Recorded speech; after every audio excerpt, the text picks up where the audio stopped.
Discover the warmth of South Africa's capital city. A destination like no other, a world in one. Meet our Big Five family. Immerse yourself in our cultural diversity. Trace the steps of our walk to freedom. Experience our spirit of adventure. Feel our township energy. Discover our boundless entertainment. The city of Tshwane is the representation of South Africa's tapestry of diversity. Our attractions embrace South Africa's rich cultural heritage and the histories of all its people. In Tshwane lies an abundance of recreational experiences, including wildlife, adventure, art, culture, and history. Our townships are vibrant, filled with life, color, beauty, and all that jazz. Come and see how we do it here in the capital and get a taste for life. As a truly modern city, we also host a variety of major events. We offer a shopping experience that is out of this world, and our nightlife has something for everyone. And when you need to unwind and take a break from it all, you will find nature right on your doorstep. Situated in Gauteng, the commercial hub of South Africa, Tshwane is on the cutting edge of industry, knowledge, technology and innovation as we produce 60% of South Africa's research output. With world-class infrastructure, we offer a variety of top-class business and convention facilities, easy access to the South African national government facilities, and a large number of embassies and foreign missions, all making Tshwane a wonderful host that can cater to your every need. So, whether you're traveling for business or pleasure, make Tshwane your destination of choice. Discover Tshwane. Water. Increasing water consumption in the city of Tshwane. Residents urged to reduce water usage as demand outstrips supply. Rand Water has warned that if consumption is not reduced, extreme measures will be instituted. Here are water-saving tips to implement into your daily routine. Do not leave taps dripping. Wash your car on the grass with grey water, as this will water your lawn at the same time. Shorten your showering time. Do not leave the tap running while brushing your teeth. Reuse grey water to water your garden. Fix all leaking plumbing features in your house. We request communities to be ambassadors for accountable water use.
Good morning, honorable councillors. Please take your seats.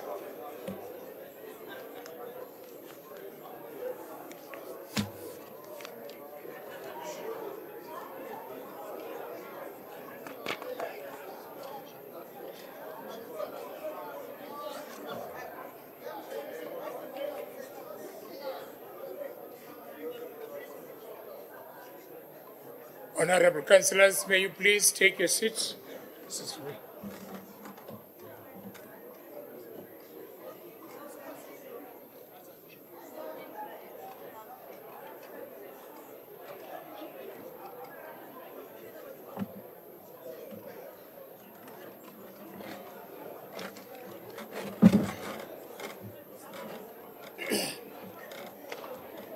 Councillors, please take your seats.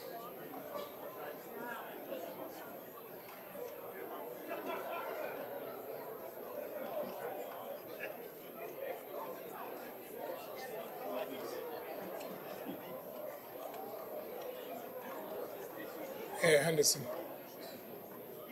Cora.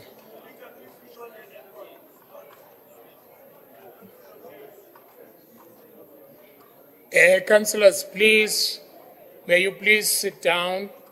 I've got an announcement that I'd like to make. Please take your seats.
Thank you very much.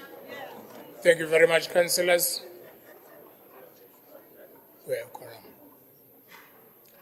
I'd like to make this announcement. The aircon does not work here.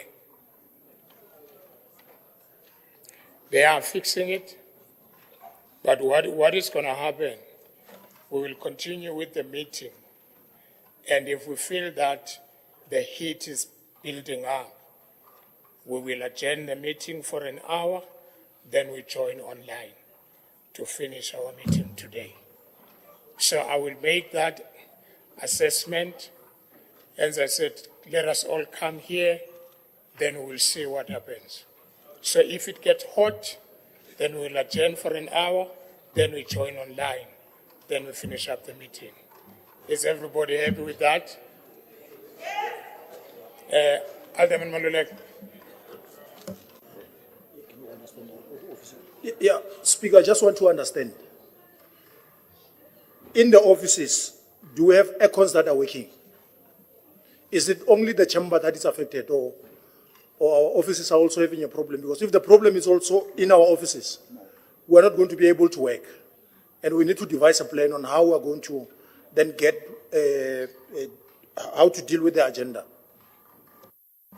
Thank you very much. I was only informed about the chamber that has a problem. But with the offices, no, I don't have information on that one. It's half of the building. Okay. And the acting CM is saying they're half of the building, but I don't know which side, which half. This side. But this side of the building, the aircons are not working. So they're not working, they are fixing them. So that is why we don't have them here. Thank you very much. I believe that we do form a quorum. We are going to start our meeting now.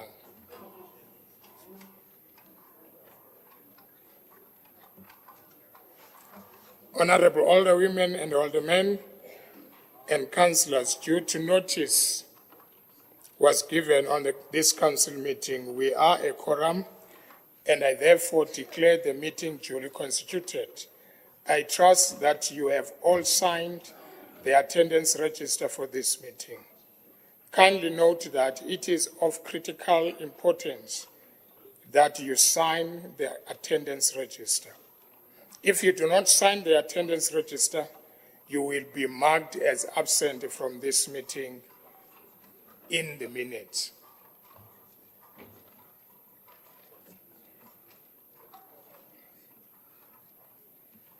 May we now begin with our council meeting by observing a moment of silence in prayer or meditation, please. In other words, when we observe this moment, we all stop what we're doing.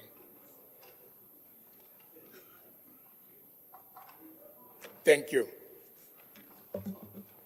His Worship Executive Mayor, Honorable Chief Kekana and his entourage, Honorable Chief Mahlangu and his entourage, members of the Mayoral Committee, leader of the Executive Business, Chief Whip of Council, Chair of Chairs, Chairpersons of Section 79, committees, leaders of all political parties represented in Council, honorable councillors, officials, members of the media, esteemed City of Tshwane residents, and the public. I welcome you all.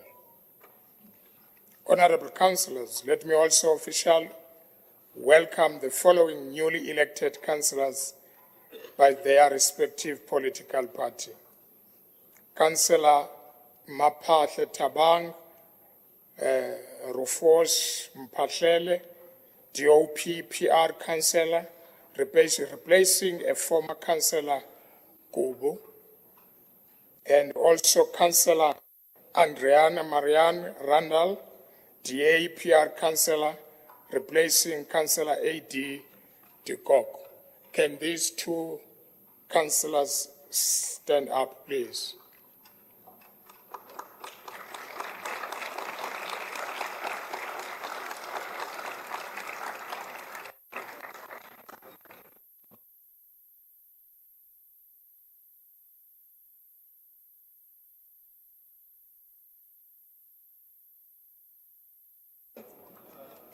We are going to have some challenges as well on the sound. It will be on and off, but they are working on that. Thank you. Congratulations and welcome to the City of Tshwane Metropolitan Municipality. Application for leave of absence. Honorable councillors, for the purpose of informing council in as far as leave of absence for councillors from council is concerned, I will now call on the Chief Whip of Council to present to council the approved leave of absence of councillors. Chief Whip. Good morning, Speaker. Thank you very much. The following councillors have been approved in line with our city's processes in acquiring leave of absence. Councillor K. Piri of the ANC, Family Responsibility. Councillor A. Sebola, ANC, Sick Leave. Councillor Vusi Mabena, ANC, Family Responsibility. And Councillor Michael Ndlovu, ANC, Leave. Councillor Brendan Govender of Action SA, Sick Leave. Then the following councillors arranged to arrive late. Councillor Floyd Tema of the ANC to arrive at 12. And Councillor J. Matabana of Action SA to arrive at 2. And then the following councillors requested to leave early. Councillor Bafana Nslapu of the ANC. Councillor B. Nslapu of the ANC. Well, this is the same person, I suppose. And Councillor J.K. Matabane of the Action SA. And Councillor Sylvia Brink. Thank you, Speaker.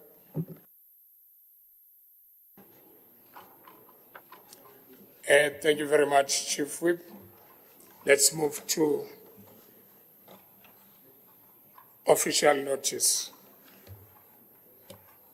Honorable Councillors, casual vacancies had occurred in the Council as a result of resignation of Councillors M.A. Kubu, DOP PR Councillor, and A.D. Kok, a DA PR Councillor, and the seizing of office of Councillor Moalusi Cope, PR Councillor. In accordance with Item 18 of Schedule 1 of the Local Government Municipal Structures Act 1998, Act 117 of 1998, I have received communication dated 9th and 22nd November 2023, respectively, from the Independent Electoral Commission declaring Councillor Maphahle Tabang Rufus Mphahlele as the replacement of Councillor Kubu and Councillor Andriana Maria Randall as replacement to Councillor de Kok, whom we earlier welcomed. As far as replacement for Cope was concerned, we will await official communication from the IEC in this regard and inform the Council accordingly. Let's move to unopposed agent report for submission for Council meeting of 30th November 2023. Honorable Councillors, the reports contained in the Part 2 and 3 of our agenda were received from the leader of the executive business on the 23rd November 2023 and delivered to you on SharePoint on the very same day, the 23rd November 2023. These reports are deemed urgent and therefore must serve today. I trust that the Executive Mayor will also speak on this item when he submits his report to us today. Honorable Councillors, Section 81K of the Rules and Orders provide for reports or matters not contained in the notice of the meeting to be allowed at the discretion of the Speaker.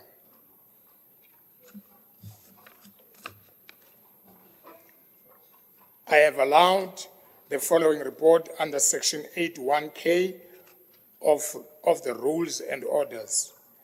One, from the Office of the Speaker. In fact, both of them are from the Office of the Speaker. We will get to these reports towards the end of the agenda. Honorable Councillors, the 16 days campaign runs every year from the 25th of November to the 10th of December. This year's campaign will commemorate under the theme Accelerating Action and to End Gender-Based Violence and Femicide. Leaving no one behind, a call to action to raise awareness about the devastating impact of gender-based violence and femicide. Various programs have been arranged in the commemorating this campaign, and I therefore urge all councillors and the citizens of Tshwane to support and participate in such program. Honorable councillors, as today it's our last council meeting of the year, I have invited the Tshwane Gospel Choir to come and render 3 items for us during this council meeting in celebrating of 2023. Now I would like to call upon the Tshwane Gospel Choir. Ladies and gentlemen, can you please approach the podium and do what you know best?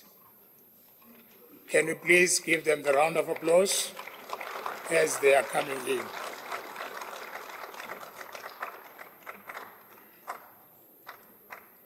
Until they stand, can we continue? Continue.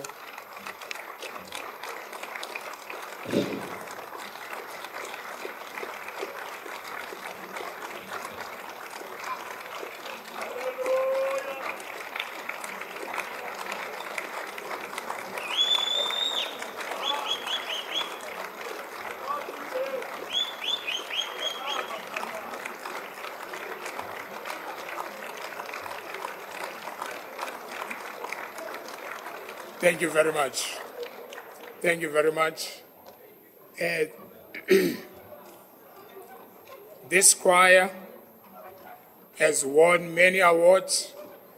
This choir has been in many countries across the world, and you can find them on YouTube, you can find them anywhere, you can find them in Tshwane, because they live here.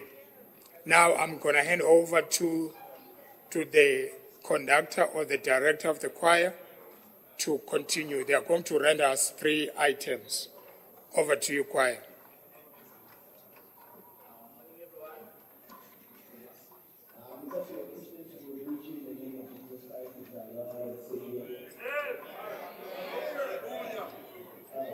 Yes, so Speaker, thank you so much for recognizing us as Tshwane Gospel Choir.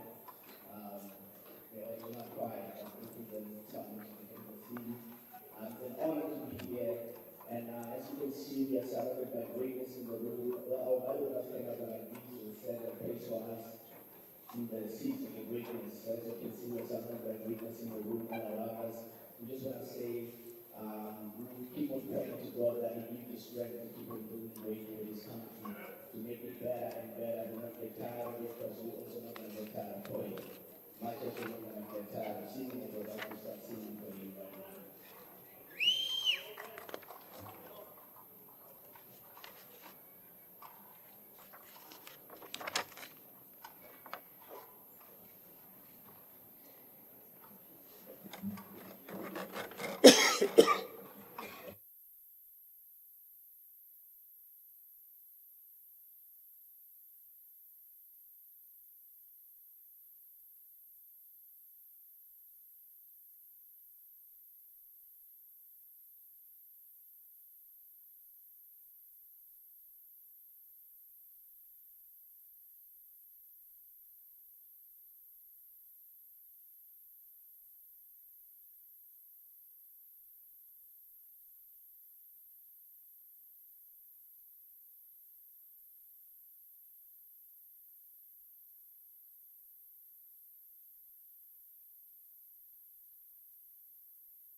Buyan.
Thank you so much. Can we give them the last round of applause, please?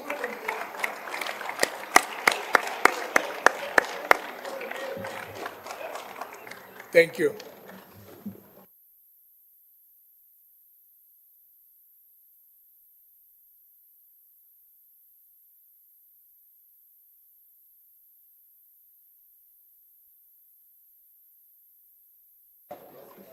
May I request that I give the guys to clear their sound system before we continue, just 5 minutes, stretching break while they are moving their sound system.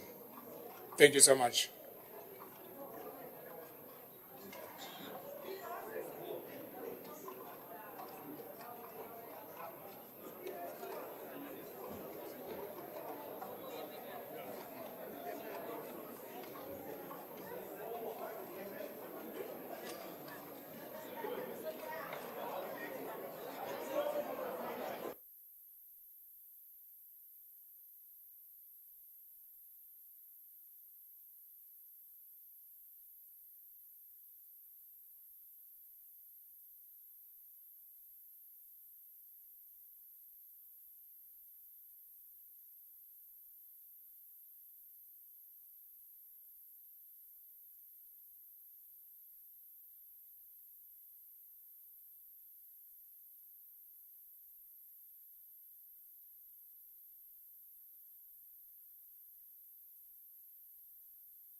Please ring the bell.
Thank you very much, councillors. May you please be seated.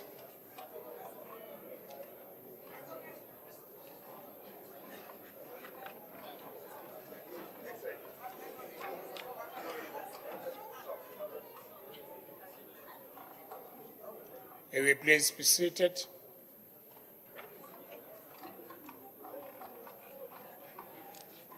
Councillor, please take your seat. Thanks.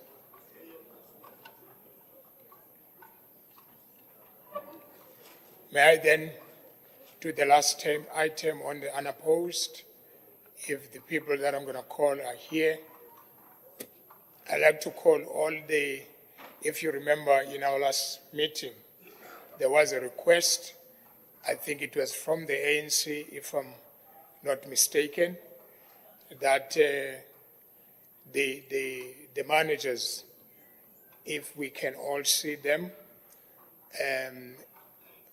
I have invited them to be here, those Section 56 managers to be part of us, but they'll be waving from the gallery. They won't be coming down to the chamber. And the only person that is here in the chamber is the acting city manager, which is her original position is a COO. Is that correct? Yeah. So when I call the managers to stand up, she will stand up as well. She will take off the cap of the acting manager and wear the correct cap. Thank you very much. I'd like to invite the managers who has just been appointed, who are sitting in the gallery, those who are there. May you please stand up so that the councillors may be able to see you. Thank you for those. Those are the leaders that we have, and I believe that they were supposed to be 7, but they are 5. You can wave to everybody,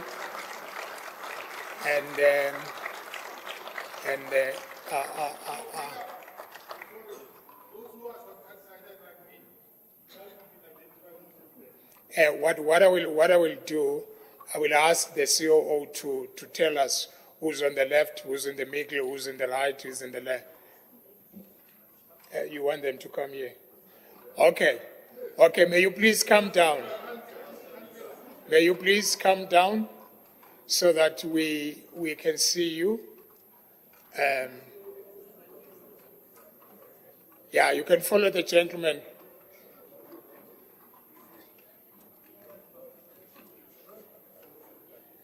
Just come down with the stairs. No, on your left. Yeah.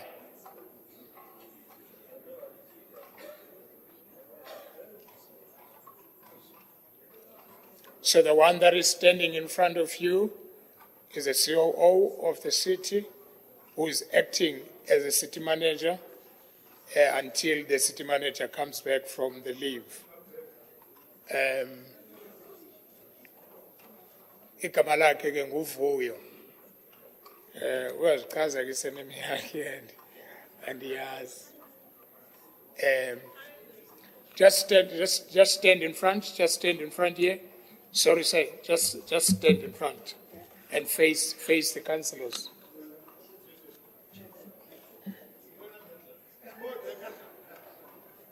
All right. What am I going to do is to call them by names. Fortunately, I've got names here. As I said, there were supposed to be 7, but 2 is not here.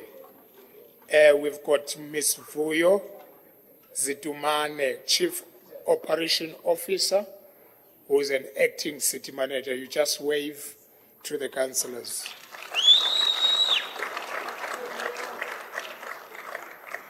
We've got Mr. Gareth Mnisi, the Chief Financial Officer. You can just wave your hand so that they can see you.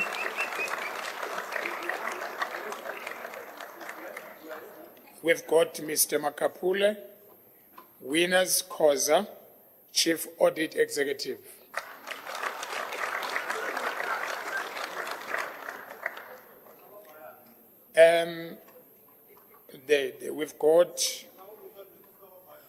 We've got Yolande Faro, the Chief of Police. You can just wave.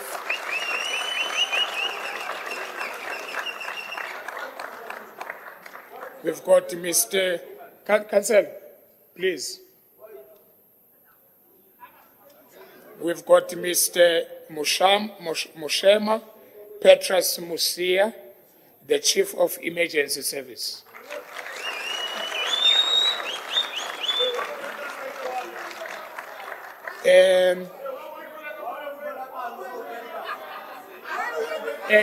Councillors.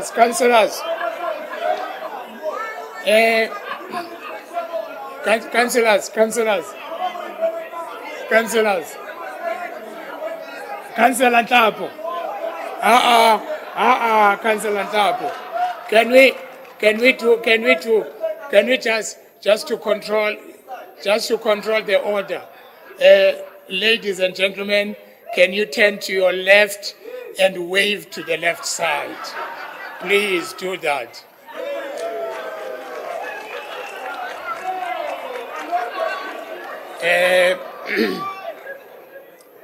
The person that is not here, or you are welcome. The person that is not here is Mr. Asraf Mohammed Adam, Governance and Support Officer, Ageko Apa, and also the GSO. He is not here for some reasons that the Office of the Speaker has to take care of. Thank you very much, ladies and gentlemen. You may go back to your seat or go back to your offices, wherever you are going. I just wanted these directors to know whom do they employ.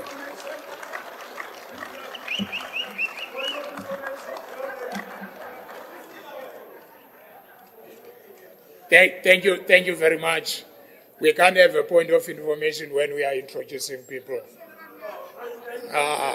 We can't. Let's then move on.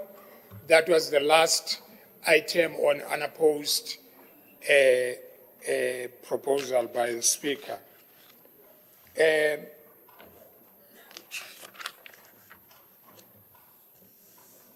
Consideration of the minutes of the previous council meeting. Ordinary Council on the 9th of November. Honourable Councillors, I now put to you the minutes of the council meeting of 9th November 2023 for approval. Is it approved? Thank you. Item number 2 on E, Continuation Council on the 9th November 2023. Honourable Councillors, I now put to you the minutes of the Continuation Council meeting of 9th November 2023 for approval. Approved? Okay, Chairperson. Just a correction there. My surname is spelled Morodi, not Morudu with a U, so it's with a O. Thank you. Okay, thank you very much. That will be corrected. In committee continuation, Council 9th November, Honourable Councillors, in terms of Section 9.3 of the Rules and Orders, the minutes relating to an item considered in committee must be approved by Council in committee. In compliance, therefore, with Section 9.3 of the Rules and Orders, the portion of the minutes of the Council meeting contained in the in-committee deliberations and a resolution passed on the 9th status report on 33 cases emanating from the Financial Disciplinary Board. A, marked confidential, not for public, Council in committee, distributed in the restricted manner only to all councillors, the city manager, the group head, secretariat of council and divisional head, council and committee secretariat services, and indicated as a minute of council meeting held in committee on the 9th of November 2023 to be approved by council in committee on the 30th of November. In terms of Section 9.3b of the Rules and Orders, reads with Section 42 thereof, I now rule the council resolve itself into a committee for consideration of these minutes of the council in committee. Honourable councillors, I will now request the public, the media, the service providers, traditional leaders, and of all officials, except of the city manager, group head, secretariat of council, divisional head, council of council and committee secretariats, services, and secretary, to leave the council chamber.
Thank you very much.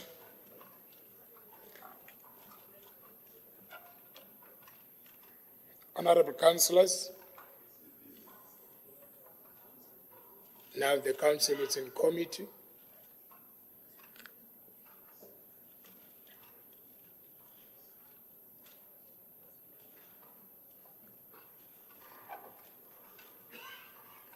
And as of these minutes were sent to all of you,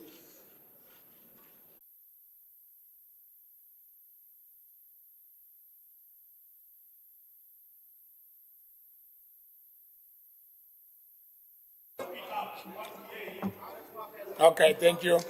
Go ahead, Executive Mayor.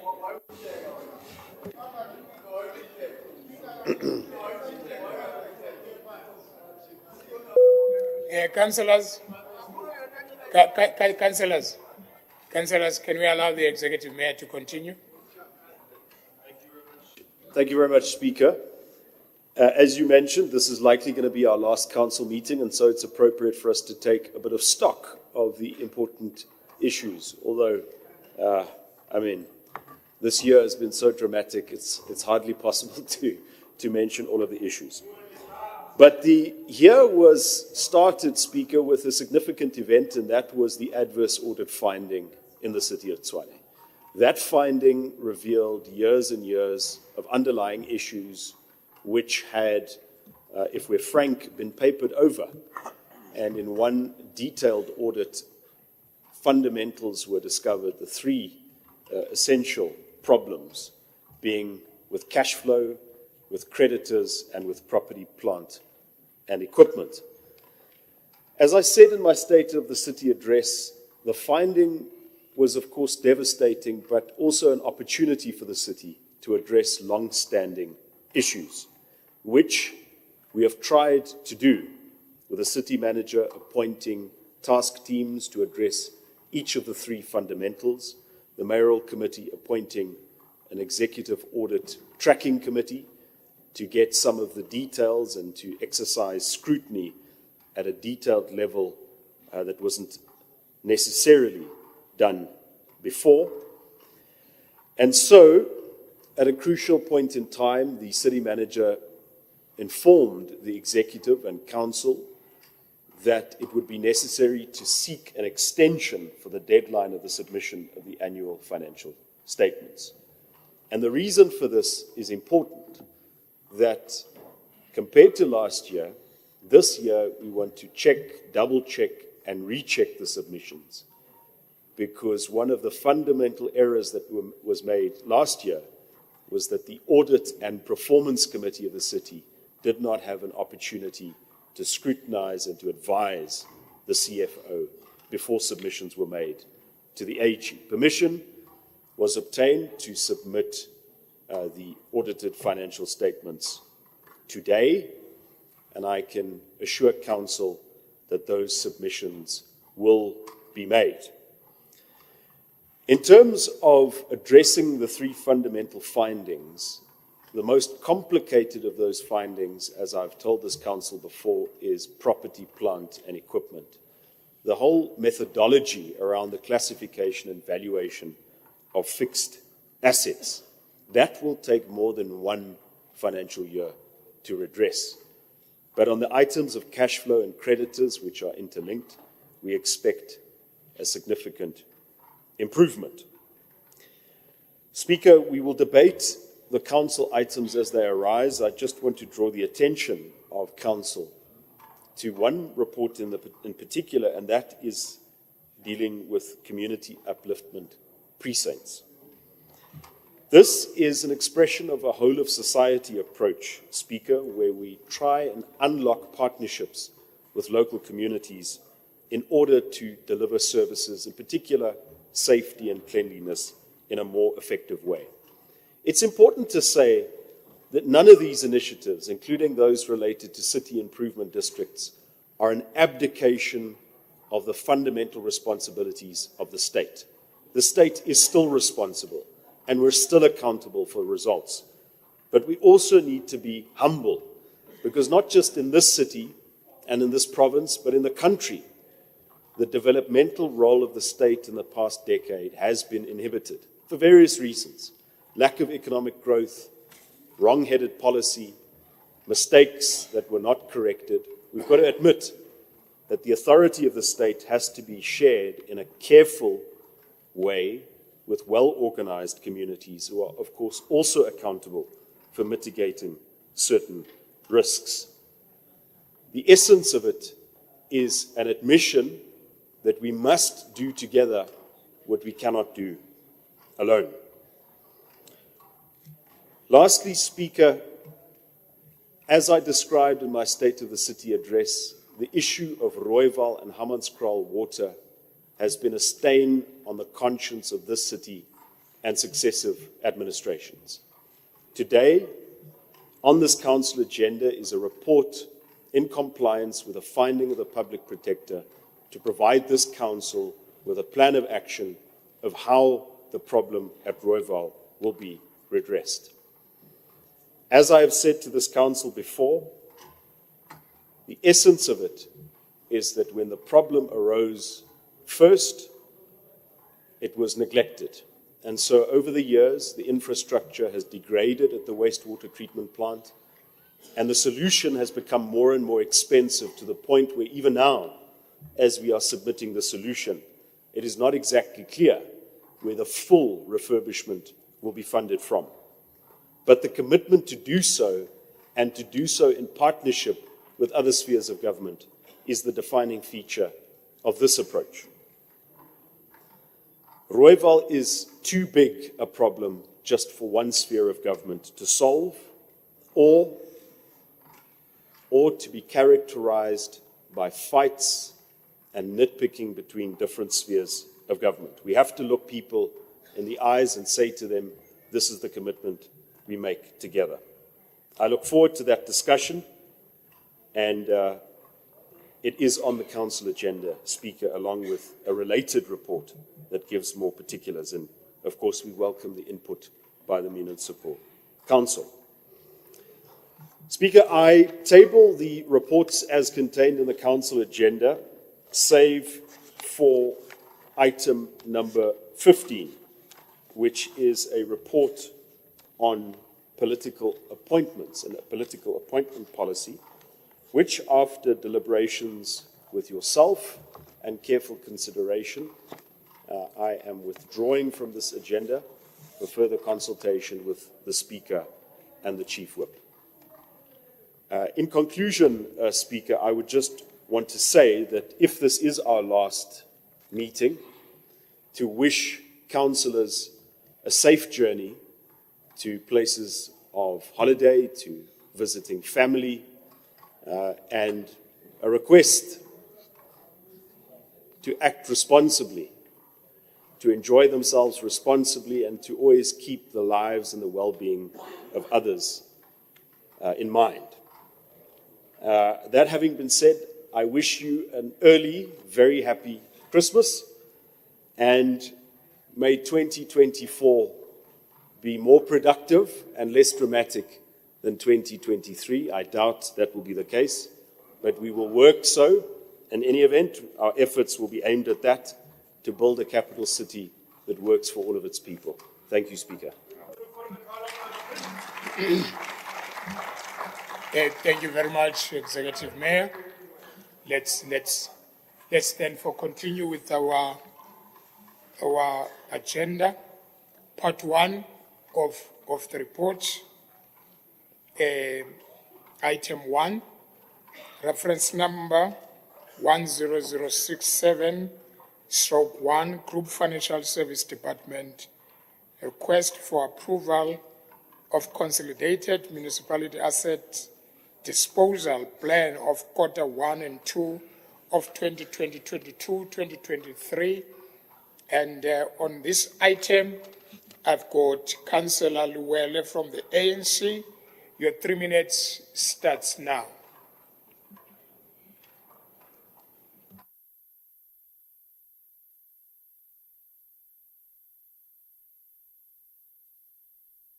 Is he outside? Because I saw him.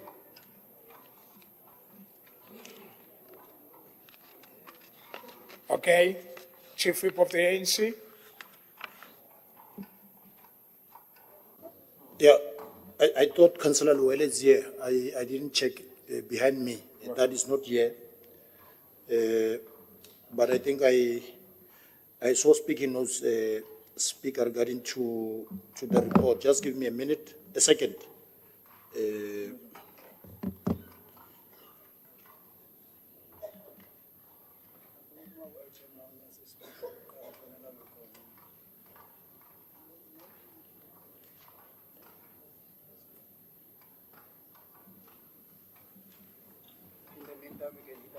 This one 1 or 0 1.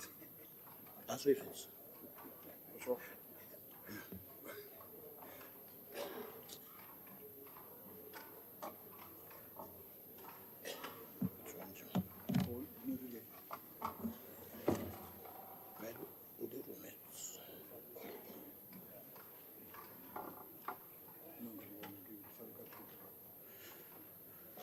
No, thanks, Speaker. The purpose of the report tabled before us this morning seek to approve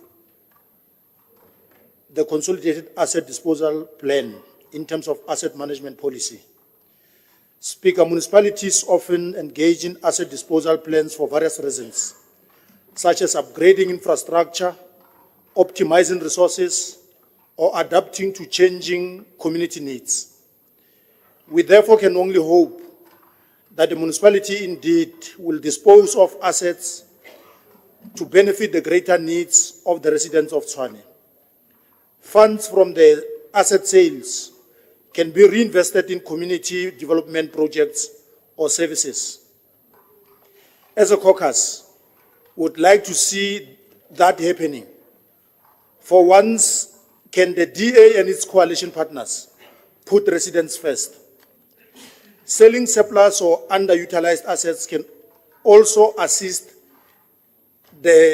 on the generation of revenue for this municipality. Disposing of assets that are costly to maintain or upgrade can reduce ongoing operational expenses. The disposal plan seems to have carefully prepared in accordance with applicable regulations and guidelines governing asset disposal within our municipality.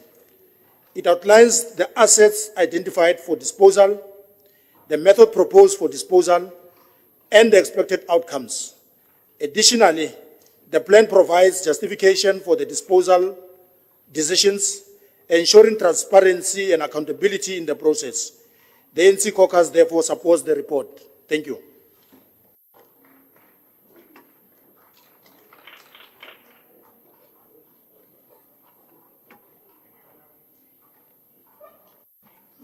Thank you very much. The next speaker on this item is Councillor S. Mabuta from Good.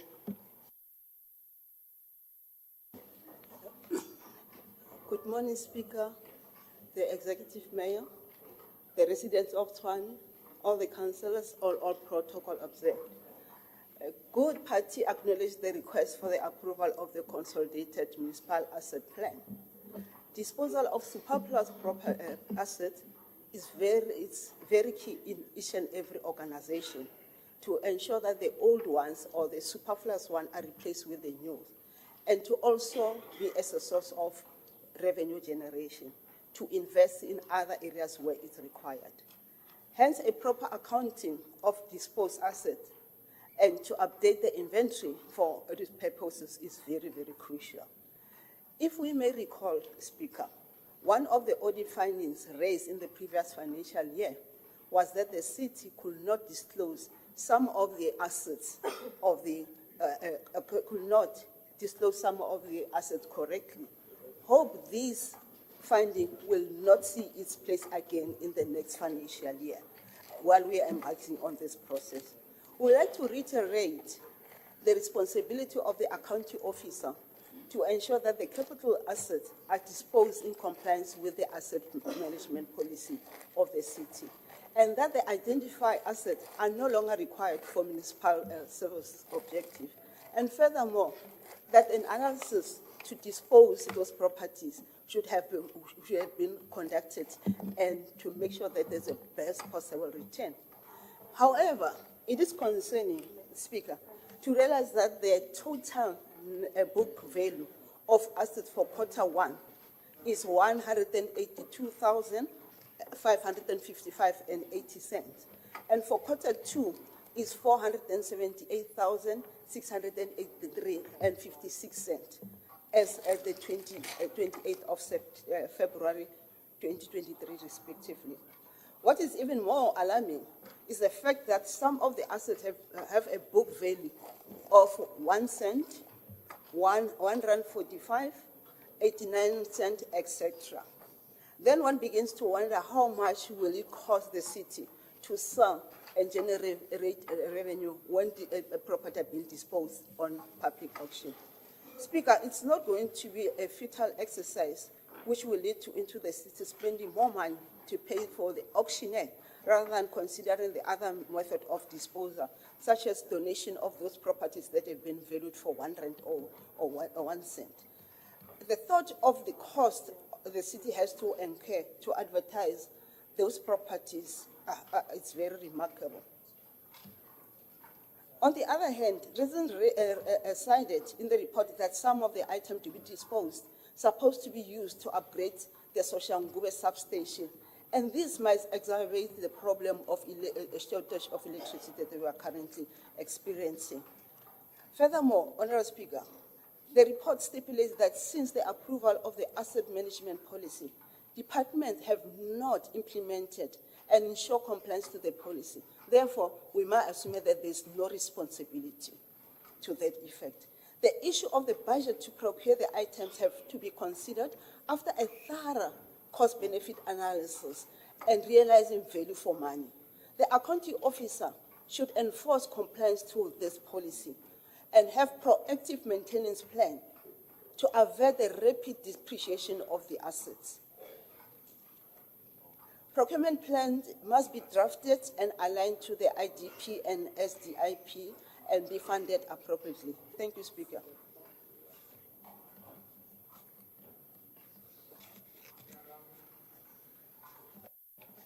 Thank you.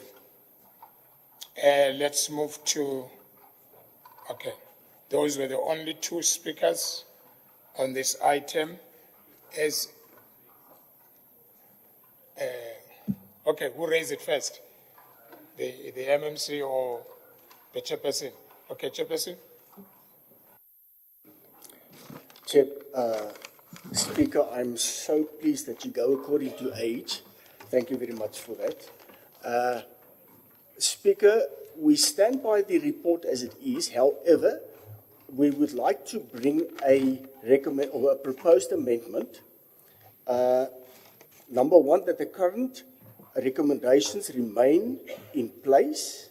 And number two, additional recommendation to refer this report to Section 79 Oversight Committee for IDP for oversight and scrutiny, recommended by myself, Councillor Pascoe, and seconded by Alderman Sutton. Thank you, Speaker. Thank you. MMC, you may proceed while I'm still waiting for the amendment. Thank you, Speaker. I'd just like to make a few remarks to the debate that just took place. Thank you. And firstly, to the Chief Whip of the ANC, that's noted. Thank you very much. I think we can certainly, and a decision certainly in the future can be taken for the disposal of assets to improve revenue in the city. But we have to be very clear. It's not the best position to be in. If we dispose of capital assets, we need to, as far as possible, try and recuperate capital assets with that money. We shouldn't, the only way to fix the financial position of the city is to increase the payment level and also to increase the revenue base. And disposal of assets is not going to give us, it might be a short-term solution, but it's certainly not going to solve that problem for us. But notwithstanding, that decision could be taken. I'm not ignoring that. Also, just on the councillor from Good, noted, thank you, and thank you for the support. We must remember there is depreciation and aspects that have taken off. That's why the book values might be very low. But there's still a proceed that can be made on these disposals. And I think that's the money that needs to come in, and as the councillor correctly pointed out, needs to be reinvested. So thank you very much. We're all on the same page, and we will make sure that it happens like that. Thank you. Thank you very much. Chairperson, you'll forgive me if I don't pronounce the words properly. The writing is a doctor's writing. It says current amendment recommendations remain in place. That is one. Two, additional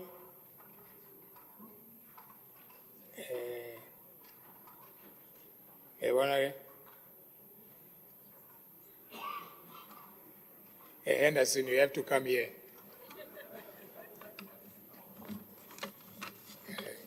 What is this? Additional. What is this? Recommendation. To refer to section 79. Additional. Okay, number two is additional recommendations to refer to to Section 79 Oversight Committee for scrutiny. This is signed by Councillor Pesco and seconded by Alderman Settin.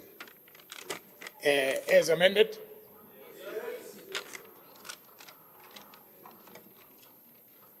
Thank you very much. Let's move to item number 2. Reference number 555274, Group Property Department proposed transfer of ERF 1030 Mabopane extension back to its rightful owner. This report is on page 14 to page 48. Recommendations are on page 9. On this item, I don't have a speaker. As recommended. Item 3, Group Property Department proposed transfer of even 1823 Godube Unit 1 and 2947 Sting Water Extension 2 to the Gauteng Provincial Government. This report is on page 49 to page 79. Recommendations are on page 58. I've got Councillor Tshwane from the ANC. Councillor Tshwane. Thank you, Speaker. Having regard to the overseen and this specific reference to the content of the report, the African National Congress take into... Sorry, Councillor. Can you raise your voice a little bit, please?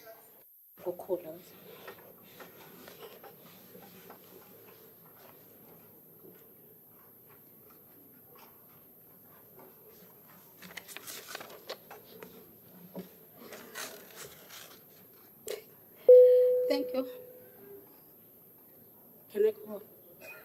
Can I proceed?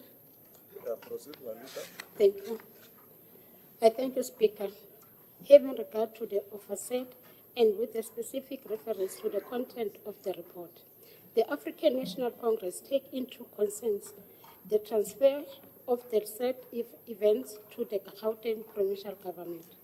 Speaker, education is the cornerstone of any society progress, and it is our responsibility to ensure that every child has access to equal education. By transferring these properties to the Gauteng Provincial Government, we are taking a significant step towards achieving this goal. The provincial government has the resources, expertise, and infrastructure needed to provide an enhanced learning environment to our children. First and foremost, this transfer will be able the Gauteng Provincial Government to allocate adequate funds towards the development and maintenance of the schools. As we all know, education requires a constant investment, and by handing over these properties, we are facilitating the provision of the necessary resources to ensure that schools blossoms into education institution of excellence. Furthermore, this transfer will allow the better coordination and oversight of our education system. The Gauteng Provincial Government, with its dedicated Department of Education, will be able to streamline processes, implement effective policies, and monitor the performance of our schools more efficiently. This will lead to improved education outcomes for our students and empowers them to reach their full potential. Additionally, this transfer will foster collaborate and partnership between the government and our local communities. The Gauteng Provincial Government has a track record of stabilizing strong relationship with the various stakeholders, including non-governmental organizations and community groups. Through this partnership, we can enhance collective wisdom and resources to take education challenges head on. Moreover, by handing over these properties. We all allow the Gauteng provincial government to invest in infrastructure development within our schools. Adequate infrastructure is crucial for creating a conducive learning environment. This includes modern classes, well-equipped laboratories, libraries, and sport facilities. With all expertise, the financial resources of the provincial government, we can ensure that our schools are well-equipped to meet the evolving needs of our students. Last, this transfer aligns with the principles of the empowering local communities, which is a core value of the African National Congress. By entrusting the development and management of our schools to the Gauteng provincial government, we are empowering our communities to activate, participate in decision-making processes. This will give them a sense of ownership and enable them to shape the future of our education system according to the unique needs of our location. I thank you, Speaker.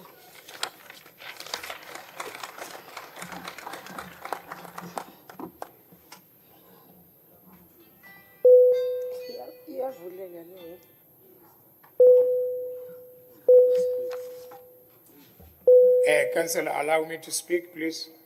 Can you switch off your...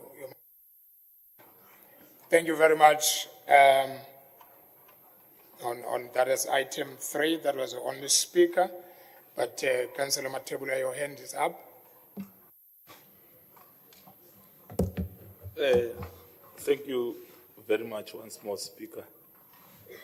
You know, Speaker, I'm deeply concerned about this council, us as a whole.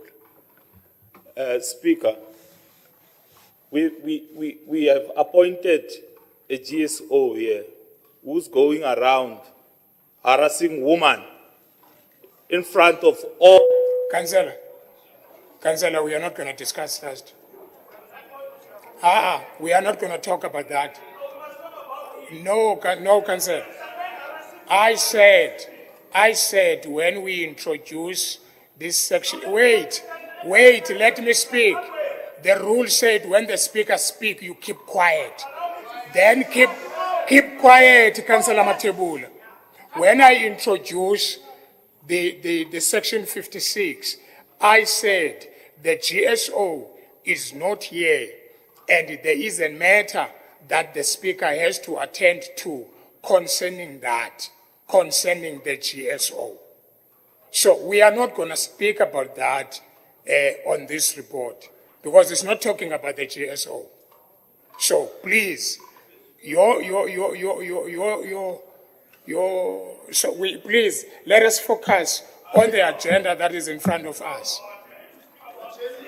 We need to address this matter as council. Councillor Matebula, I'm not allowing you to speak now. Alderman Maluleke.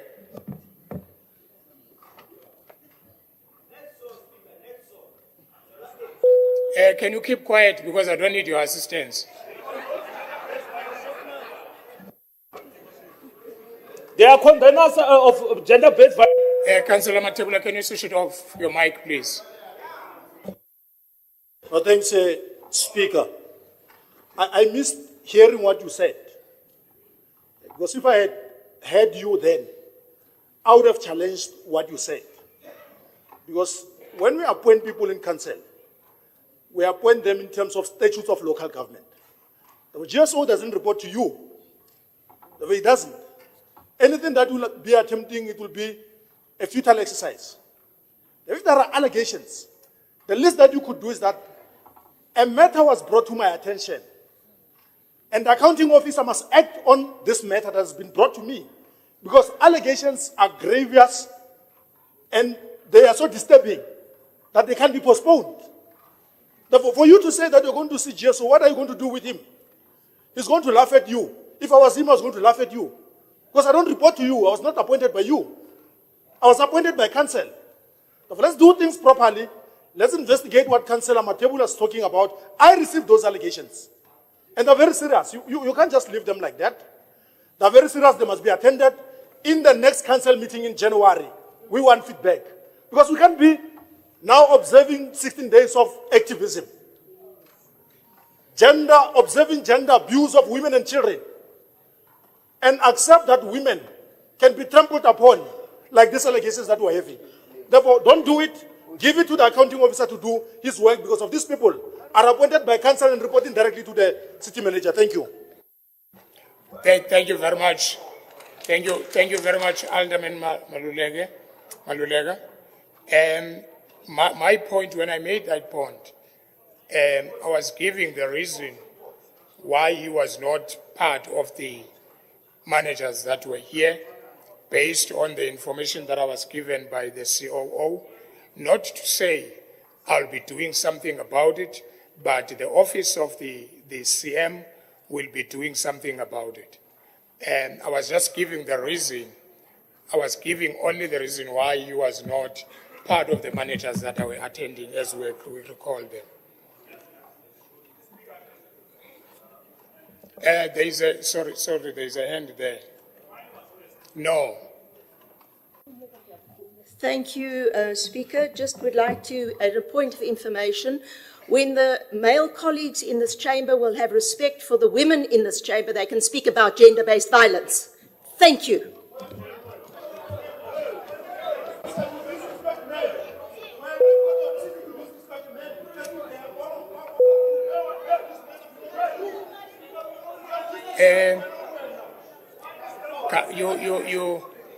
That is out of order, Councillor. Councillor Matebula, continue.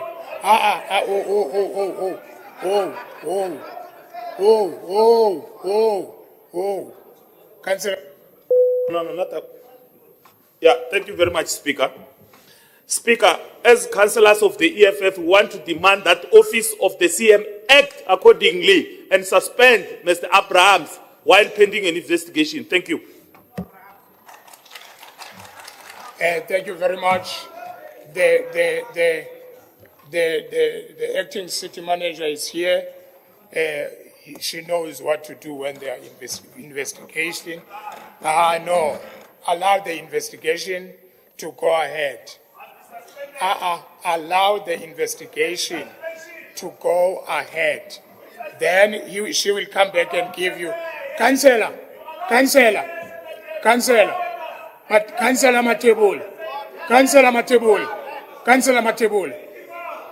Matebul, do you read the yellow book? You shut up when the speaker speaks.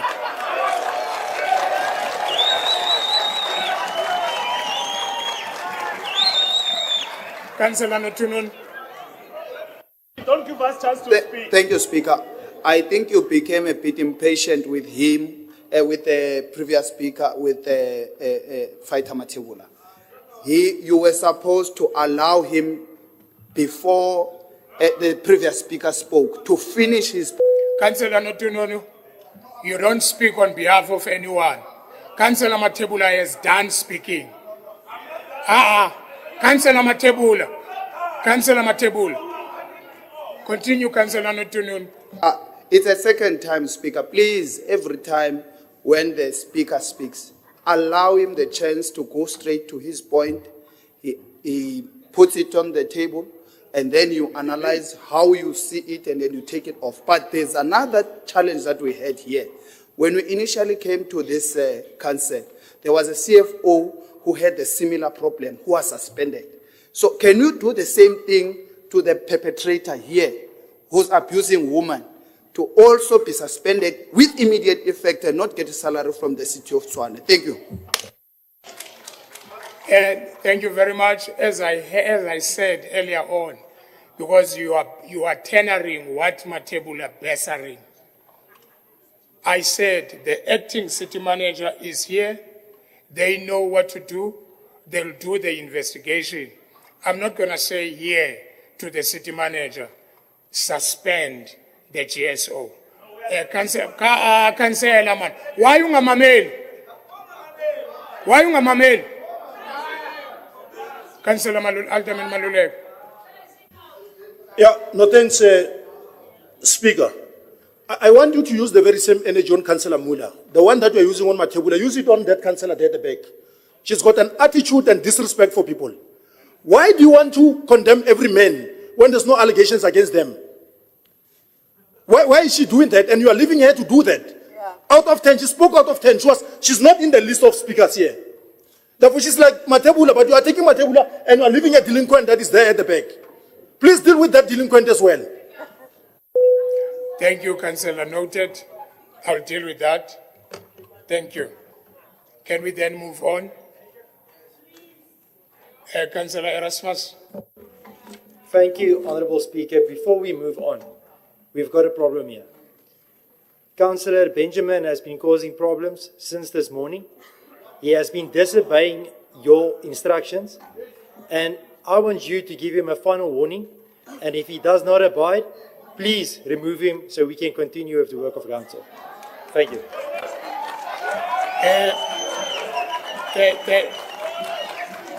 Thank you very much.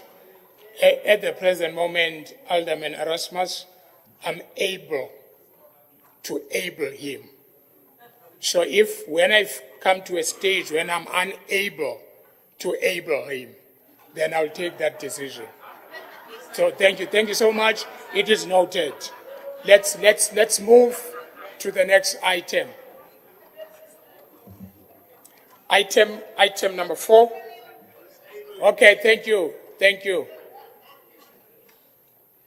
Item number 4, reference number 88757/1, Group Property Department proposed notarial leases of the remainder of EFR 6957 Mamelodi, known as HM Beecher Stadium, and a portion of the remainder of the farm Mabopane 706 JR, known as Odi Stadium, for mixed-use development purposes.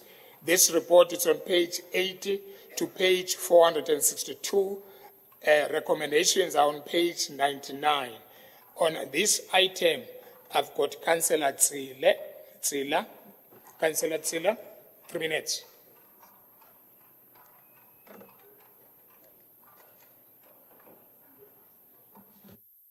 Thank you, Speaker.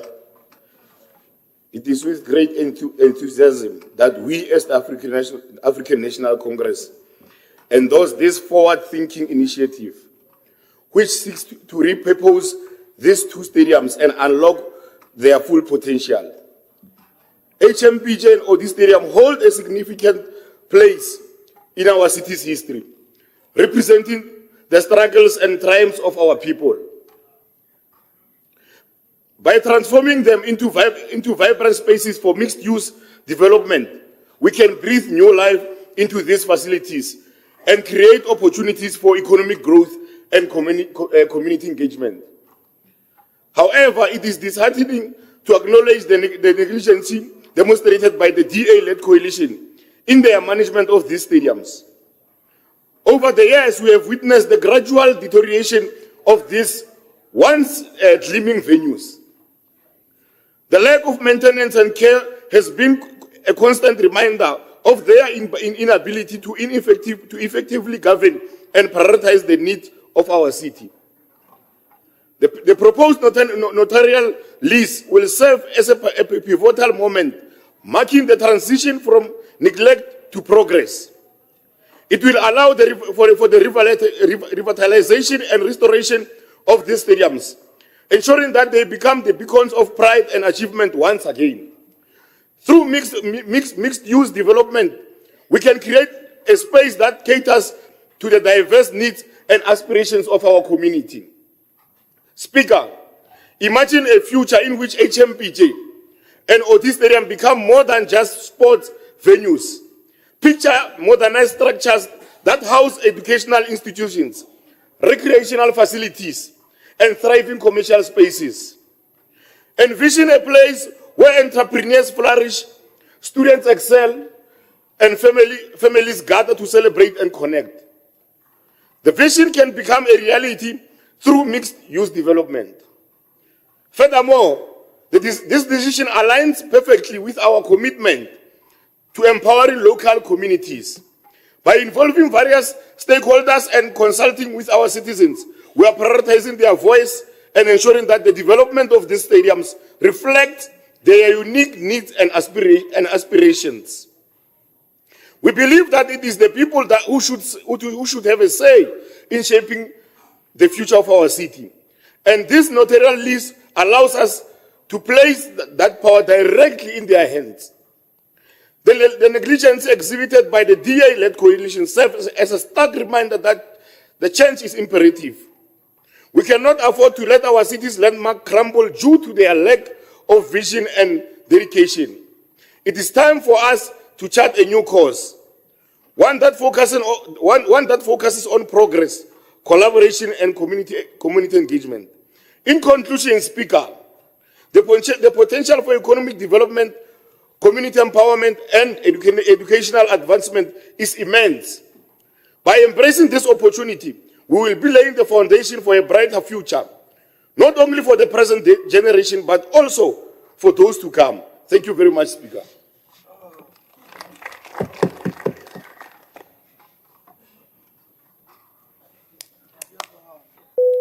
Can I speak, please?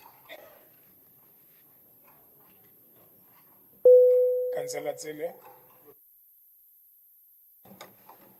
Thank you very much. Now I'd like to call Councillor P. Mayor from FF+. Thank you, he waves. And yes, leader of the executive.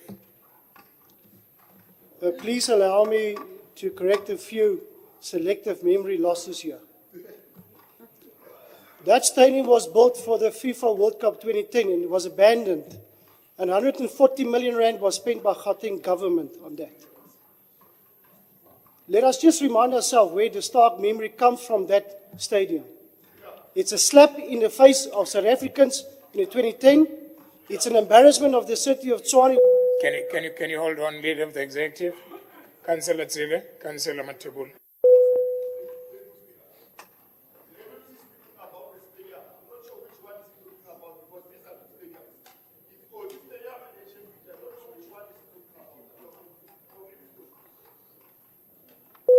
Okay, noted. I'm sure you will respond on that.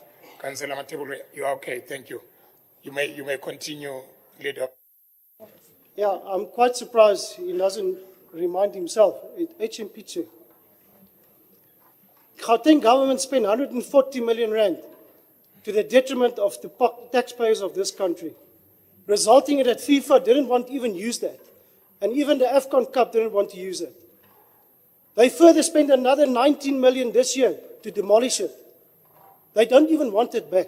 We as a city and a progressive coalition government is taking this stadium forward as a mixed use for the benefit of this city. Thank you, Speaker. Thank you very much. Are you raising your hand or you are just saying? Okay, continue. No, thanks, Speaker, for the opportunity. Speaker, I'm not sure what Councillor is talking about because it is the ANC government that led to what Mabopane Stadium is today. They got it functional after 1994 with nothing missing on it. Now they are letting it to be the white elephant that it is today. Today they have guys to come here and comment about Odi Stadium, which is, they are the... There is a point of order. There is a point of order. Alderman Maluleke. Councillors, can we try to be orderly, please? Even if you don't like what the other person is saying. Alderman Maluleke. Yeah. Speaker, point of order. Speaker. Councillor Tshwane, can you allow your chief whip to speak, please? Speaker, I'm raising on a point of order on Councillor Hosimang. He's raising on a point of debate. And they missed in action because of their MMC of Action SA was supposed to respond. And the DA took the shine of trying to bring a rebuttal on facts that are raised by Councillor Tshwane. Then he's out of order. I don't know what is it that he's doing. He must just stick to the rules and orders that governs this council. If he misses to be an MMC, he must tell. We can organize him crowdfunding to be an MMC. We'll buy you another BMW, don't worry. Yeah, sit down.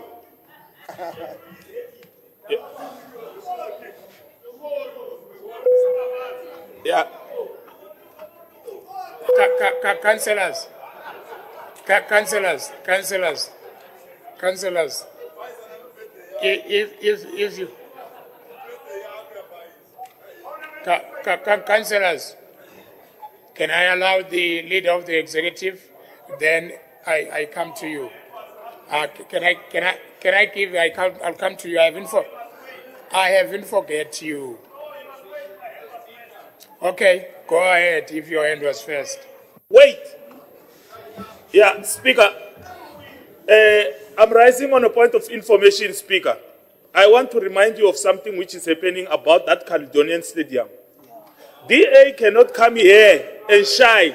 Yes. Caledonian Stadium has been left abandoned. Even today, there is nothing happening there. Yeah. So the MMC of Action SA cannot say anything about stadium. So there is a point of order. Point of order. Councillor Matebula. Councillor Matebula, can you switch off, please? So, Speaker, so that I have not given you back. There is a point of order there. Then I'll come back to you. Councillor Khosi, I'm giving you a time to speak. Leave Matebula. You ask a point of order on me, so now I'm giving you a time to speak.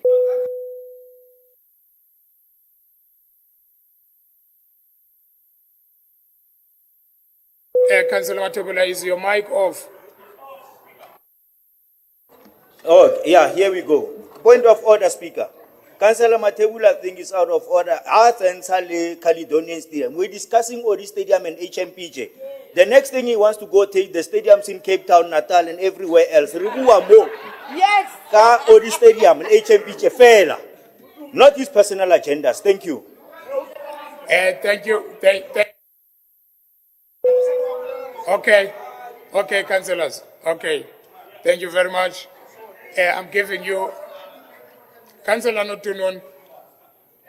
Don't do that. You're going to say I'm targeting you. You don't speak when the speaker speaks. Don't try to learn a bad thing from Matebula. Don't do that. Councillor Matebula, you've got a few seconds to finish what you're saying. Just finish what you're saying. Okay, thank you, Speaker. Speaker, I rose on a point of information. I was informing this council about Caledonian Stadium. Nevertheless, Speaker, the speaker from Action SA is still drunk. Can you protect the... Bonanje, councillors.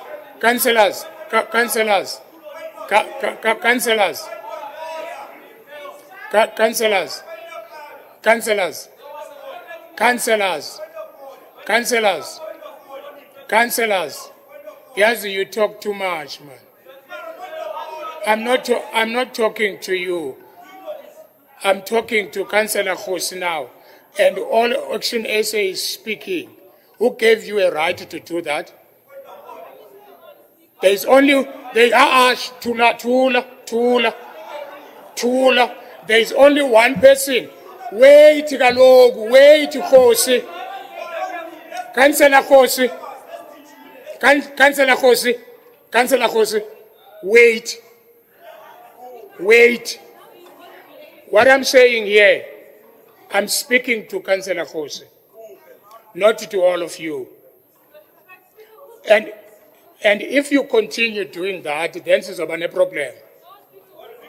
If I cause the chaos, allow me to deal with that chaos. I don't need you to assist me. Tula, man, Tula.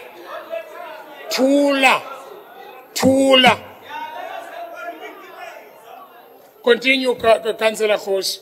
Uvictimize kakutweni ndikunika isikhathi sokukhuluma. Let me talk. Okay. we raised the point of order on the topic that was discussed on a different stage here. That is not on the agenda. Now, you're giving the same person a chance to go and off-ramp against what we're not talking about. Please, can we please speak to the agenda? And of course, after here, you have to make a ruling, Speaker. That's the order that is here to say you stop him or you not. Now you're still allowing him to go on with something of irrelevance. Please, Speaker. Maybe it needs relevance.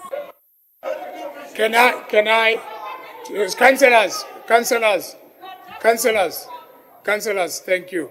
Can I say, Councillor Kosi, we are sticking on the agenda. Anything that is not in the agenda, we are not going to allow. But we've got a right to allow a point of information. We've got a right to allow a point of order. So, listen, because I can see that you want to speak. So, you are raising that book with a lot of rules on it. Can you then tell the people behind you, when you are speaking, to allow you to speak? Can you do that? The point of information is allowed in terms of the rules.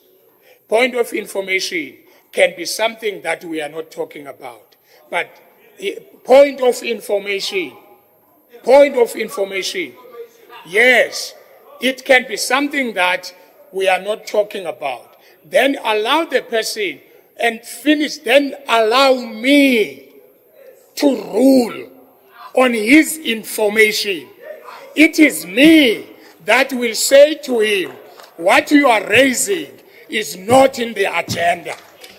Not you telling me as if point of information is not allowed. I heard you loud and clear. So, and I've said this from the beginning, that I'm not going to allow anything that is not in the agenda. So Councillor Matebula was finished whatever point of information. Then my ruling was going to come. Then when you are forcing me to rule,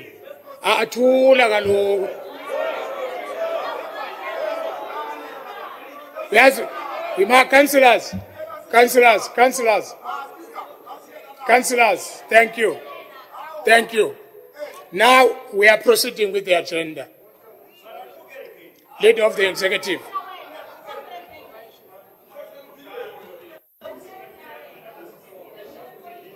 Point of information, Speaker. Can we allow the executive or the leader of the executive to speak, please? No, Councillor Matebula, I've given an authority to the leader of the executive. Councillor, can we allow him to speak? Can we allow him to speak? What is the point of order? Thank you. Speaker, my colleague here warned you about this. When I speak, you cut me off and you give it to others. And when I speak, you say I'm speaking while you are speaking, while you are not giving me the opportunity. When I speak, I get attacked by those hooligans that side. And the next thing, you stop me from speaking. They are howling. They are howlers. Those ones of action. What are you saying, Gatka? What is your point of order? Okay, let me finish my order, Speaker. My order is that when I raise a hand, I have an obligation to be in this council.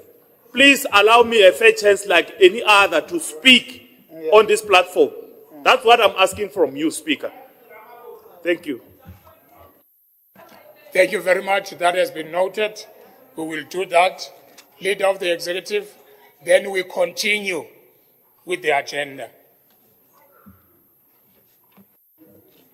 Thank you, Speaker. Let me conclude on the matter. We all want the same thing. We want a successful mixed stadium to the benefit of the community. And I'd like to request that we get the support behind this report for the public participation. However, I request our counterparts that side to please put pressure on their counterparts at Gauteng Province to conclude on the investigation of the missing 140 million rand. Thank you, Speaker. Thank you very much. That was item number 4. Then we've got Councillor P. Mayor, FF Plus. Oh, you waived. Okay, thank you. Then, as recommended, item number 5, reference number 01-333/2, Group Property Department proposal rectification of deeds of sales and subsequent transfer of ER4155 Nelmafias Extension 4. On this item, I've got Councillor V. Mabona. Councillor Mabona, you've got 3 minutes. Is Councillor Mabona here? Okay. Chief Whip of the ANC.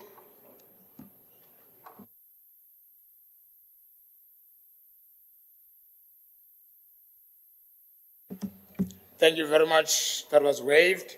As recommended. Let's move to item 6. Reference number 06758/42, Group Property Department proposed cancellation of servitude registered as a condition of title against portion 2872-291 of Farm Moy Plots 367 JR and removal from deeds of transfer number T90886/2004 to enable township development. This report is on item 481 to 735. The recommendations are on 495. And on this item, I've got Councillor Masha from the ANC. Your 3 minutes starts now. Thank you, Speaker. I will yield the item to Councillor McKenna. He will provide proper context. Thank you. Councillor McKenna. Thank you, Speaker, and good afternoon, fellow councillors. The African National Congress has always been at the forefront of championing the rights and aspirations of all South Africans. We recognize that the legacy of apartheid continues to cast a long shadow over our land, perpetuating inequalities and denying countless... Councillors, what are you doing? No, councillors, what are you doing? Why don't you allow him to speak? What are you doing? Don't assist me. Don't assist me. Don't assist me. Can you be quiet, please? Please, councillors, when a speaker is speaking, whether you like what he or she says, just keep quiet. Just keep quiet. You will respond when you are given an opportunity to do so. Thank you. Continue, Councillor. Thank you. The African National Congress, and I'm repeating, has always been at the forefront of championing the rights and aspirations of all South Africans. We recognize that the legacy of apartheid continues to cast a long shadow over our land, perpetuating inequalities and denying countless individuals the opportunity to thrive. It is our duty as defenders of justice and progress to dismantle these barriers and pave the way for a new era of empowerment. By cancelling the servitude and removing them from the deed of transfer, we are opening up an unprecedented possibilities for township development. This move will unlock economic opportunities, spur job creation, and provide a solid foundation for sustainable growth. The creation of vibrant, self-sustaining townships will not only uplift the lives of the student population residing within them, but also contribute to the overall economic prosperity of our nation. Speaker, it is through inclusive decision-making processes driven by collaboration and dialogue that we can build a society that values the aspirations and dreams of all its citizens. The removal of these servitudes sends a powerful message to the people of the city that we are committed to to breaking down the barriers of the past and building a future that is free from the shackles of discrimination. We must acknowledge that addressing the challenges we face requires both political will and meaningful action. The African National Congress stands firm in its dedication to transforming our city into one that is truly prosperous, equitable, and sustainable. This decision is not only a symbolic gesture, it is a tangible demonstration of our commitment to bringing about real change. Therefore, the African National Congress takes cognizance of this report, as this transfer will serve as a catalyst for township development, economic empowerment, and societal transformation. I thank you, Speaker.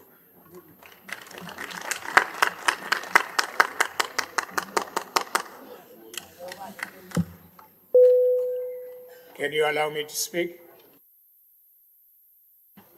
Thank you very much. That was the only speaker on this item as recommended. Let's move to item number 7.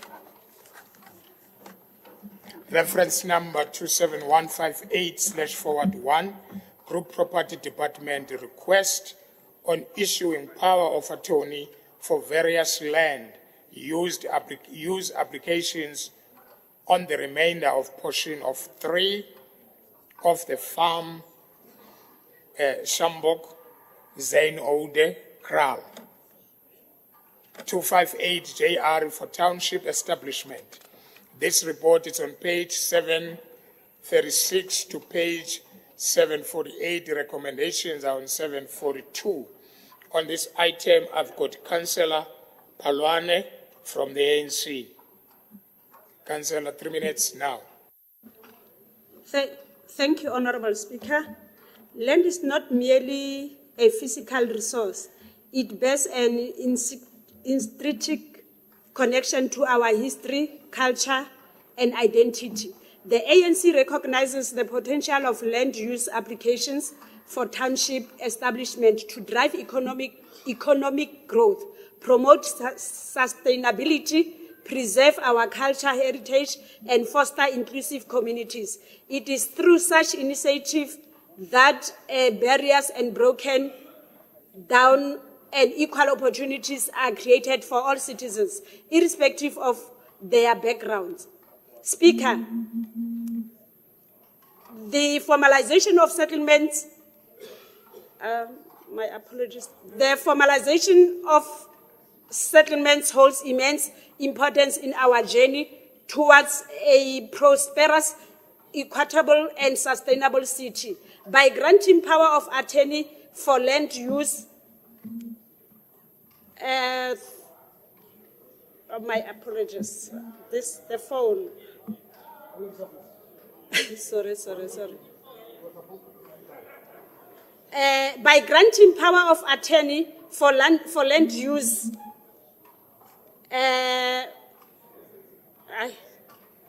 economy, when they formally recognizes the integrated into the urban fabric, they become drivers of economic growth and development. Formalizations opens doors to investment opportunities, job creation, and entrepreneurship. It allows individuals to leverage their property as collateral, unlocking financial avenues to start businesses, pursue education, and improve their livelihoods. Furthermore, Speaker, the formalization of settlements contributes to sustainability in multiple ways. With proper planning and regulations, the city can ensure that these settlements are designed to be environmentally friendly, utilizing resources efficiently and reducing waste. It enables the city to implement sustainable infrastructure and adopt practices that prioritize renewable energy sources, water conservation, and waste management, creating a more resilient and environmental consensus city. Preserving our cultural heritage is of utmost importance as we forge ahead towards progress. By formalizing settlement, we can safeguard and celebrate the rich tapestry of traditions, customs, and diversity that define us as a nation. However, the true essence of formalizing a settlement lies in fostering inclusive communities. It is a testament to our commitment to equality and social justice. When settlements are formalized, Speaker, it eliminates the stigma associated with informal settlement and promotes sense of belonging and pride among residents. In conclusion, Speaker, the ANC takes cognizance of the report and fully supports the issuing power of attorney for land and use application for township establishment. We believe that initiative will pave the way for a brighter future where the aspirations of the people, of our people, are realized and our nation flourishes. I thank you, Speaker.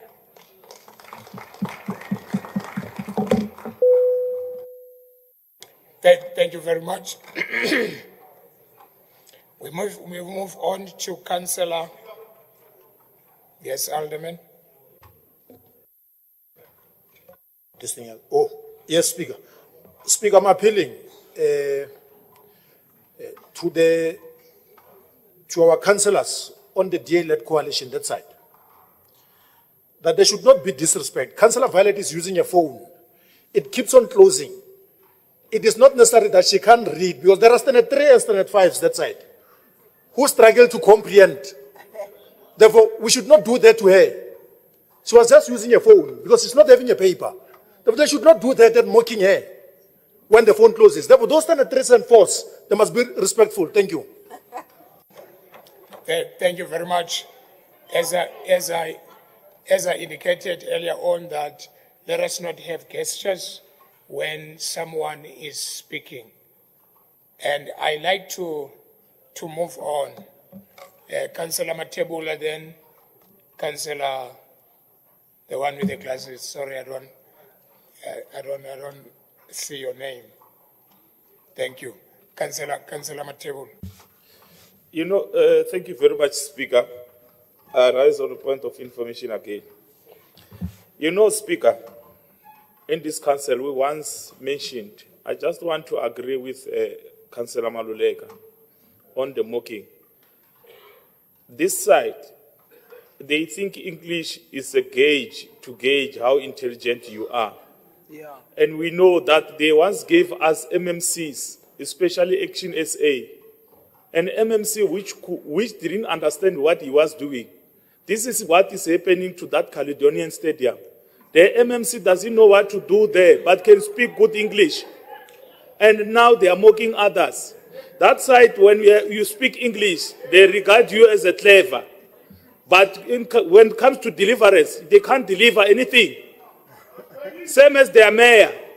He fired people.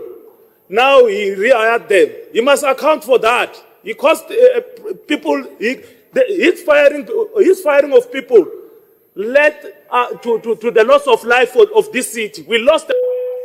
Be careful of making a speech when you are giving a point of information, because you are going to say I'm cutting you off, and you know that you are making a speech now. So I was just putting them one by one. So you must allow me that 3 minutes, Speaker. Just put a clock there so that I can start seeing. Allow what? I know I'm not going to allow 3 minutes. Thank you very much. Your point of information is noted. And Councillor, then MMC. Can we then allow the meeting to continue? Please. I don't want to find people collapsing because of the heat. Please. Councillor. This is the problem, Yakog. Councillor, this is the problem. Niteta ninga nigezwangi isikhathi sokuthetha. Thank you. Councillor, may you continue? Thank you, Speaker. I raised my hand because actually I think there was an omission in terms of the report. I was supposed to be on the speaker's list. I don't know what happened. I don't know if I can... Are you Councillor Matro? Yes, I called you, but people raised hand. No, I did. I know I did call. Uteta anu enanteta no Matro.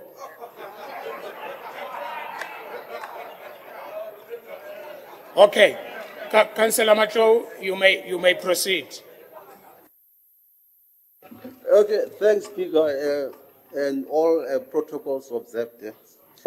Sorry, MMC, can we allow Councillor Matro to continue? Thank you so much. Councillor Matro. No, I won't take long. Thanks, Speaker, again, with all protocols observed. As the caucus of Action SA, we support the report as it is, really, especially in terms of establishing a new townships in affected area.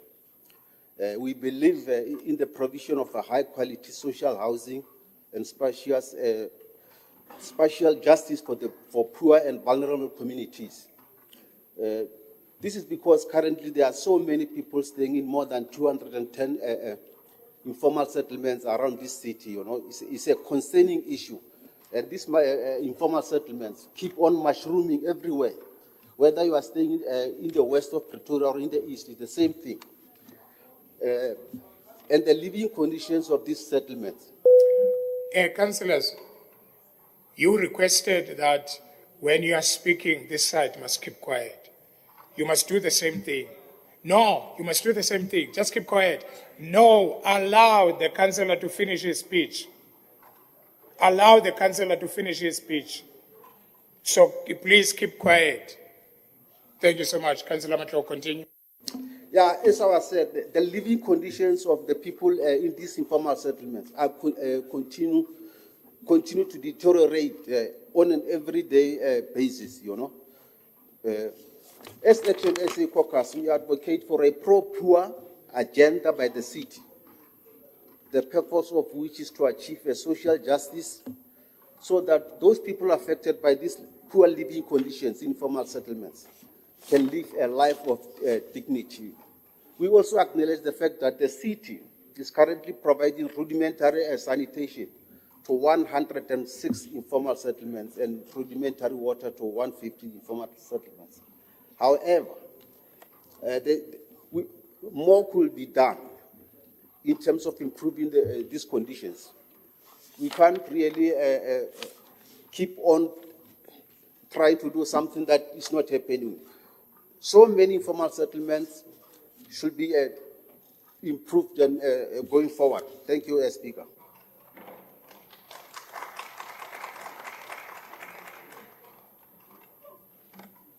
Thank you very much.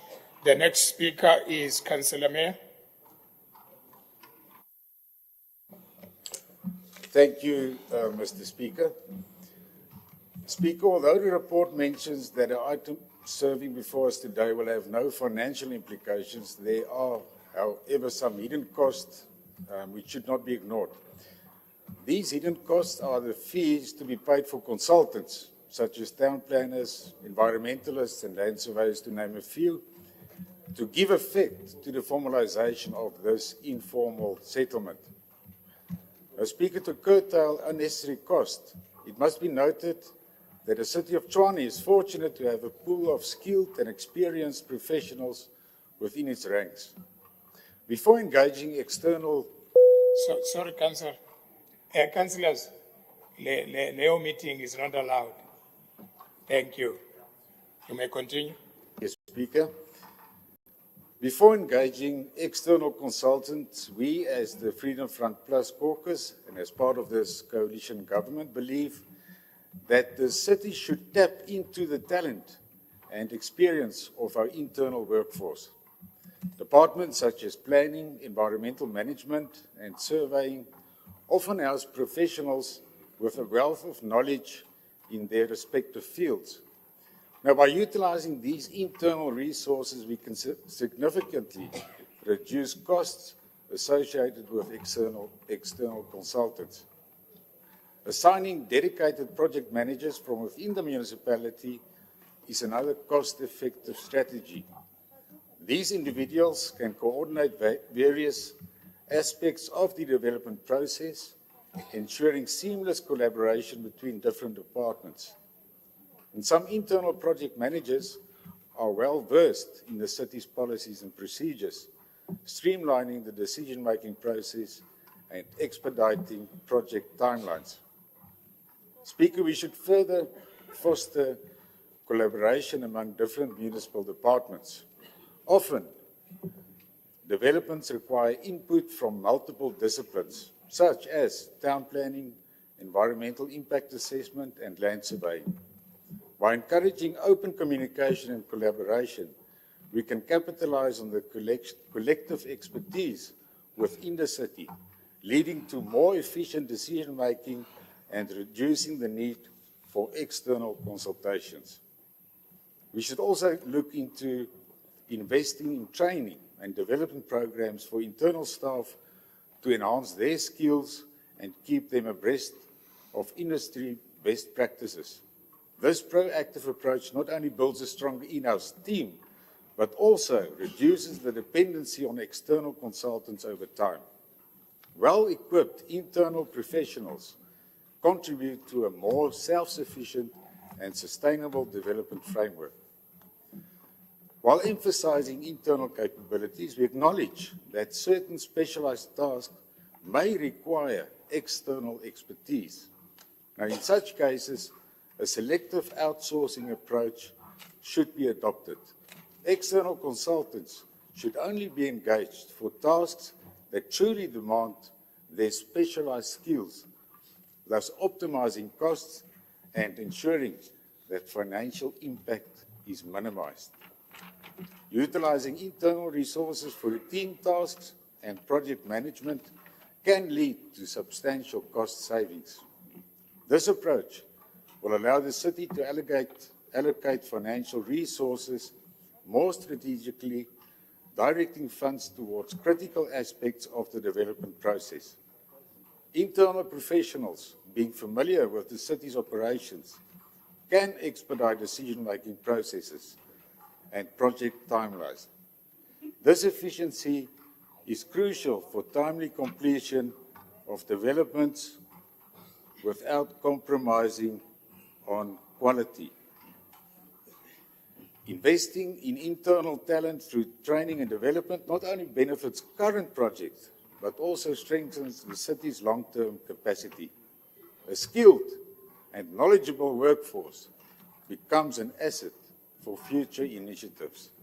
In conclusion, Speaker, by harnessing the internal expertise available within the city of Tshwane, we can achieve our growth objectives efficiently, effectively, and in a financially responsible manner.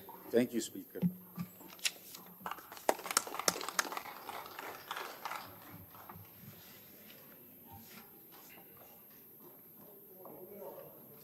Speaker. I raised my hand, Speaker. No, I was reminding you. I was reminding you that I raised my hand. Okay. Then wait to be given an opportunity. All right? Thank you. And that was the last speaker on this item. Then I'll call the MMC, Matsibatila, which is, he came before you. Then you can speak if you might after that. So I'll give it to the MMC. MMC? Thank you very much, Speaker. Speaker, actually, I wanted to speak well after Councillor Chief Whip of the Opposition, Maluleka, was speaking, to indicate to him that as much as he thinks that we are not listening, we are listening to Councillor Violet. In fact, we are in support of what she was saying. And we, as a department that is the custodian of this power of attorney, that we fully support what Councillor Violet was saying, but just also to caution, to say, I would prefer that people do not leverage these houses or these service stands that we provide to them, but ensure that they keep them for even their generations to come instead of selling these houses. Because then it creates a problem of what Mr. Matlo was saying, Councillor Matlo was saying, as far as having more and more informal settlements. And that creates a serious problem, as he said, of rudimentary services and takes away from the developmental purpose of us as a city to ensure that we have bulk and townships that have reticulation in them, both sewer and water. So it's very important that we do not, at the end, Councillor Violet, that we find ourselves, our people, selling these houses or selling these service stands, selling these stands that we are providing for them. But they keep them for their generation so that generations to come might have a place that they can call a home instead of going out and having these extended informal settlements. Speaker, thank you very much. Thank you very much, MMC. Councillor Matebula. Speaker. Thank you very much, Speaker. You know, I really appreciate the fact that you gave me thank you very much. Thank you very much. Allow the councillor to speak. Councillor Matebula. Thank you very much, Speaker. You know, I really appreciate the fact that you gave me an opportunity to speak after the MMC. The MMC is giving a 40 by 40 service stand to a family, Speaker. He wants generations to stay in that 40 by 40. He wants a family to grow into 40 by 40. How many rooms will you have in a 40 by 40? He's speaking mediocre. We want land. We want to build our own houses. They must give us land. They must not give us what. Councillor Matebula, I'm not stopping you. Noted, councillors. I'm not stopping you. What were you gonna say? Listen to what I'm saying. What were you gonna say before the MMC? Because you claimed that you raised the hand before him. What were you gonna say? Say what you wanted to say. Don't respond to what the MMC is. Oh, I wanted to remind you that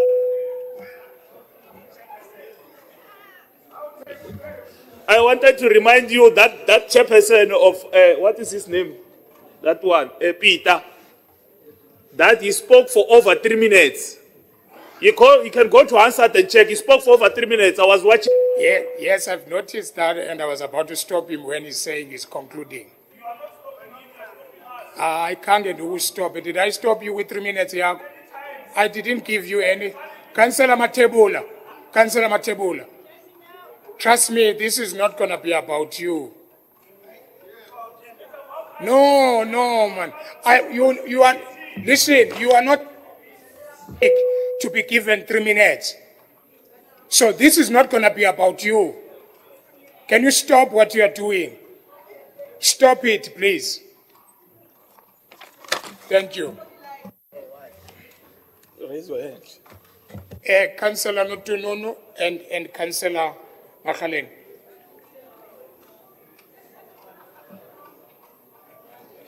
This water is making you to make noise. No, thank you, Speaker.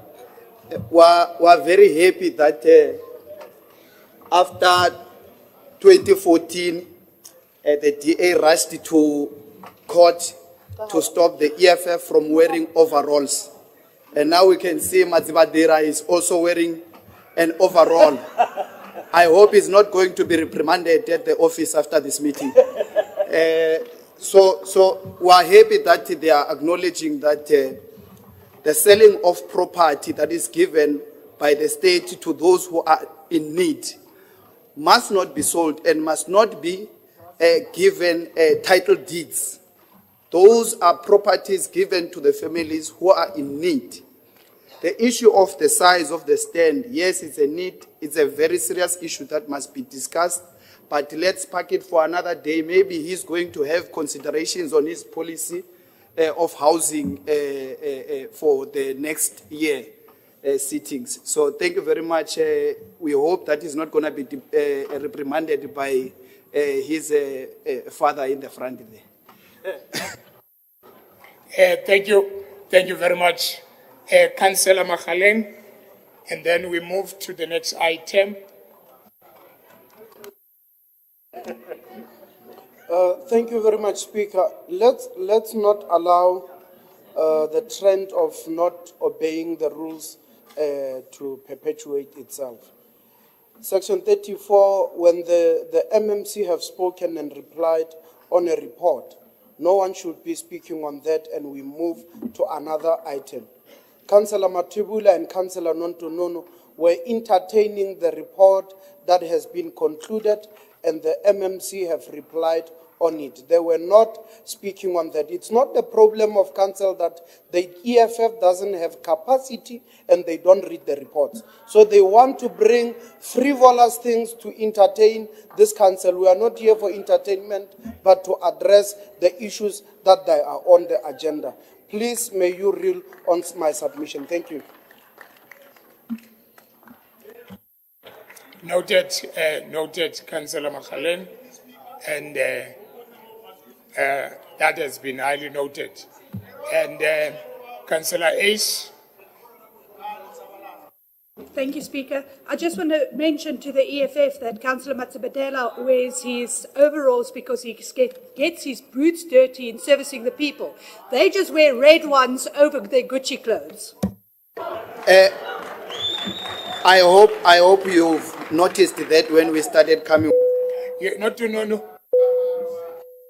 Yeah, not to know. Not to know.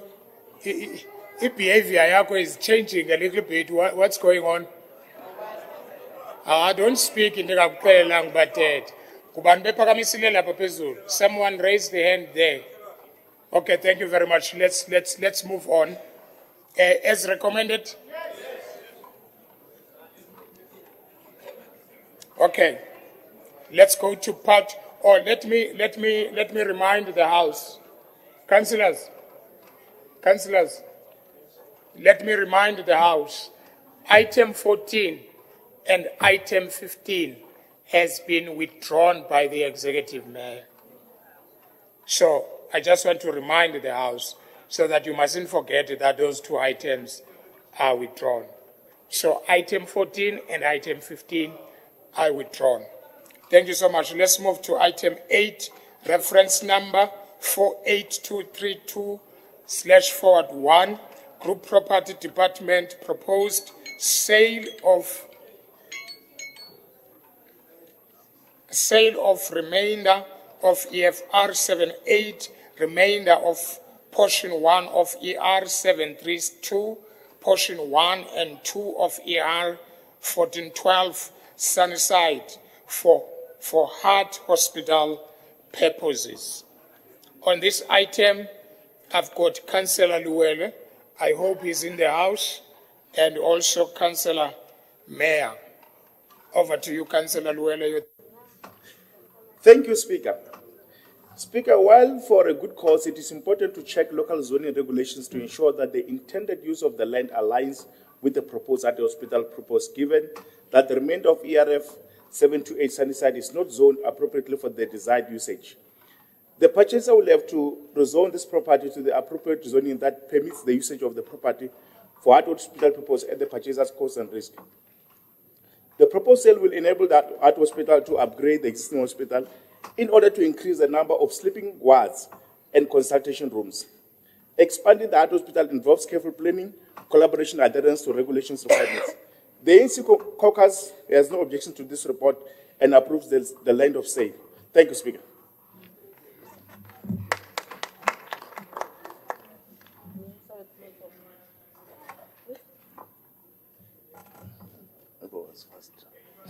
Speak. Thank you, Speaker.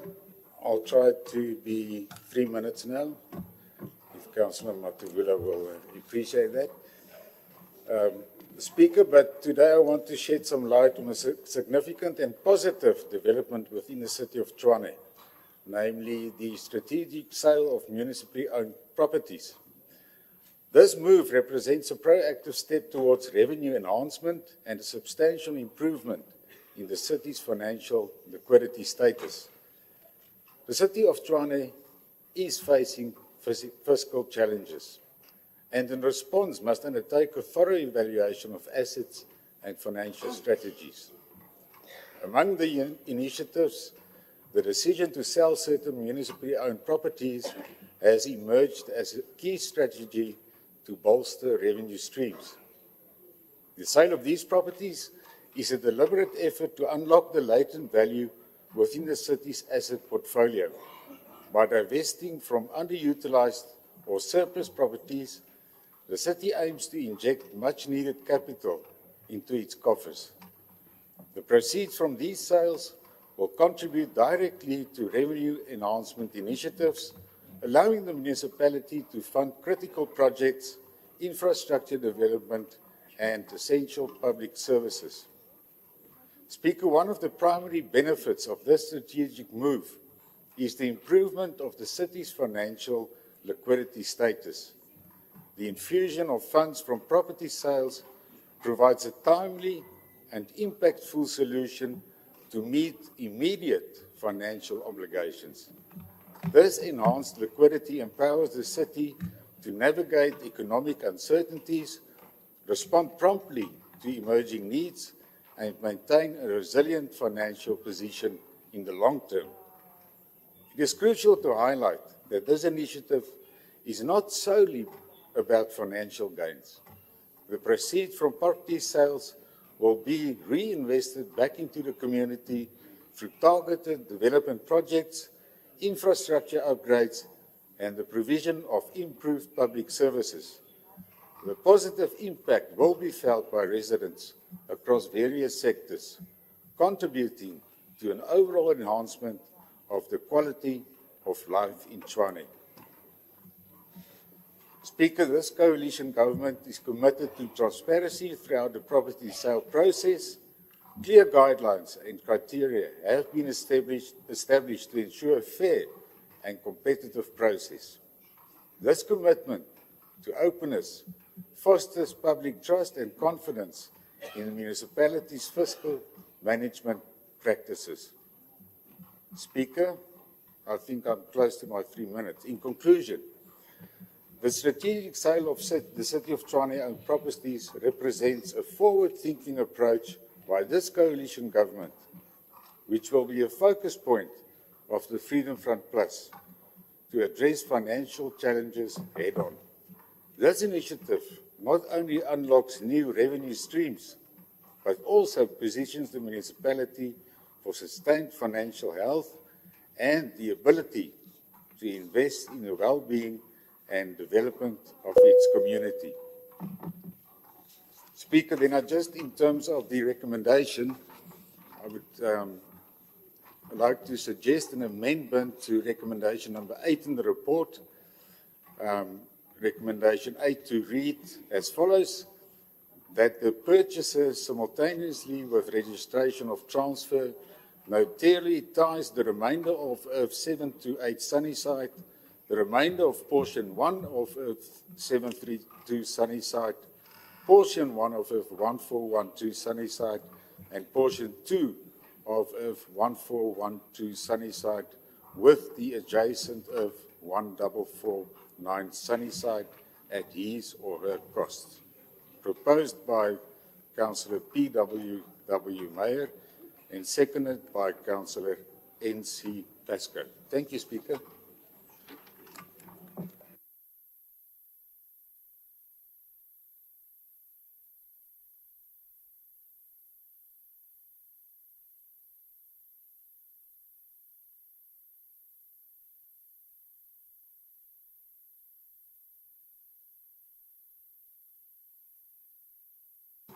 Proposed amendment to recommendation 8, that the purchase simultaneously with registration of transfer, notarial ties, and reminder of ERF 2728 Sunnyside, the reminder of portion 1 of ERF 732 Sunnyside, portion 1 of ERF 1412 Sunnyside, and portion 2 of ERF 1412 sanitized with the adjust EFR 1449 sanitized at her cost. This is proposed by Councillor Mayor and seconded by Councillor Pesco. As amended? Okay, Alderman Malulega.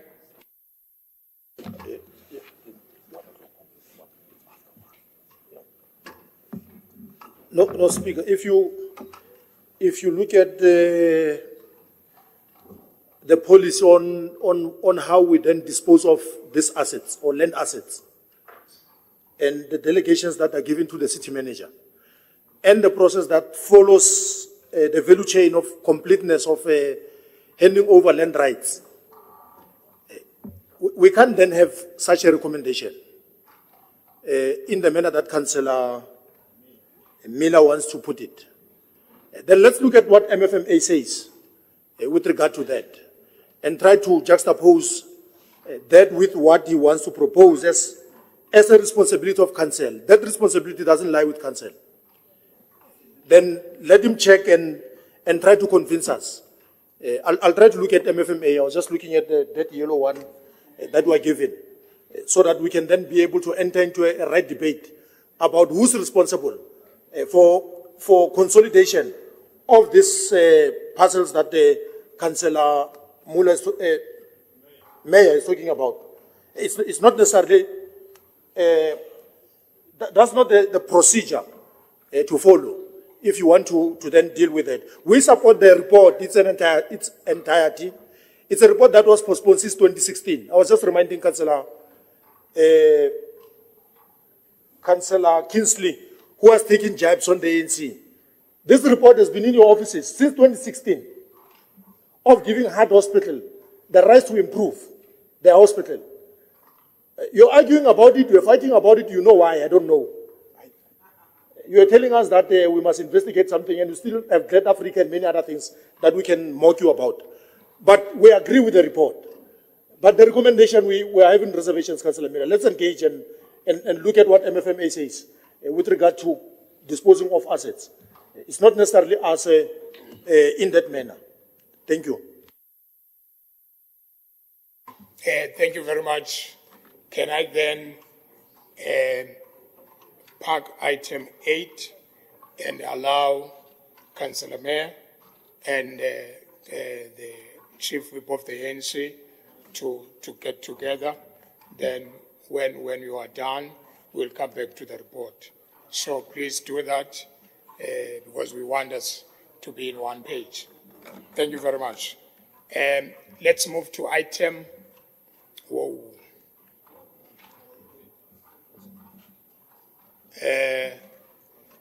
Okay. I've got.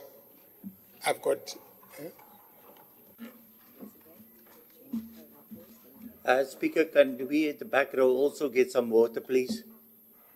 Thank you.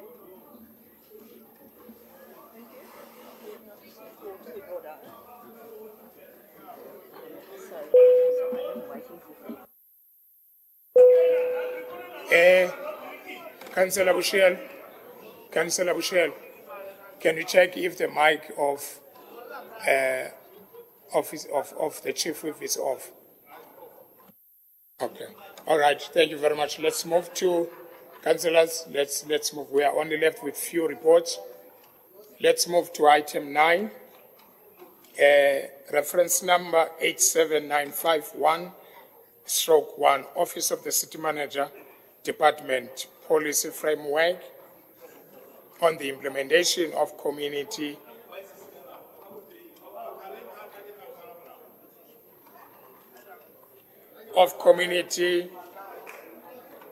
upliftment present initiative. This report is on page 201 to 430. Recommendations are on 220. And on this item, I've got Councillor Tema from the ANC, I've got Councillor Tshwane from the EFF, I've got Councillor Mukoti from the Action SA. I've got 3 speakers on the item 9. Let's proceed. Councillor Tema from the ANC. Is he here? Councillor Tema.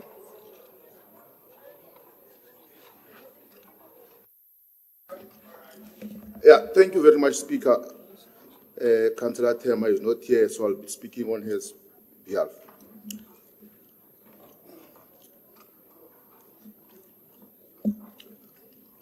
The African National Congress has always been committed to the advancement and empowerment of our people. We believe in creating an exclusive and prosperous society where every individual has an opportunity to strive and contribute to the development of our nation. It is with this vision, Speaker, that we align ourselves with this policy framework of the Community Upliftment Principle Initiative. This initiative encompasses various aspects crucial to the overall growth and progress of our community. The focus of economic development, education advancement, social inclusion, and intergenerational sustainability. By endorsing this framework, the ANC demonstrates its unwilling dedication to build a better future for the residents of the city. One of the key components of this initiative is economic development. We understand that the sustainability economic growth is essential for creating jobs, reducing poverty, and improving the standard of living for our people. Community upliftment principles provide a strategic approach to stimulate economic activities in specific areas, fostering entrepreneurship, attracting investment, and creating an employment opportunity for all. Education is another fundamental pillar of the framework. We firmly believe that education is the key to unlock the potential of our youth, equipping them with the necessary skills and knowledge to become active in participating in our society. Through the implementations of Community Upliftment Princess Initiative, the aim should be to establish educational centers that offer quality education and training, ensuring that no child is left behind and every individual has access to lifelong learning opportunity. Furthermore, Speaker, intergenerational sustainability is an integral part of this framework. We must strive to create a society that not only meets the needs of the present generation, but also safeguards the priorities of the well-being of the future generation. The Upliftment Princess Initiative emphasized that importance of sustainable prices, environmental and the prevention of our cultural heritage, ensuring that our legacy endures for years to come. In conclusion, Speaker, by relying behind this policy framework, the African National Congress acknowledges the transformative potential of Community Upliftment Initiative. We recognize the power of collaboration, innovation, and the transformation of neglected spaces in our flourishing centers of active and growth. By embracing this initiative, we'll be demonstrating our commitments to building a better capital city, one that is exclusive, prosperous, and sustainable. Your 3 minutes is up. Thank you.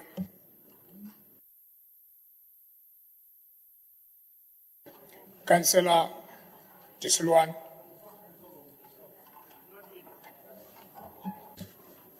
Speaker, we waive. Thank you. No.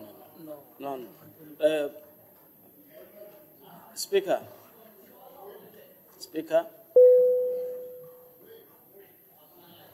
Can you allow me, Councillor Matebula, to speak? Councillor Matebula, can you switch it off, please? Okay, thank you. Councillor Mokgoti from the Action SA. Speaker.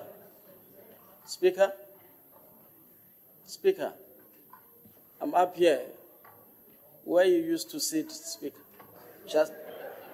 I'm here. Okay, go ahead. So before you speak, Chairperson. Yeah, Speaker, I'm the one who's going to speak on behalf of Councillor Tshwane. Your leader said they are waiving. Your leader said you are waiving. Please don't do that to me. Councillor, your leader said we are waiving. Please don't do that. Councillor Mokgoti, please continue. Councillor Mokgoti. Chairperson, it's your turn. Thank you, Speaker. Greetings to you. We support this report. We believe that this framework demonstrates a profound understanding of the power of grassroots initiatives and community involvement.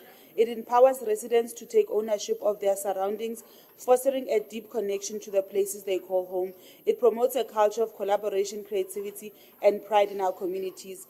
This approach not only enhances the physical landscape of our communities, but also promotes civic engagement, cultural expression, well-being and economic growth, and environmental stewardship. Let us continue to support and participate in the beautification of our public spaces, as well as work together to create a vibrant, inclusive, and sustainable community in Tshwane. Thank you, Speaker. Thank you very much, councillors. That was the last speaker on item 9 as recommended. Right, we are going to go back to item 8 as we park it, unless they are still negotiating each other. And while they are still speaking, time is 1:15. And in terms of the executive report, I've got 4 reports left. So it's either we push this report, then we go for lunch. Which one is better? Thank you very much. Thank you. Councillors, Councillor Mayor, are you giving a report back so that we can be able to finish item 8? Noted.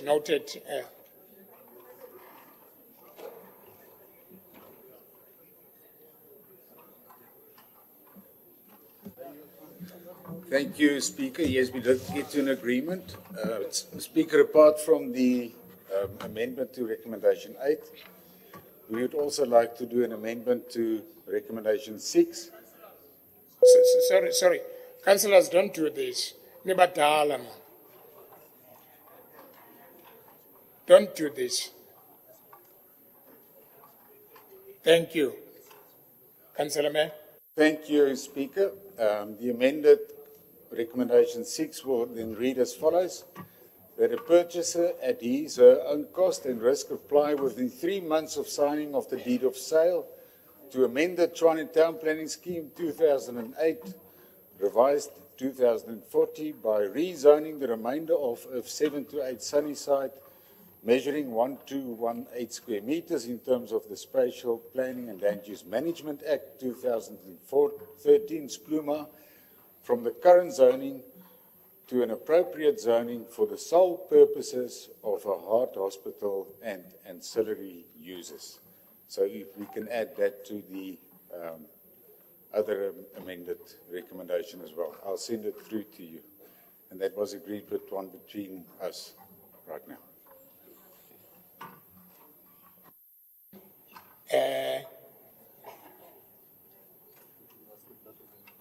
Yes. Can you make the amendment in writing, please? So that I can be able to read it, then we move. But while we are still busy, can we continue with item 10?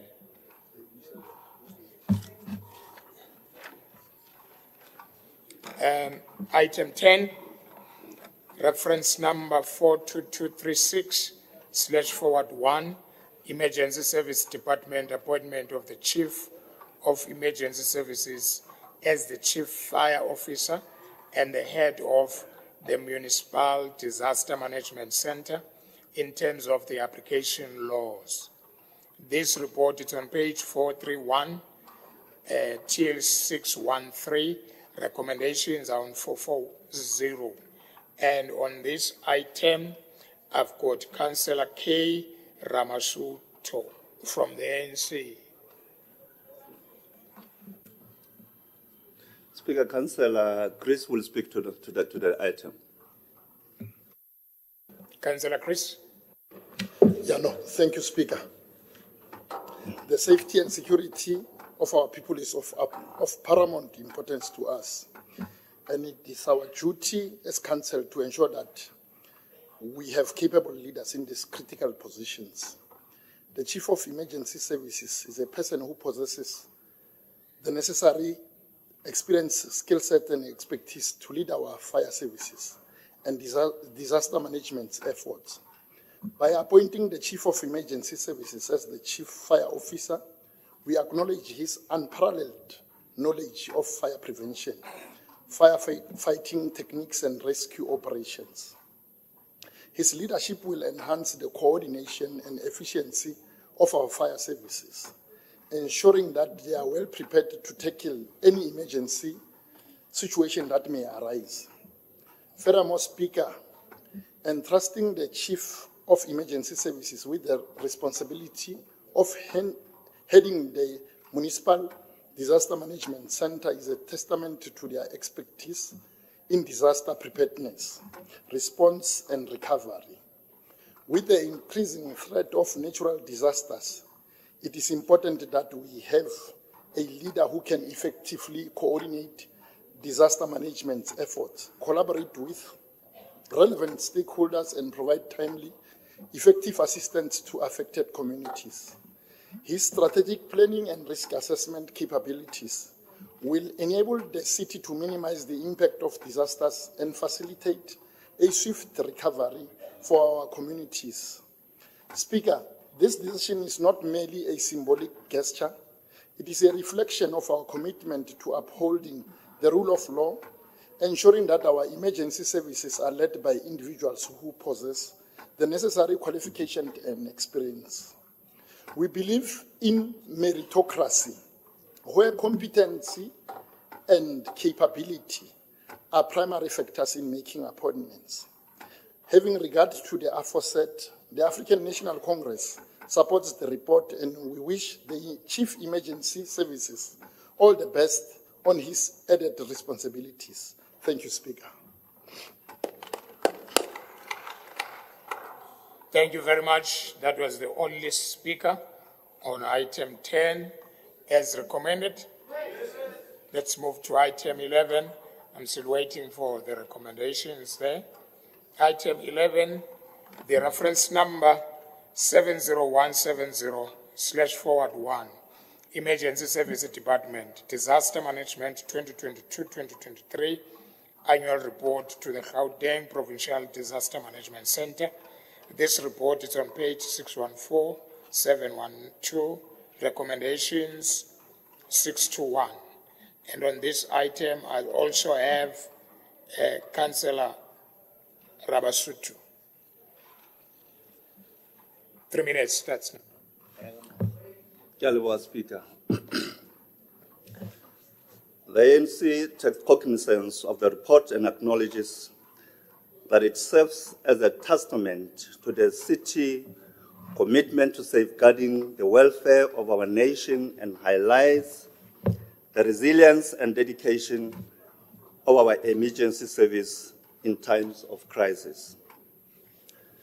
Honorable Speaker, one of the key reasons why the ANC chooses to endorse this report is because it aligns perfectly with our core values and principles.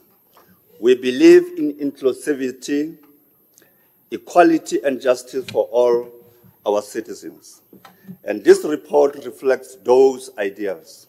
It highlights the proactive measures taken by the department to ensure that all communities, regardless of their socio-economic status or geographical location, receive the necessary support and assistance during time of disaster.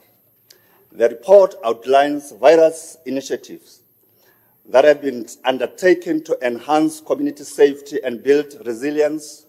This includes the implementation of effective yearly warning system, the establishment of community-based disaster risk reduction programs, and the development of robust emergency response plan.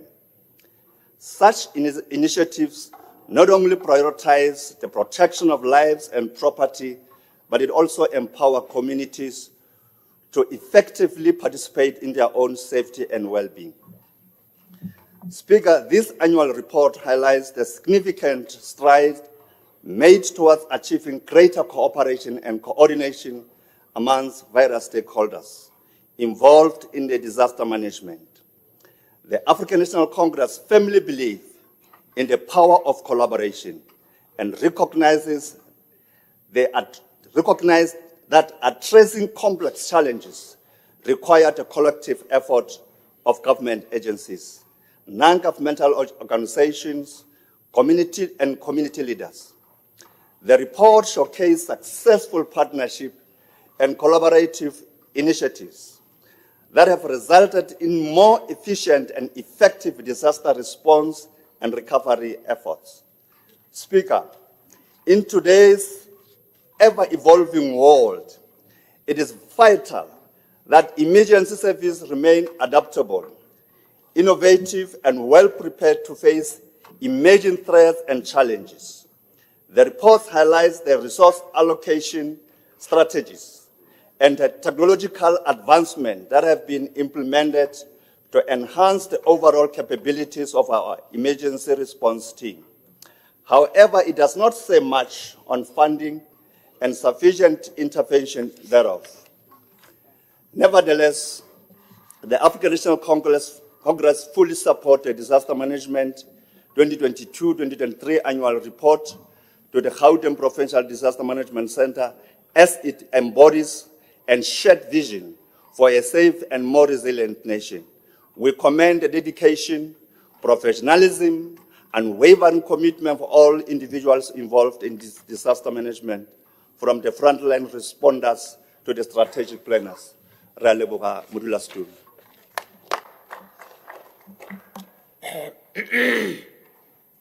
Thank you very much. That was the only speaker on this item as recommended. Right, let's go back to item 8. Proposed amendment to recommendation 8 and 6.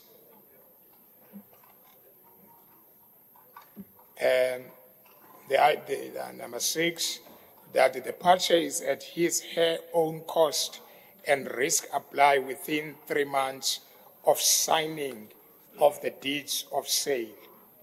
To amend the Tshwane Town Planning Scheme 2008 by rezoning the remainder of the EFR 7 to 8 Sunnyside, measuring 1:1 in terms of the Special and Hard Use Management Act 2013 from the current zoning to an appropriate zoning for the site purpose for the sale purpose of a heart hospital and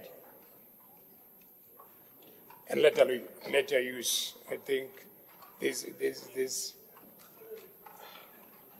Speaker, the sole purpose for a heart hospital and ancillary uses. As amended. Thank you very much. Let's quickly move to item 12. Item 12, reference number 91595/1, Office of the Executive Mayor, reports on the Public Protector in respect of Hammanskraal. This report is on page 713, 838. Recommendations are on 716.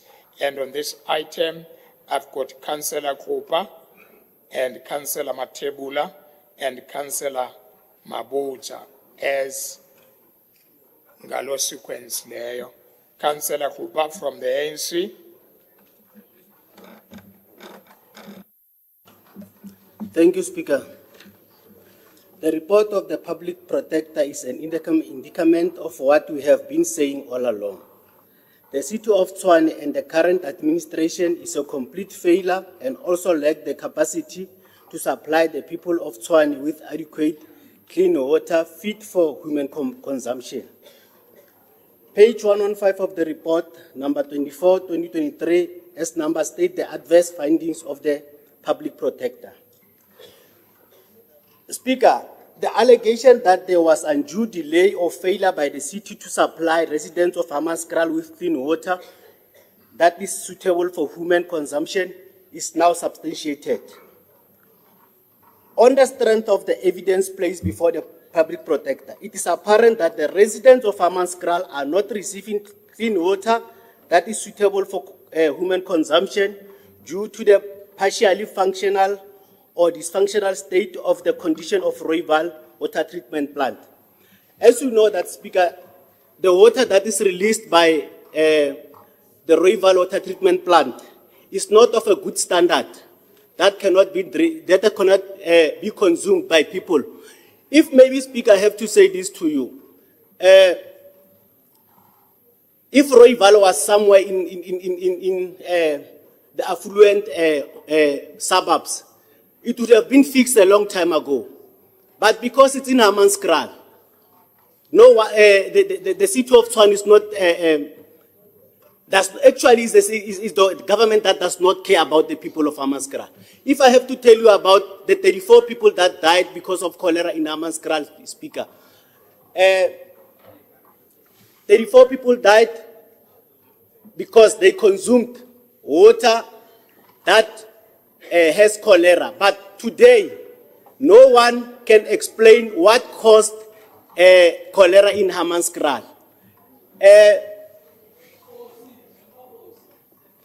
No one can explain, Speaker, what caused cholera in Hammanskraal. The families of the people of Hammanskraal still wants to know the reasons what happened, and no one can explain that to us, Speaker. These findings of the Public Protector raised as these are some of the findings we have raised as the ANC caucus and the people of Hammanskraal in terms of the remedial action. It is clear that the city that lacks capacity to do anything. We are just waiting to see if the 30 days, the 60 days that was given by the Public Protector will be adhered to. We have 60. The executive mayor have 60 days to implement the plan set out by the municipal manager to address the Rooiwal issue. As for the Minister of Water Affairs, they have shown their desire to solve the matter. The stumbling block being the arrogant mayor hell bent on playing politics with the people's life. As the ANC caucus, we welcome this report and hope to see action being taken by the lazy and incompetent administration. I thank you, Speaker.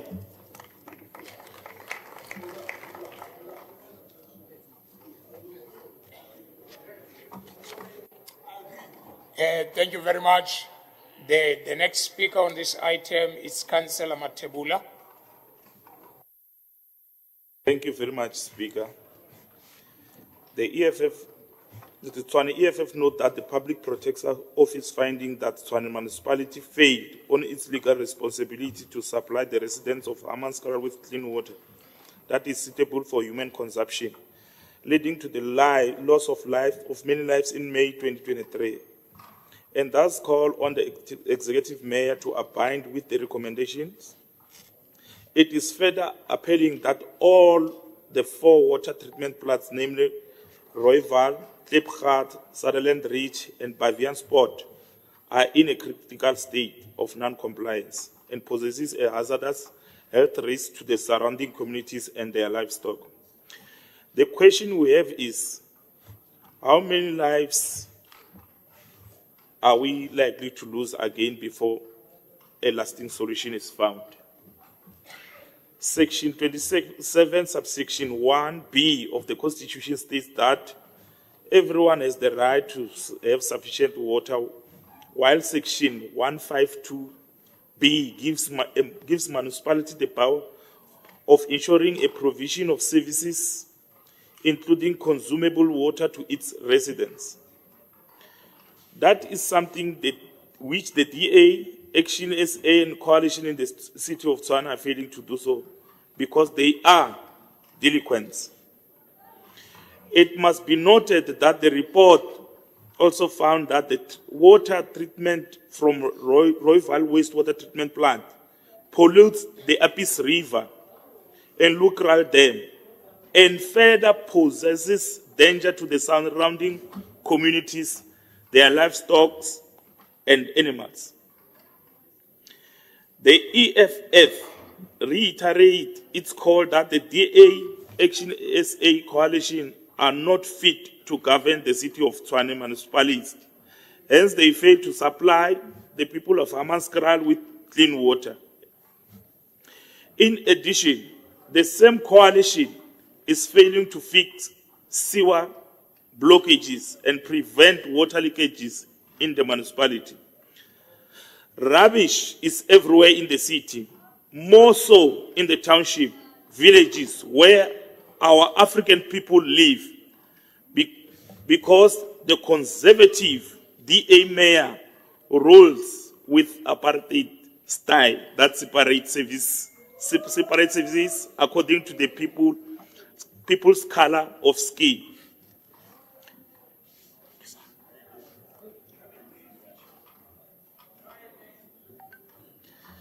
The conservative mayor is also failing to understand that the lack of clean and consumable water possesses danger and unfortunately inconvenience the affected community of Hammanskraal. As reported by the public protector, EFF will continue to demand accountabilities from the city manager, the executive mayor, on issues of governance. Hence, we will closely monitor that they must develop and present a water treatment turnaround strategy to council and submit a report on remedial action to the Office of the Public Protector within 60 days. I thank you.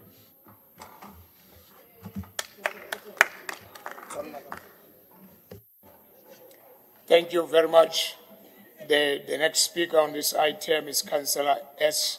Mabuza from Good.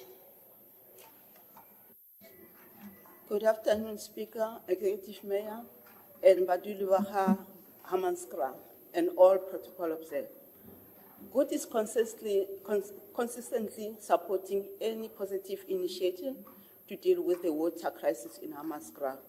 We welcomed the SIU probe in the Rooival Water Treatment Plant, where 20 people lost their lives in September this year, and some were hospitalized due to the cholera outbreak.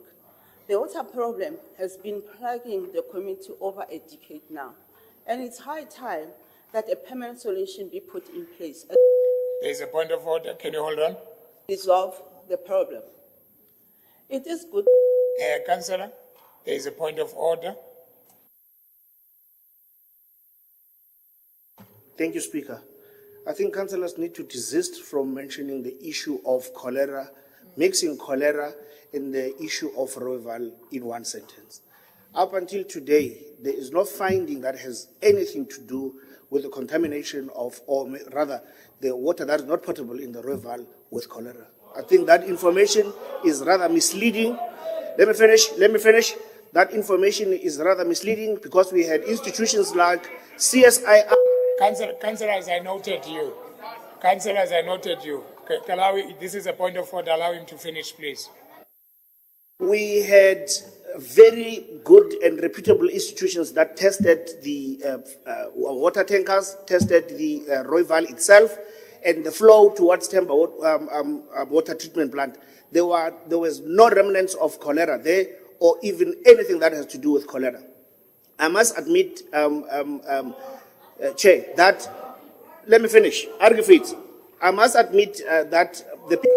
But be careful, sorry, MMC, don't make a speech. Yeah, please, finish your point of order. Yes, I must admit, Speaker, that the people of Hammanskraal deserve potable water on their taps. However, at this point in time, there's huge amounts of millions that are invested in making sure that they have water tankers that supply potable water. So I'm not sure where is Councillor Sarah getting this information. Thank you. Thank you very much. Point of order.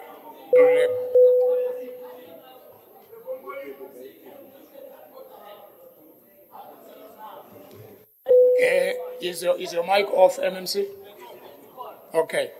Councillor Sarah, is your mic off? Speaker, we don't dispute the debate there. MMC can speak at the end of the debate and clarify these issues. He can't interject a debate. No, it's not a point of order. It's a speech that you gave, Councillor Foss. And clarify, give clarity on the issues if he has discomfort or any counter-argument. You've got a privilege in terms of our rules and orders. But don't abuse orders and privileges. Councillor Foss. She was misleading us. Speaker. MMC, don't respond. Don't respond. You've got time to do so. Councillor Mabutsa, please, may you continue? Thanks, Speaker. I acknowledge what the MNC has said, but I also have the right to speak and to express the view of my party as well as the view of residents of Hammanskraal. I don't know why the MMC just interject like this. Is there something that the MMC is hiding that we should know about, that he doesn't want me to continue my speech? I deserve respect, the MMC, and if I'm allowed to speak, give me the opportunity to speak until I finish with my speech. It's then that I will interject. I deserve that respect. I can be one-seater in this council, but I do deserve the respect. I'm also being voted by people in this chamber. I'm not owing you any apology whatsoever.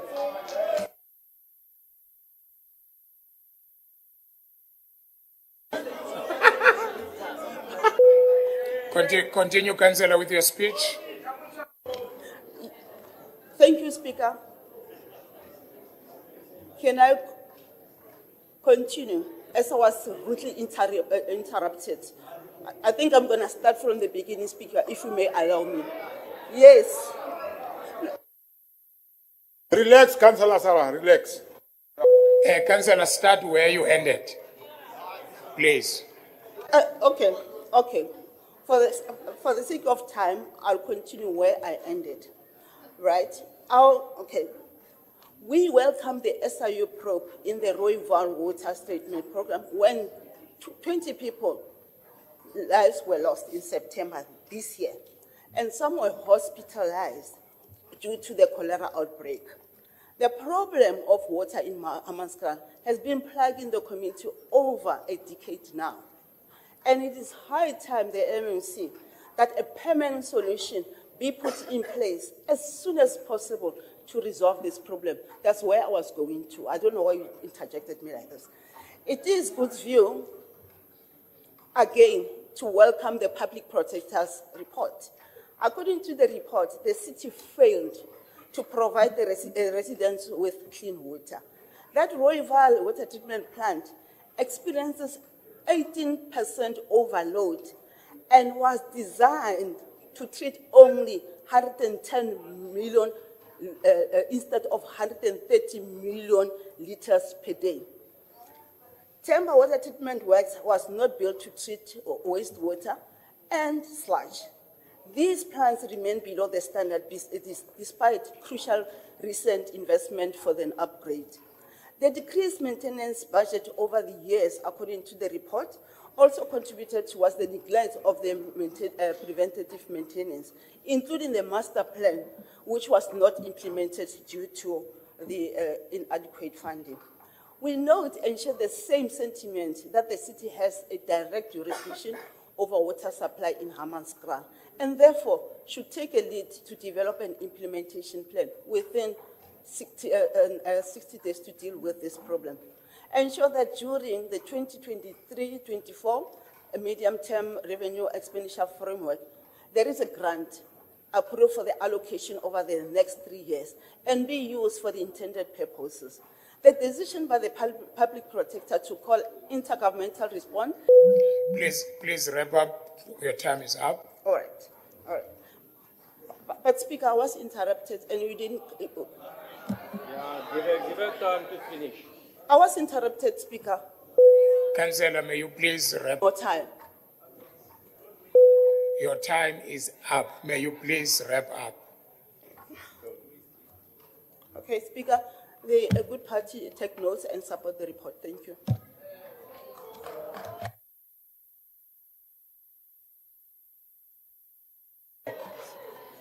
Thank you very much. That was the last speaker on this item, as recommended.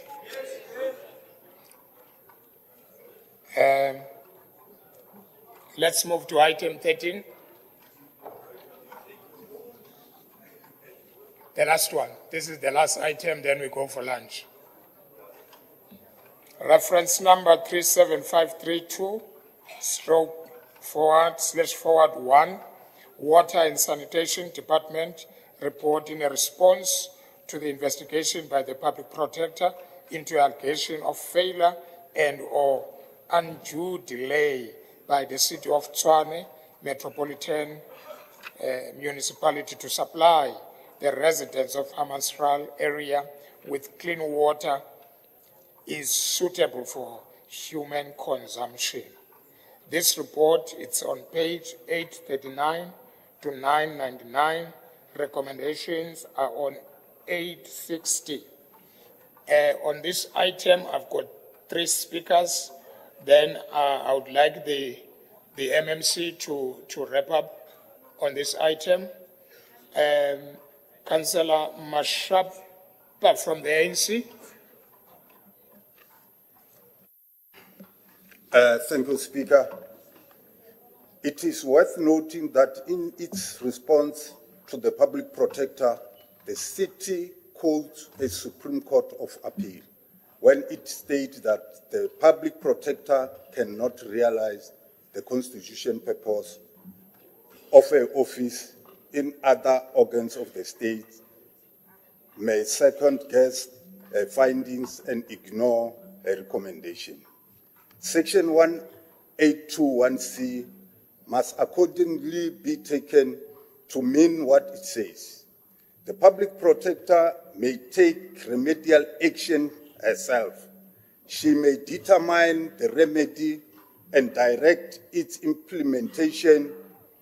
It follows that the language, history, purpose of Section 1821C make it clear that the Constitution intends for the Public Protector to have the power to provide an effective remedy for the state misconduct, which includes the power to determine the remedy and direct its implication. All counsel before us rightly accepted that the Public Protector report's findings and remedial measures could not be ignored. As the ANC caucus, we will to acknowledge that the fact that the city accepts the findings of the Public Protector and ready to implement and also allow itself to lead by the provincial government and the National Department of Water Affairs in implementing the remedial actions as set out by the Public Protector. The people of Hammanskraal cannot wait any longer for the provision of clean, drinkable water. We have seen enough casualties already in the city. As we speak, we have we have another water crisis in Mamelodi and hope the city will be on its toes to deal decisively with such. In closing, Speaker, I would like to thank the Department of Water and Sanitation under the leadership of hardworking Minister Senzo Mchunu, to put aside 1 billion. I can attest, even the mayor can attest when I'm saying the hardworking minister. That is Senzo Mchunu. It's a hardworking minister to put aside 1 billion rand for Makali's. Aibo, you are not ministers. Why are you worried when he's saying he's a hard-working minister? You are just councillors. So don't worry about the minister, what he says about the minister. Just keep quiet. Allow the speaker to speak.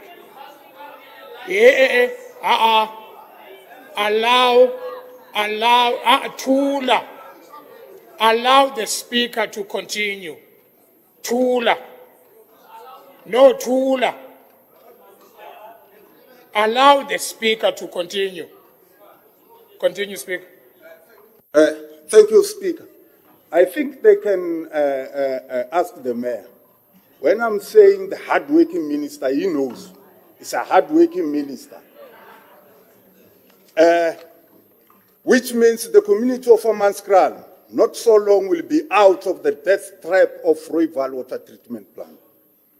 The people of Hammanskraal, they will start drinking potable water from Makali's water. I thank you, Speaker.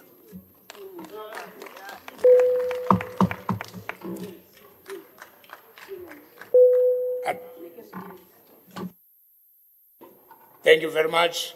The next speaker on this item is Councillor Matebula. He's not here. You are waving.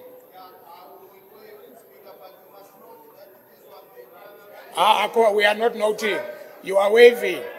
Not to no. You are short. So behave like that one. Let's move to the next item. To the next speaker, which is Councillor Munama.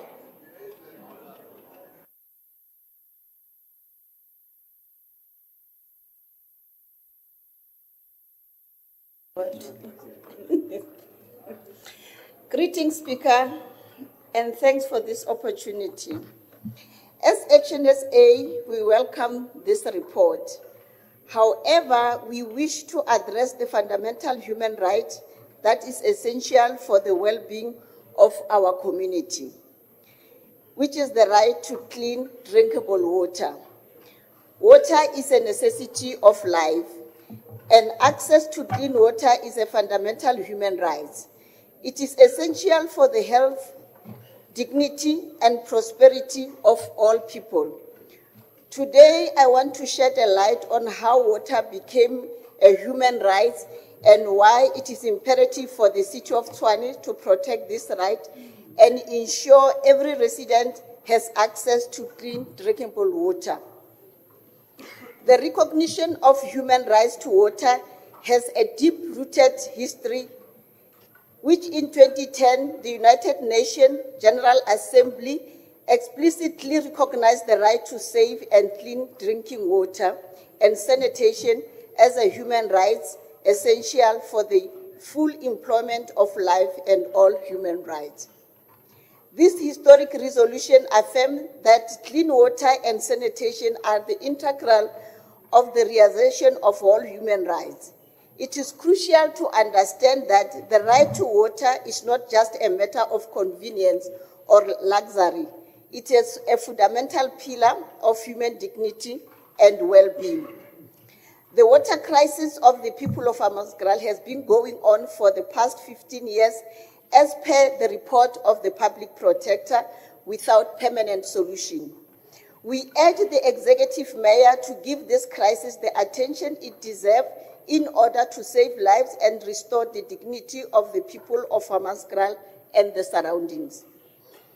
As community, it is our moral and ethical responsibility to ensure that every resident has access to safe and clean drinking water. This is not just a matter of fulfilling legal obligation. It is about upholding the fundamental human rights of our fellow citizens. Speaker, access to clean water is directly impacts public health, economic development, and social justice. Without clean water, individuals are at risk of waterborne disease. Children may be unable to attend school due to illness.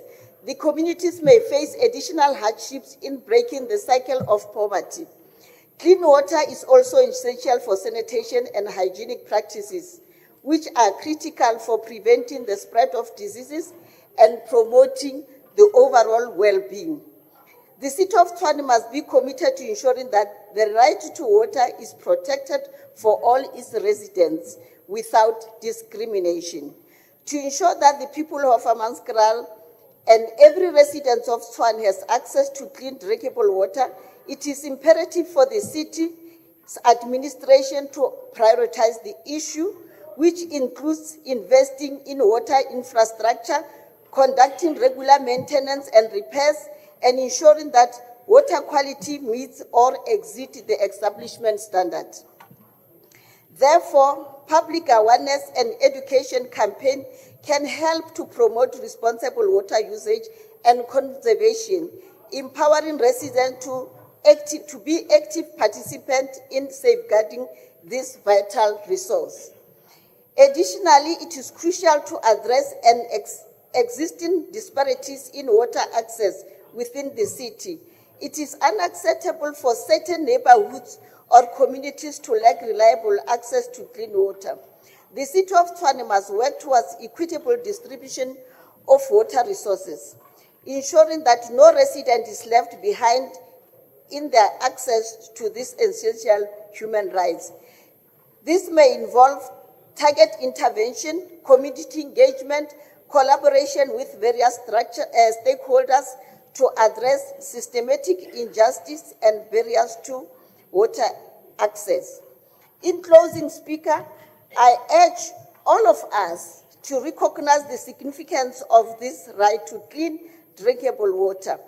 As a resident of Tshwane, we must stand united in our commitment to ensuring that every individual in our community has access to this essential resource. Let us work together to protect and uphold the rights of water for all. I thank you. Thank you very much. That was the last speaker on this report.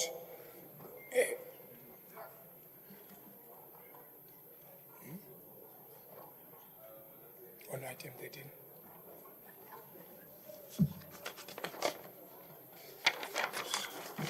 Okay, thanks. Councillor Mabutsa from Good. Thanks, Speaker. Yes, Good Party receive and welcome the report. The decision by the public protector to call intergovernmental response between the city and other departments such as Water and Sanitation Department, National Treasury, DPS State to fund their maintenance plan is much appreciated, as it will assist with the monitoring of the project to ensure that the project is completed within reasonable time frame, resources are not being wasted, and the standard is not being compromised. The residents of Tshwane, the residents of Hammanskraal are currently relying on water tankers to deliver water. And apparently, that's the report that we got, that the elderly cannot be able to access that water due to the designated area of which those tankers were put. So we're urging the executive mayor to try to assist and resolve this challenge. Good calls the executive to take residents into their confidence, to regularly update them on the progress and how the implementation plan will be rolled out. This regular briefing will restore trust in the community, ensure that the city is a city that really cares and they care for their well-being. The residents of Hammanskraal, just like any other citizen in the country, are protected by the Constitution. especially Section 27, that stipulates that everyone has the right to have access to water. And furthermore, that the state must take reasonable legislative and other measures within their available resource to achieve progressive realization of these rights. So good take cognizance of this report and support it. Thank you, Speaker. Thank you very much. And now I'll call upon the MMC of Utility to close this report. And after that, the Executive Mayor, then we go for break. Thank you, Mhlekazi. We, as the Democratic Alliance, welcome the SIU report. However, one thing I need to mention is that it is actually distasteful that we have to go to the public protector, because we as councillors signed an oath to make sure that we deliver services to our people. This has been ongoing for the past 15 years. It is clear that when the DA delivers, councillors develop a sudden amnesia. It is this executive mayor that made sure when we were in Cape Town during the executive leadership program that we approached the minister. It is not the other way around. We approach the minister so that we can leave the political interest and focus on the people of Hammanskraal. It is in this mayor's term that we'll be delivering proper water to the people of Hammanskraal. It is in this term that we'll make sure that the people of Hammanskraal have potable water. Just to empower my ANC councillors, we have... Councillors. Councillors. Continue. As I said, Mhlekazi, when the DA delivers, councillors develop a sudden amnesia. Already we have had, on these recommendations of the public protector, we had made inroads in making sure that we sit down with the DWS together with National Treasury and obviously City of Tshwane. There is an amount of 450 million that has been budgeted for 3 years, 150 each and every year, in making sure that much as we don't have money and capacity at this point in time, we have partnered with DWS National Treasury in making sure that there is an immediate solution. This came in a two-pronged approach, Speaker. The first being the short... Sorry, MMC, is that a point of order? Won't be any point of order. Ima, MMC. Ima. Consent.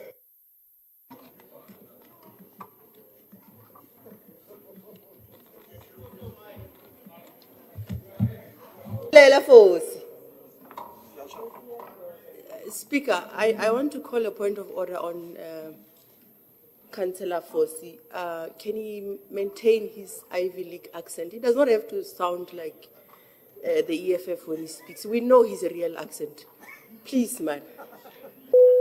You're out of order, Councillor. You're out of order. Continue, MMC.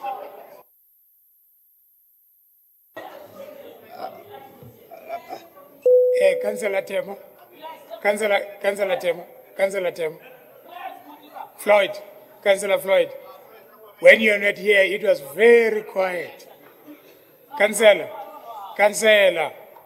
Thank you. Over to you, MMC.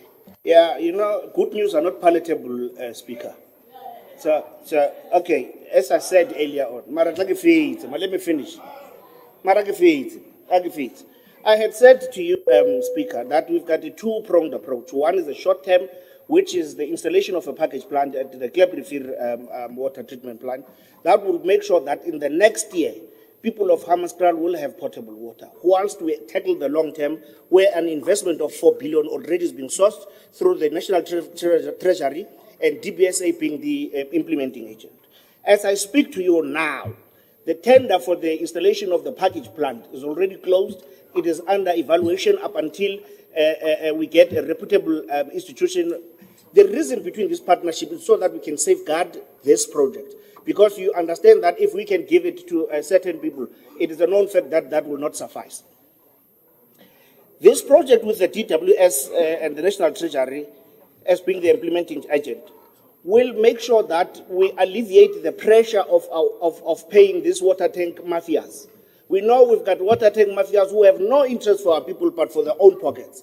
So the sooner we get to make sure that the Klebrifier water treatment plant is superb and is providing water to our people, the sooner we get to not pay those people who masquerade as the people's defenders.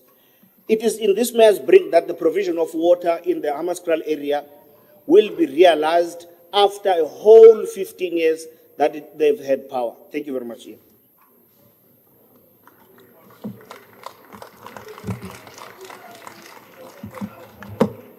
Speaker.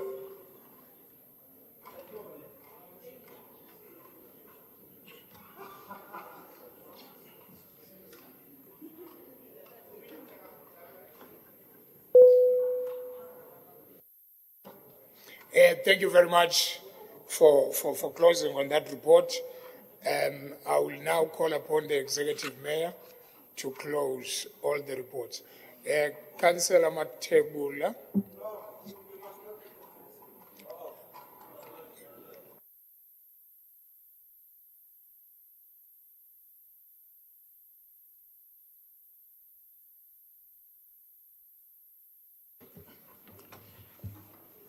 Thank you very much, Speaker. The MMC Speaker says it has been going on. But, Councillor, you know that you cannot comment after the MMC has closed the report. You know the rules. Yeah, you know the rules. I've been allowing you to do that. You know the rules. Once the MMC closed the report, you don't speak to it. So thank you very much. Executive Mayor. Executive Mayor, can we... I'm rising on a point of info. Councillor, you should have said that from the beginning.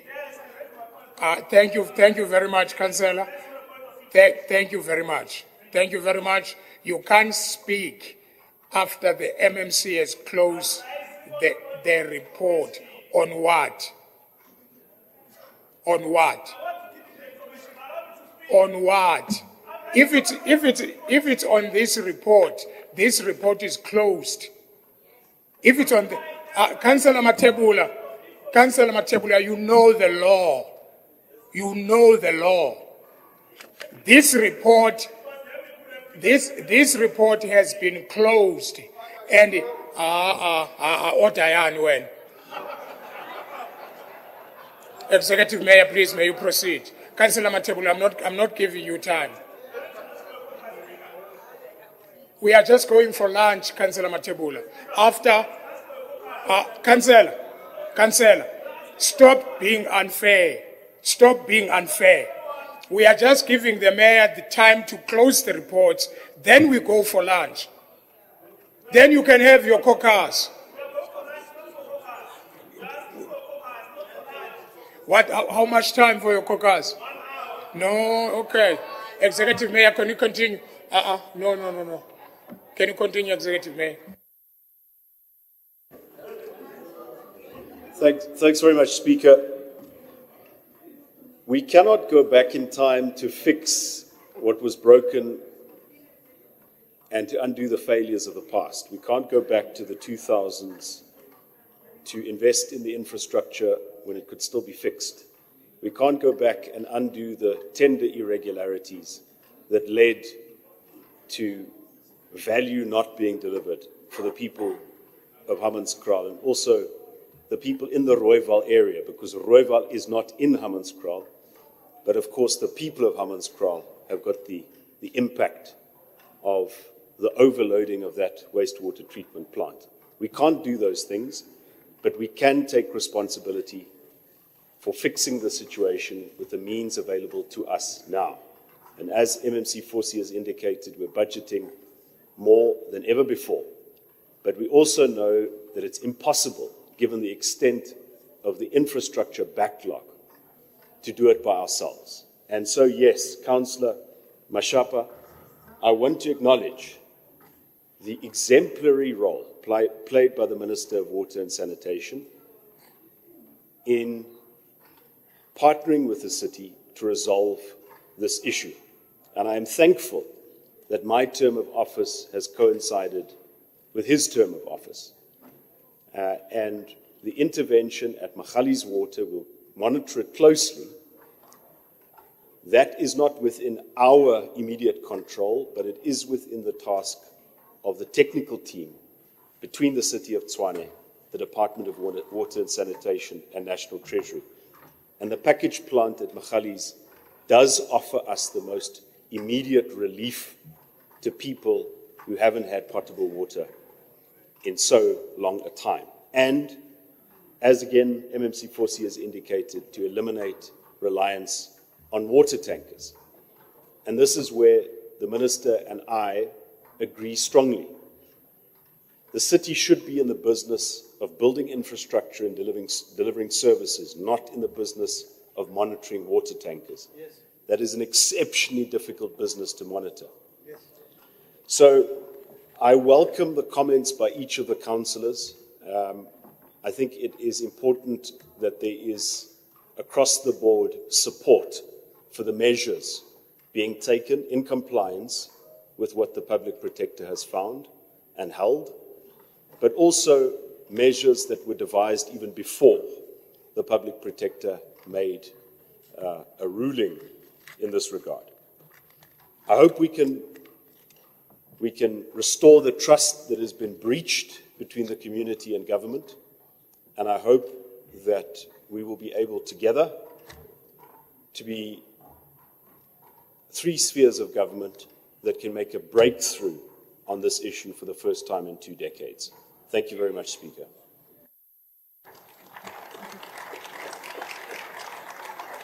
Thank you very much for the long day. Let's go and have refreshments. And unfortunately, Alderman Malulega, you asked me that I promised lunch at a programming meeting. Unfortunately, I couldn't deliver that promise, but I do promise that I will deliver in future. Thank you very much. This meeting is adjourned for a lunch. It's 3:15 now. It's 2:15. We'll be back at 3:15. Thank you.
Increasing water consumption in the city of Tshwane.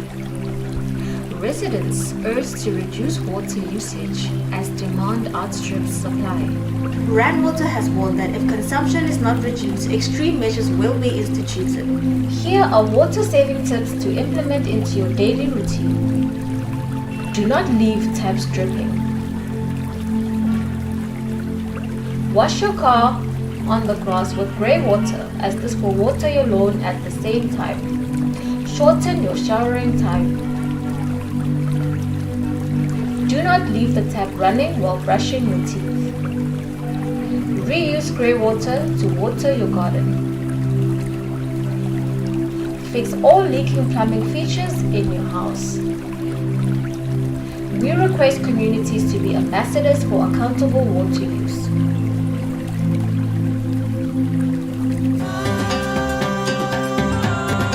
Discover the warmth of South Africa's capital city. A destination like no other, a world in one. Meet our Big Five family. Immerse yourself in our cultural diversity. Trace the steps of our walk to freedom. Experience our spirit of adventure. Feel our township energy. Discover our boundless entertainment. The city of Tshwane is the representation of South Africa's tapestry of diversity. Our attractions embrace South Africa's rich cultural heritage and the histories of all its people.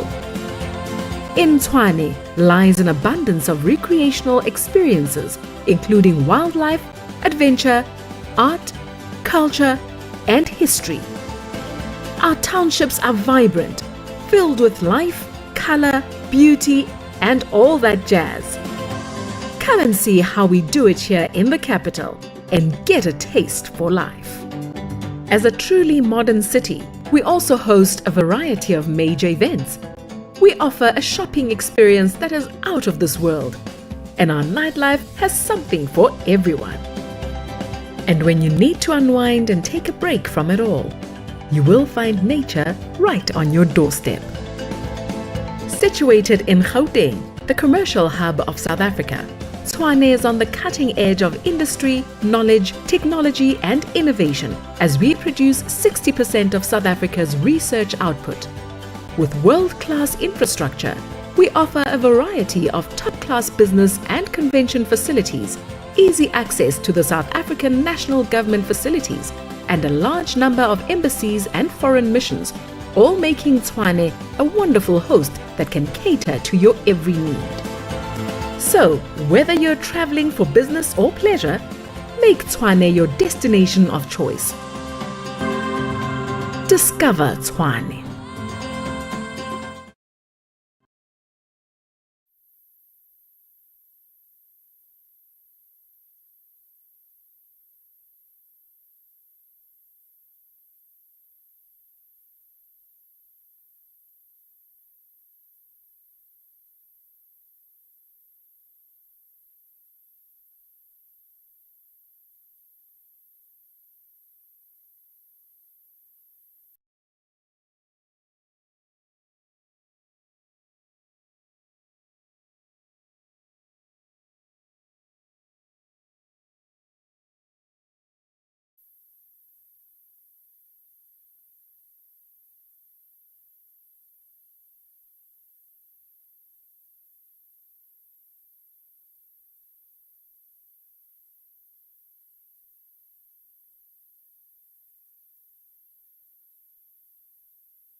Good afternoon, councillors.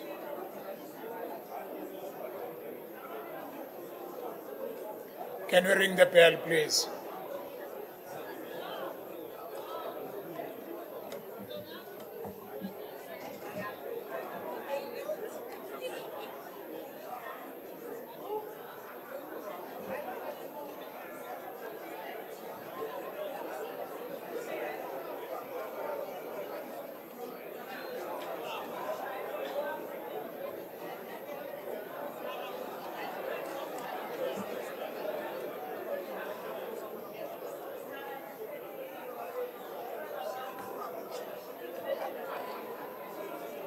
Councillors,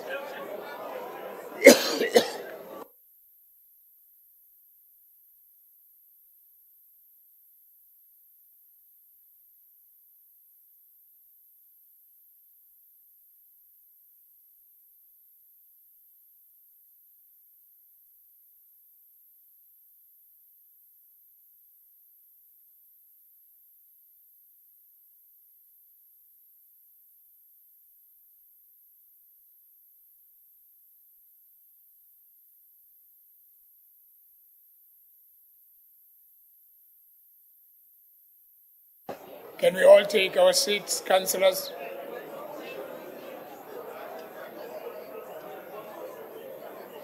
Can we all take our seats so that we can count if we form a quorum? Councillors, take your seats, please.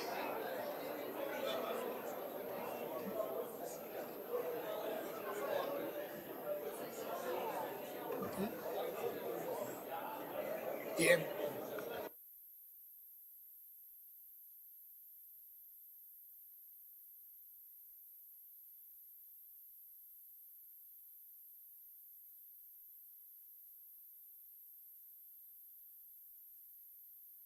Chief Whip, can you approach? Can you approach?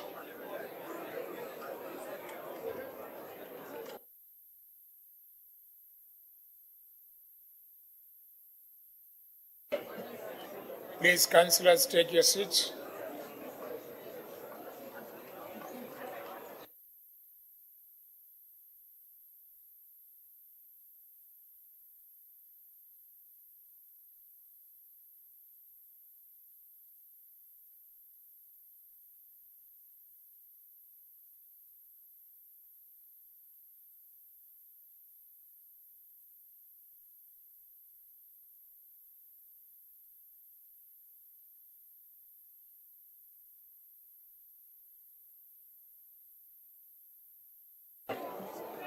Alderman Malulek.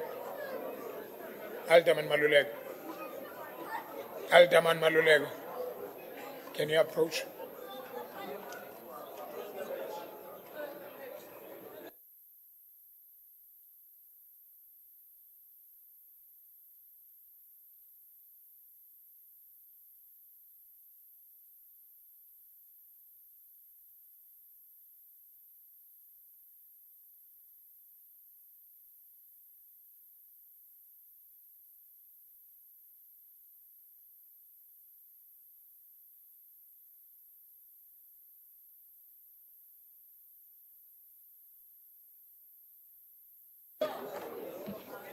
Councillors, please take your seats so that we may start the meeting.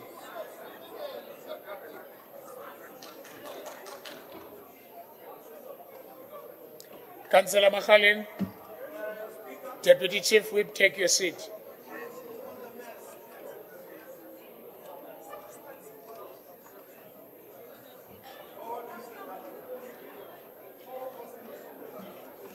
Can we then continue? What we, Councillor Makhalin and the MMC offense. Thank you. There's something that I've realized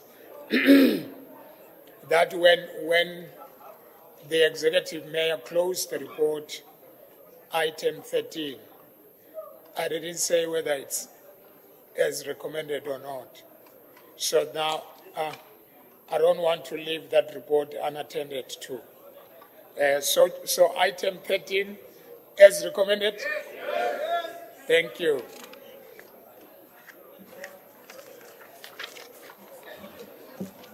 All right, councillors, we are now moving to resolutions by the Mayoral Committee, Annexure A, A1, A2, A3, and A4. Honorable councillors, you have 60 minutes in total to discuss the Annexure A, A1, A2, A3, and A4. A1.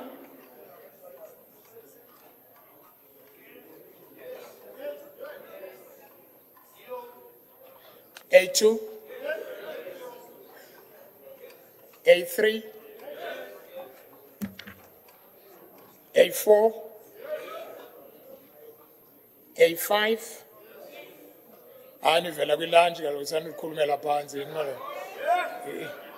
You are coming from lunch.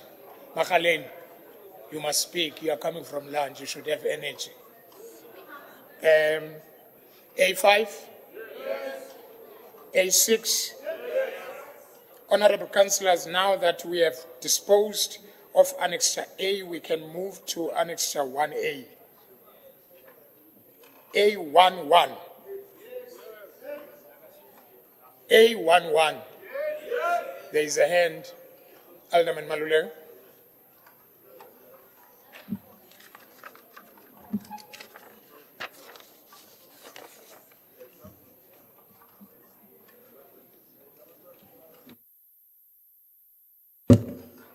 No, thanks, Speaker.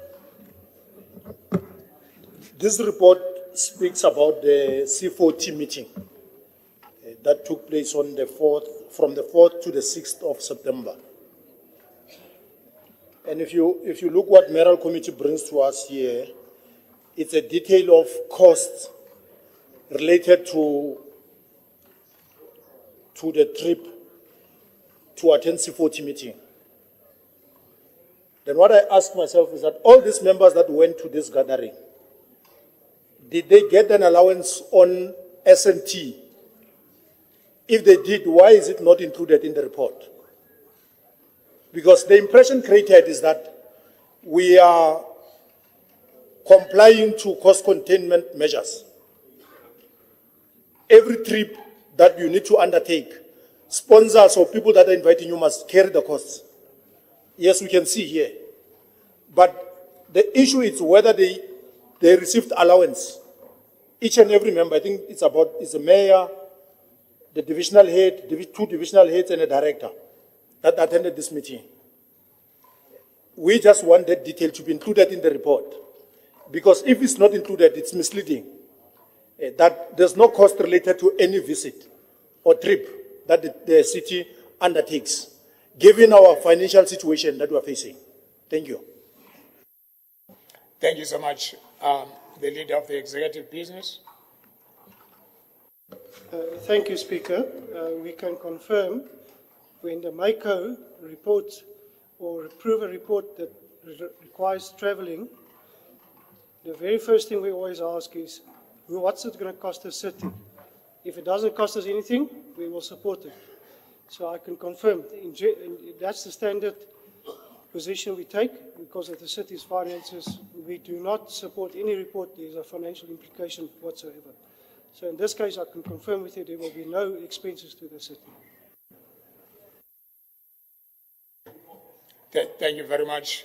The alderman is saying it must be contained on the report. So, I force. Let the leader of the executive business to respond, please. Can you respond? Thank you, Speaker.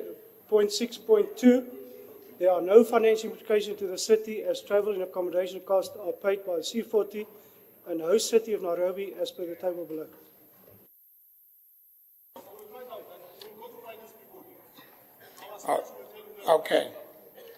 Okay, then let's then move on. I understand that Councillor Joubert has got something to say on this item.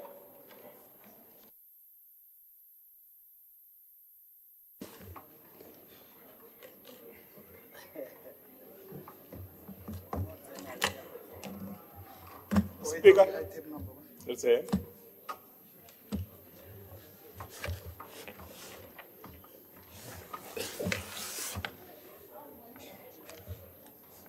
I can't hear you speak. I'm saying, can we allow the councillor to give a speech and finish, then I'll come back to you. Councillor Joubert. Thank you, Mr. Speaker. Mr. Speaker, as the Freedom Front Plus, we accept the report. It's our duty to assist the residents and the community who earn a basic grant. Well, however, we need to put in place stricter measures as some of our elders take in their children and grandchildren, which then has a ripple effect in a way that the free electricity supply is not ample enough. Meneer die Speaker, meters word dan gebrug en die krag word nie gelaai nie. Dis verloor die stad miljoene rande. Die VF+ vra dat die stad weer amptenare aanstel en uitstuur op 'n gereelde basis om inspeksies te doen. Dit sal 'n begin wees om die stad se finansies aan te vul. Ons moet weer die vertroue wen van die inwoners van die stad en die pligsgetroue inwoners wat wel hulle rekeninge betaal. Baie dankie, meneer Speaker.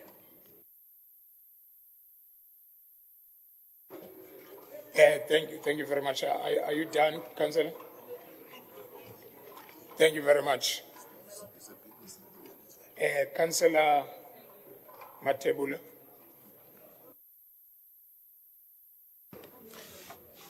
Thank you very much, Speaker. I'm rising on a point of information. I've got 2 points to make, so please afford me an opportunity. I'm going to make 2 points. The first point, Speaker, is that you mentioned that whenever it gets hotter, the council must adjourn.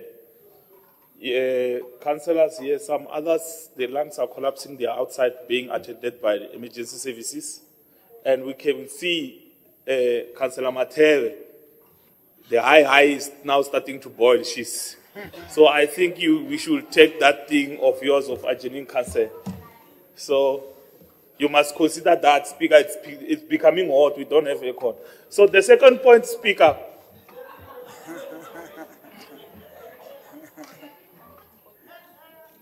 the second point, Speaker, is that the recent speaker, the one who just spoke now, I forgot the name, Councillor Marie. Speaker, these people insisted that we must speak English. When we learn English and understand it, they turn around and speak in Afrikaans and we don't hear them anymore. So please, Speaker, we need to be assisted because she's speaking here and she's speaking important matters of this city and we don't hear her. So we are pleading with you, Speaker, that we get an interpreter to interpret Afrikaans because we can't hear it. We compromise the Speaker and learn the English, master the English. After mastering it, they move around. Now they are speaking in Afrikaans.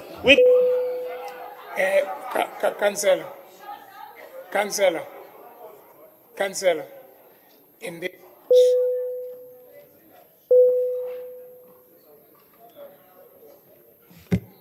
Thank you. In this house, we've got different languages.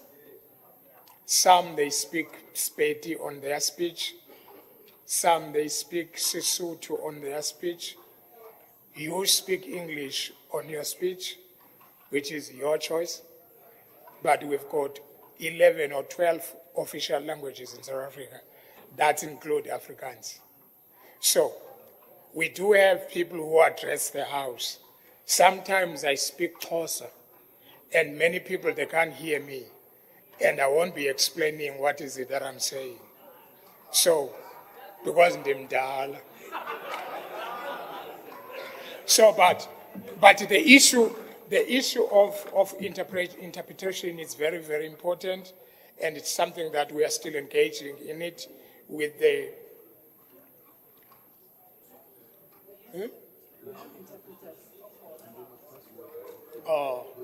lalela-ke kuthiwa zikhona into nayifaka laa nto le and if ayikho mboyilanda ekhaya. Thank you very much. Let's move on. And who next that's supposed to speak? Henderson, can I have your list? It seems we've got different lists.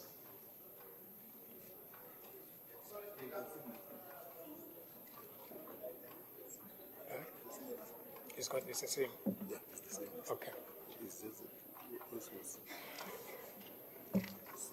All right.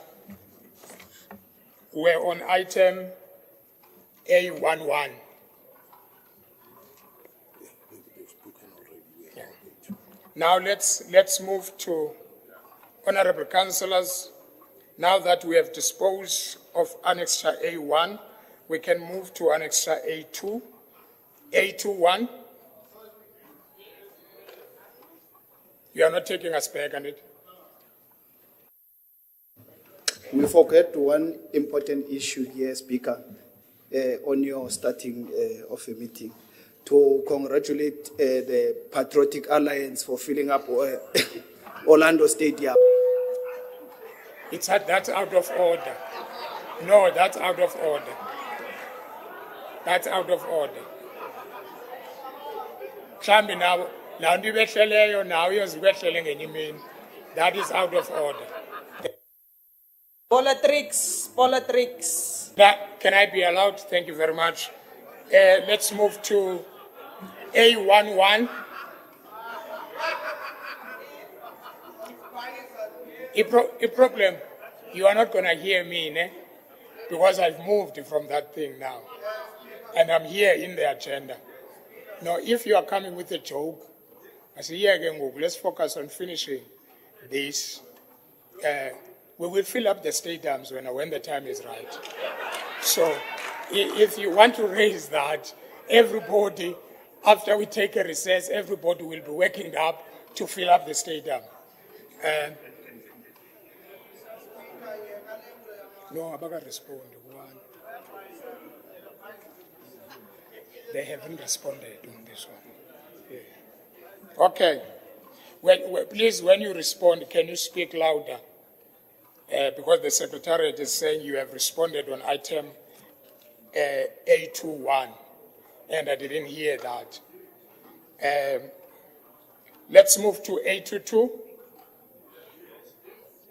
A22?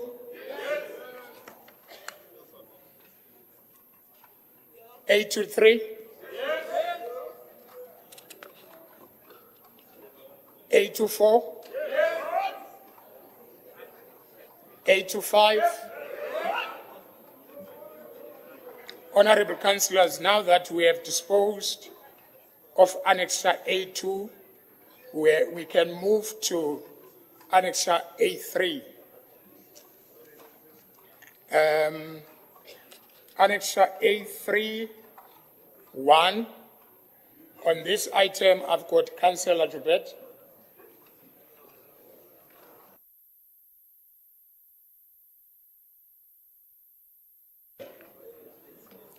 Thank you, Mr. Speaker. We as the Freedom Front Plus accept the report. However, we have concerns as water meters is a completely different thing as to prepaid meters, where debt can be deducted or meters can be blocked. Our constitution stipulates that all South Africans have a right to water. Hence, water meters are only restricted by the artisans of the city. Meneer die Speaker, die watermeters word reg oor die stad oopgedraai. Can you hold on, Councillor? Who am I start with? Is it you, then Chair of Chairs, then, and Avi?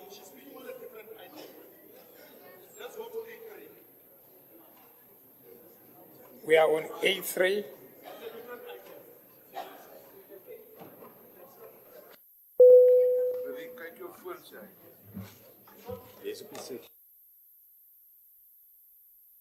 Are you speaking on A4 now?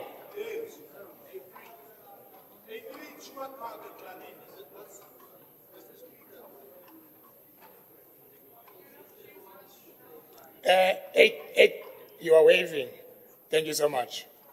Chair of Chairs. I just wanted to point out, Mr. Speaker, that we're not there yet. It's got similar numbers, but we are at the report from the Mayoral Committee. We are on our way to A1, 2, and 3 when after I've tabled the Section 79 reports. Thank you. Thank you very much.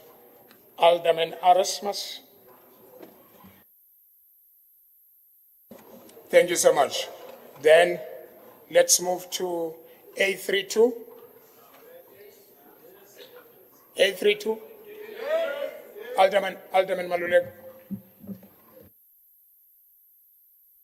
Yeah, even that one, I wanted to speak to it, but it's fine. I respect your decision that you are moving.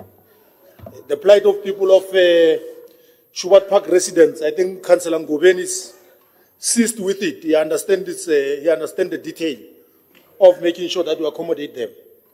Speaker, item 832 speaks about update on the citywide employee verification. It was very unfortunate on what happened about workers that were illegally removed and fired. 3 people died out of that exercise. And if we do not learn from that lesson, because you can't bring life back. I don't know whether the executive went to the families of those people that died because they were in hospital when they were deemed absent without leave. And it speaks to consciousness of people that are elected as leaders. If those 3 families were not visited by this leadership, we are just dealing with horrible people that are in the leadership. If you look at the report, it details different regions, different offices. The city manager, if he was here, was supposed to be embarrassed that some of his workers are not verified. Because he must be the champion of this thing of verification. Then you look at poor people that are at regions and lower end, and you target them and you're saying you are stopping their salaries. This is inhumane of this leadership, of this coalition. You target people that you know that they're defenseless, they can't afford lawyers, they can't do anything. The only thing that they can do is to die. That we are very insensitive. We are requesting that this information that is contained in this report must have been verified before people's salaries are stopped. Somebody who earns 9,000 or 6,000, they depend on that salary for them to come to work, not even to eat anything out of it. Then if you stop this salary without verifying details, because there are other people who are not here, that said they're in hospital or any other thing. Therefore, if you stop their salaries, it is as good as you are being the devil worshipper. You don't care about life. That's what we see and experience about the 81 people that were fired, that were returned. And we complained for 3 months. I wonder whether those people got interest on their salaries. Because they missed bonds, they missed loans, their kids were nearly removed from schools. Then we're just making an appeal, Speaker, that we should be dealing with a leadership that has consciousness and understand human beings that on day to day, everybody that is here, they are one salary away from being poor. If you stop one salary, they are poor, all of them, they can't afford. Therefore, let's deal with our workforce as much as we want people to treat us. Thank you. Thank you very much, Alderman Maluleke. I think we exhausted A3 because Councillor Maluleke was speaking on A32. Now, Leader of the Executive. Thank you, Speaker. I actually didn't want to speak on it, but let me just put it on record. The matter that Alderman Maluleke refers to are 2 separate matters. They are totally unrelated. This report was already completed in May when we did a physical verification based on the payroll. The matter he refers to relates to the strike that only started in the end of July. And in any event, as far as the strike is concerned, an independent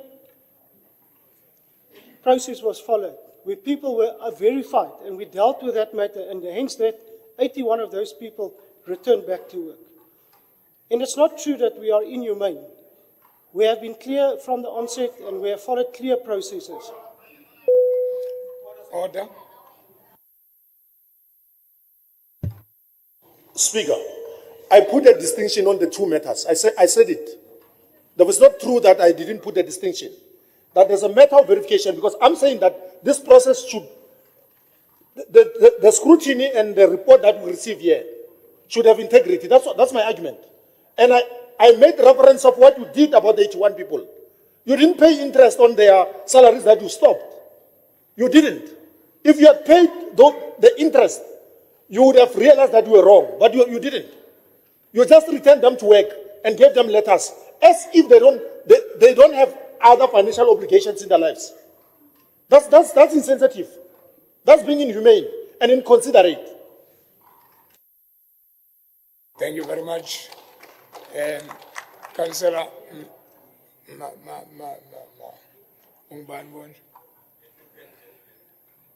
Councillor Matebul. Thank you, Speaker. Speaker, I want to raise a point of order on the MMC. Speaker, the 81 people who were expelled by the city, which the city admitted that they expelled them wrongfully, took them back. They were out for 4 months, Speaker. They didn't pay their bonds, they didn't pay their cars, schools. Their cars and bonds were taken away from them. Currently, they have bad credit status, as we are speaking, myself and you. The city went on to go and look for people within the city to cancel them. Part of those social workers within the city, qualified social workers they wanted within the city, are the ones who are expelled. Who is going to cancel them? How are they going to carry out? If they are going to go outside, where will they find the money?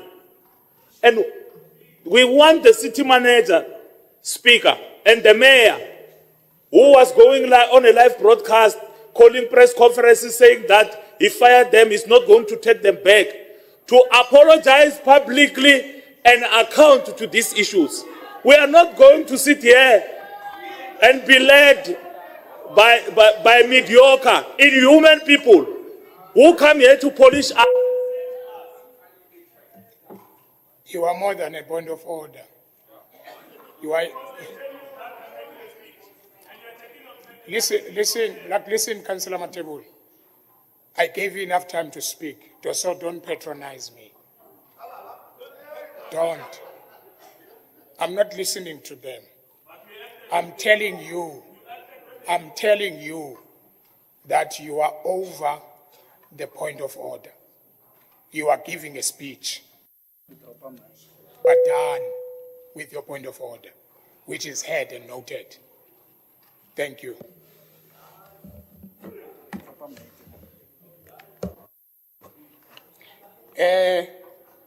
Honorable Councillors, now the leader of the executive business. Thank you, Speaker. I just want to respond to Alderman Maluleka. This specific report will be a yearly event that we will do employee verification, ensuring that people are at work and that we do not have ghost workers. And that's the reason why we're doing this. So this will be a yearly event, and you'll find this report coming every year whilst we are here. Thank you. Thank you very much, leader of the executive business. I believe that Alderman Maluleka is satisfied with that response. Honorable Councillors, now that we have disposed of Annexure A3, we can move to Annexure A4. A4-1.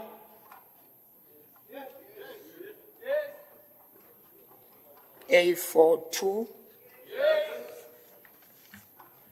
A4-3. A4-4. A4-5. A4-6. A47. Thank you very much. We are done with the annexures. Now we are moving to reports of oversight and standing committees reporting direct to the Council. Honourable Councillors, I will now call on the Chair of Chairs to submit to Council reports emanating from the Section 79 committees for consideration. Chair of Chairs. Thank you, Mr. Speaker. It's a pleasure for me to submit to Council reports from the following Section 79 Oversight and Standing Committees. It will be two groups. The first group are the reports that were referred from the Council on the 9th of November. They are as follows. Standing Committee Public Accounts of 6 October. Standing Committee Civilian Oversight that was held on the 13th of October. Then Economic Development and Spatial Planning Oversight Committee, that is the meeting held on the 26th of September 2023. Furthermore, Oversight Committee Roads and Transport of the 10th of October, Oversight Committee Housing and Human Settlements of the 27th of October, the meeting of Tshwane Geographical Names on the 6th of October, and Group Financial Services the 12th of October, and then also from the Oversight Committee Health held on the 17th of October. The second group are new reports not having been deferred. This is for Council today. These are the meetings that were held, and I would like to, again, I mean, it's something that should be done day after day, of month, week after week, but I appreciate those sometimes under difficult circumstances who did have their meetings and did proper oversight. The meetings that were held are from Corporate and Shared Services, the 11th of October 2023, Utility Services, 19th of October 2023, the Standing Committee Tshwane Geographical Names, 3rd of November 2023, the Oversight Committee for Community and Social Development, the 14th of November 2023, then also Economic Development and Spatial Planning, the 21st of November, as well as the following two Corporate and Shared Services meeting that was held on the 15th of November 2023, and then Health, 14 November 2023. These reports are tabled. Thank you, Speaker.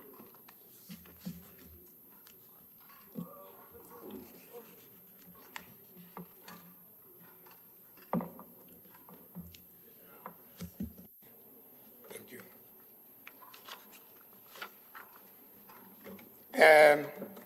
From the Special Section 79, Standing Committee Public Account, 6 October 2023,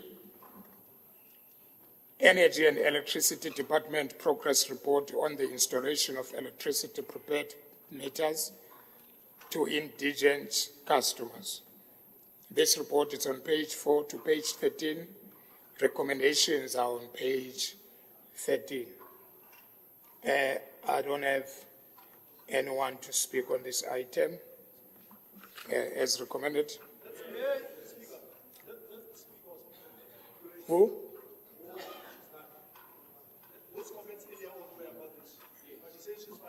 Okay. Item number 2, Environment and Agriculture Management Department revenue in one year report on billing and revenue generated by each landfill site for the 2022-2023 financial year midterm report. This report is on page 14 to page 20. Recommendations are on page 20. As recommended. Yes. Item 3, Water and Sanitation 2021-2022 financial year midterm progress report on installation of water management devices for indigent customers. This report is on page 21 to page 26. Recommendations are on page 26.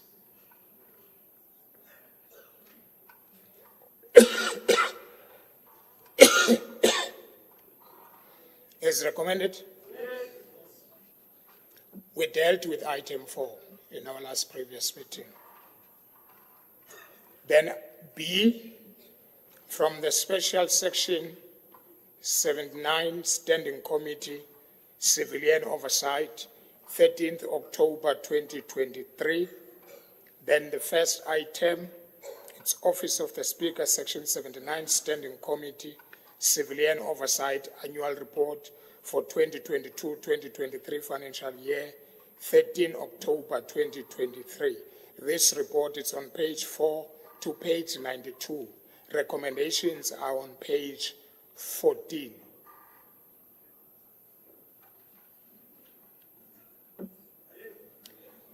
As recommended. C, from the Section 79 Oversight Committee, Economic Development and Spatial Planning, 26 September 2023. Item 1, presentation of data, role in the rand value of exports generated by Sud, and this report is on page 4 to page 9. Recommendations are on page 8. I understand that on this item, Councillor Mayor was going to speak, but is not here. Chief Whip. Speaker, yeah, no, it's actually item C4. It's not this report, it's item C4 that Councillor Meyer wants to speak on. Let's move to item 2, as recommended. Yes. Let's move to item 2, presentation of the unaudited 2023-2024 TIDA Annual Performance Report. This report is on page 10 to page 119. Recommendations are on 12. And on this item, I have no speaker. As recommended. You know, I'm taking my time on the recommended thing. I want everybody to be sure that I'm not rushing this. Maybe they want to speak. And I've been warned. So warning are very serious. Item number 3, presentation of the 2023-2024 TIDA Business Plan. This report is on page 120 to 556. Recommendations are on 124. As recommended?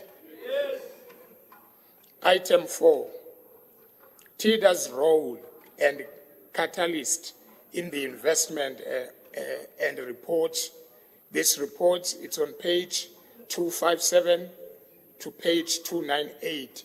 Recommendations on page 259. As recommended, we have passed the item. On 4. But you are confusing me because here he reported that he will speak on C1. All right.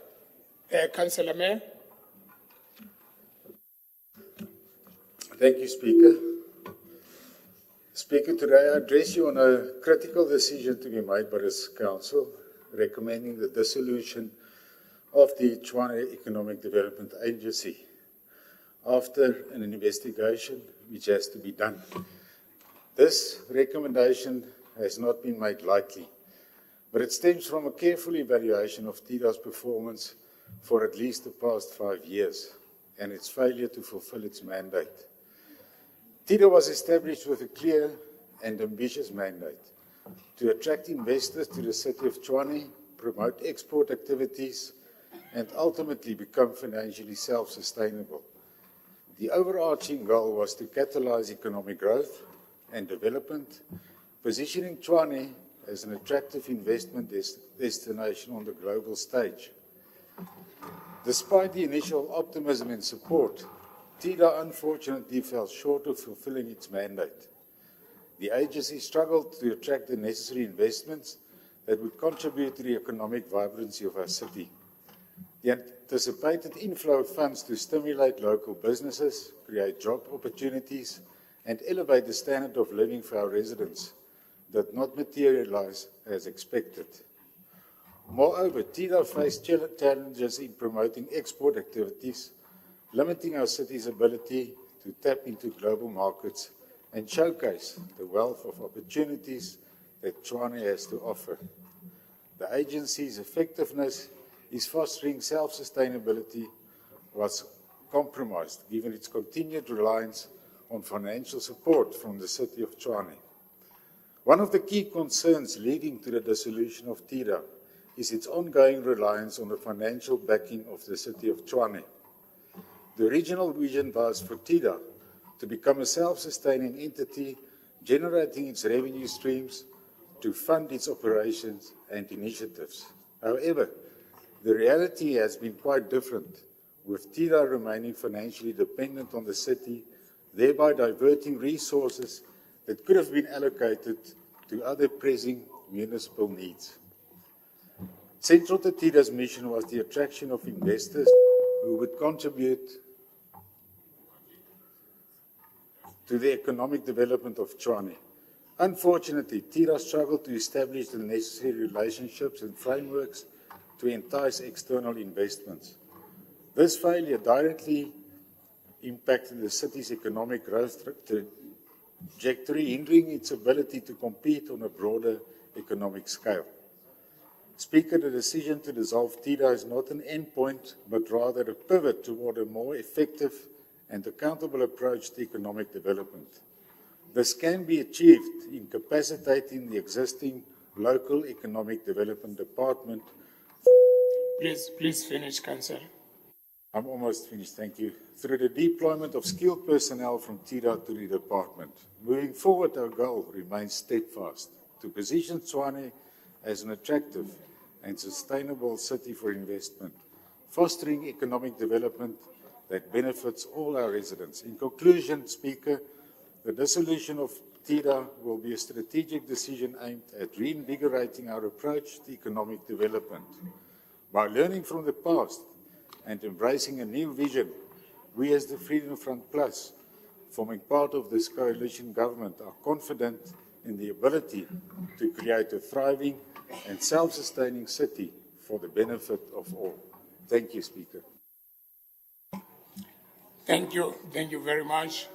We've got Councillor Makhaleni, we've got Councillor Alderman Malulega.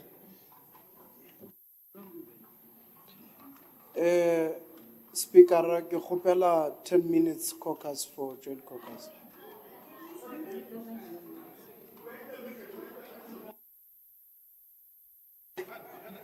Thank you very much. Before I can grant you the 10 minutes, can we exhaust this report? No. Okay, it's fine. Can I take your hand and can I take this hand? Then after that, I'm granting you a caucus. Yes. Councillor Makhaleni, Councillor Malulek, please. Councillor Makhaleni, I'm not saying I'm not granting you, but let me deal with these two hands. Then after that, you've got your 10 minutes caucus. Please. Okay, Councillor Alderman Malulega, then MMC. Yes. You are progressive, Speaker, unlike these revisionist, backward fellows. Speaker, you see, the apartheid government, one of the things that they did successfully was to look for school dropouts and poor people amongst Afrikaners. That's why University of Pretoria, you must look at the history of University of Pretoria. It was not a University of Pretoria in the current format that is lucrative, that is viable financially. Therefore, it looked at young Afrikaners that wanted to be funded. The apartheid government funded them. No, I'm talking about TIDA here. Why do you have a problem? Then I'm prefacing what I'm talking about. I don't know whether you know preface skiing. The issue here is that every government needs to support its own people. Do you have a problem that Afrikaners supported each other? Councillors.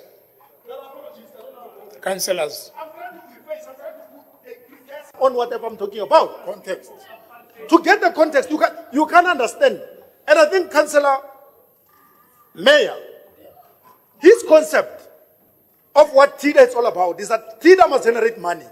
It doesn't work like that. TIDA is not a generating money scheme or any other thing. It's not a Ponzi scheme. TIDA is a platform that must ensure that we attract business. We're in the capital city. People that want to come and invest here, they must find, you don't even call it a desk. They must get a point of contact with the city and the capital city and the government of South Africa. So that's what TIDA is all about. Simple things for TIDA to make money. It's for it to have a summit or a symposium where we display people's businesses and they pay us membership. If we have 3,000 businesses that are going to showcase in an exhibition summit, we are going to get money. We can raise 60 million, 70 million for them to sustain themselves. But in terms of MFMA, once you get money, you then ring-fence it in terms of treasury of local government. The TIDA is not a Section 21 company. Please wrap it up. Our understanding, we are too myopic to understand what economic development is all about. We are thinking that when we pay the CEO, when we are paying the board, we are wasting money. We are not wasting money. They must travel across the world. They must attend European summit, Eastern summit, for them to attract business to come to the capital city. And that's what we're not doing that. Instead, we're thinking, no, let them make 100 million, whatever. Afrikaners supported each other. We must support business today. Many Afrikaners were poor. Farmers here in Pretoria, showground, were giving Afrikaners, farmers here on the market to come and bring their vegetables on a show. We were giving them 20 million a year. Why can't we do the same with TIDA? We're having a problem with the board. You are a government. Who are you taking as a board? You are not taking competent people to run the entity. Instead, you are having politics instead of focusing on what economic development and growth is all about. Thank you very much, Alderman. 10 minutes caucus is granted.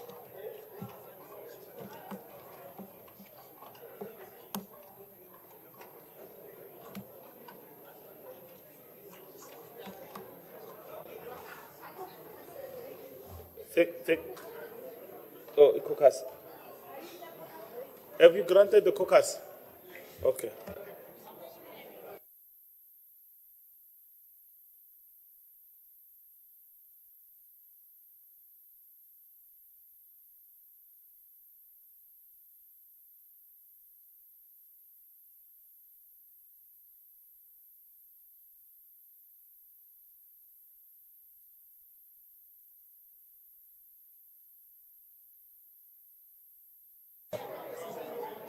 You must be back at quarter 2.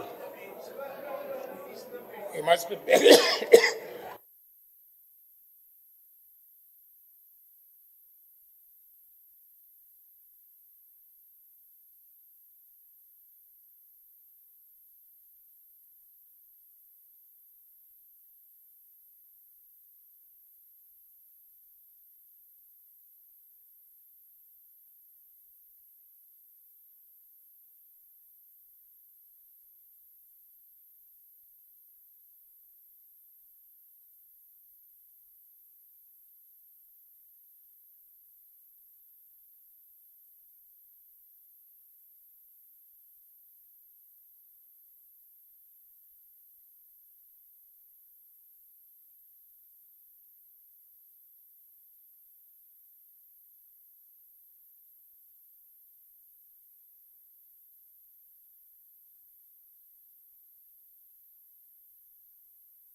Councillors, please take your seats so that we can be able to finish and go home.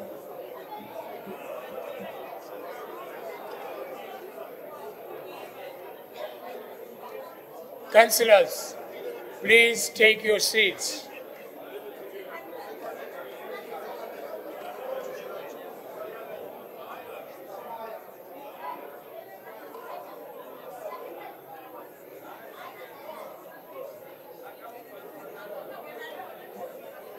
Councillor Makhalin.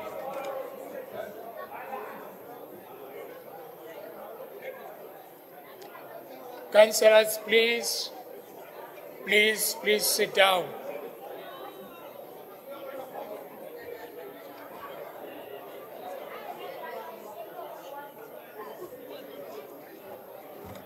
Order, councillors. Order, councillors. Councillor Chris, Councillor Tsila, go back to your chairs, please. All of you, the four of you, go back to your chairs. Thank you. Chairperson of Community and Safety. Chairperson of Community and Safety. Take your seat, please. Thank you. I will now give to Councillor Makhaleng to give us a feedback. Thank you, Honourable Speaker. In the interest of time, the discussion was on a C4 report, Section 79, Economic Development. I will give the opportunity to the Chair of Chairs to address Council. Thank you very much. Chair of Chairs. Thank you, Mr. Speaker. I also would like to thank members of the opposition who agreed with us. I think officially we will take it further at another stage, but for now I officially would like to withdraw report C4.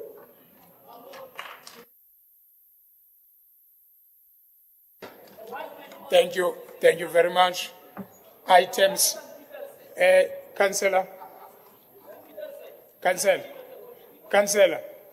thank you. C4 has been withdrawn. Now let's move to C5, Economic Development and Special Planning Department Annual Performance Report on the implementation of service delivery and budget implementation plan, business plan with financial on capital projects, grants and subsidies, as well as expenditure. This report is on page 299 to 322. Recommendations are on 313. On this item, I don't have anyone to speak. As recommended.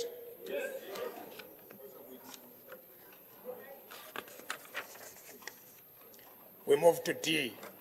From Section 79 Oversight Committee Road and Transport Meeting, 10th October 2023, Road and Transport Department celebration of 2023 October Transport Month. This report is on page 4 to page 9. Recommendations are on page 9.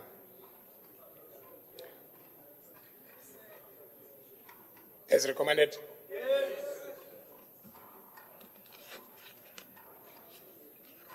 D2, Road and Transport Department report on the progress made on recommendations and corrective measures on the Auditor General audit report findings for the department received in the 2021-2022 financial year.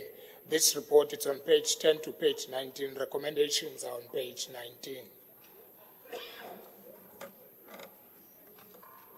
As recommended.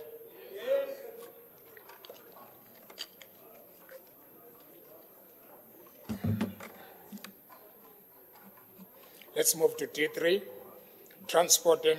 Road and Transport Department, Tshwane Bus Services Division. Report on the 2020-21 main bus tender expiry and detailed information on the deviation process, followed to Section 79 Oversight Committee, Road and Transport Meeting, 10th October 2023. This report is on page 20 to page 26. As recommended. Okay, Alderman Maluleka.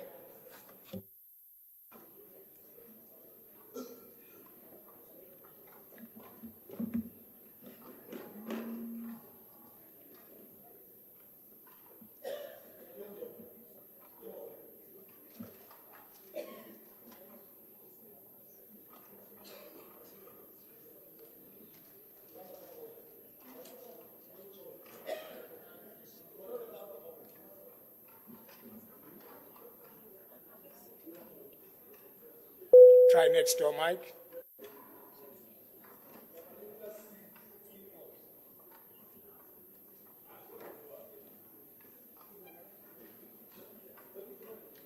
Can someone turn off the mic?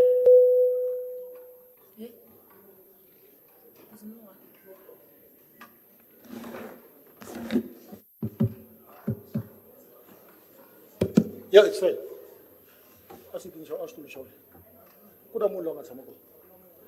Yeah, Speaker, this report is about the department of Councillor Katleho Matebe, the former Speaker of City of Tshwane, the one that took us to court many times. But now there's a report of there's an irregular spending in her department, and the committee here wanted to hear, why are we perpetually extending the contract of men-bus? And the reasons that they're given there, if you look at the summary, they're saying that the decision to extend the men-bus Hatfield Pty Ltd as a maintenance contractor was based on the fact that MEN is the original equipment manufacturer, and no other bus service provider was capable to maintain Tshwane bus services. Therefore, people see there that are naughty. They do a tender that is fixated to one company. Monopoly. Therefore, they create a monopoly, a small monopoly. And this thing was extended 2-3 times. And it came here, we rejected it. I'm saying, if I was a member of this committee of transport, I was going to kick this thing out. Because Peter Sutton, Councillor Peter Sutton, Alderman, came and tried to justify the spending, the regular spending on this tender. Everybody here can tell us that I'm giving you water that you prefer. City manager can say, I prefer certain water. Then we need to procure only this water because it's the only company that provides water. It's ridiculous. You can't do that. You can't do it and say we have buses that are only maintained by men and we don't have an option.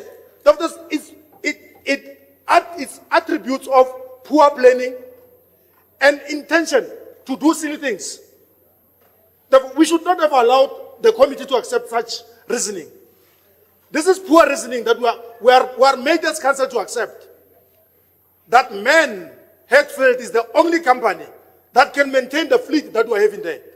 It doesn't work like that. In the tender specifications, there was nothing like this. Therefore, somebody sits in the department and wants to tell us that it's only men that must fix our buses. Why do you change the tender when you've appointed it? It's irregular. And we tried to do it. You took this report to MEICO to extend this tender. If I was sitting there, I was going to kick these recommendations. Therefore, MMC, change how you run your business. Change. You can't allow a small monopoly of men to provide us bus. There's buses from, what are the other companies that provide bus? All of them that provide buses. Then why do you think this company from Hatfield has a monopoly to fix our 220 fleet of buses? This is what we are given by the DLF coalition. This is what this government is giving us.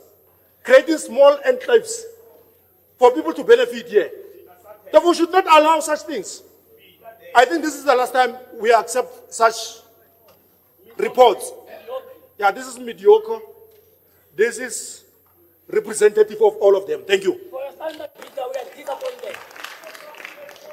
We are disappointed for a standard, Peter. We are so disappointed. Schoolboy errors. This. Can I be allowed to speak, Alderman? Alderman Maluleka, your mic, please. It's off, or it's shares. Okay, thank you. This is item D3, and there is an input that was raised. There are points that were raised. I think you have noted, MMC. I'm not gonna. It's okay. It's okay, but he mentioned your name, so hence I'm saying you must note it. Thank you very much. As recommended. As recommended. Okay, item D4.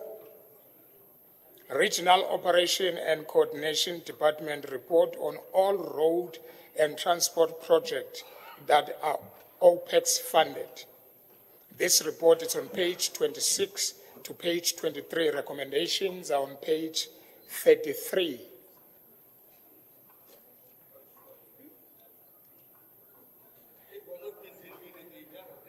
As recommended? Let's. Okay, Alderman Malule. Please raise your hand before we do recommendations. Yeah, no, thanks, Speaker. It's not transport, it's Fosi, this one. It's Councillor Fosi. Speaker,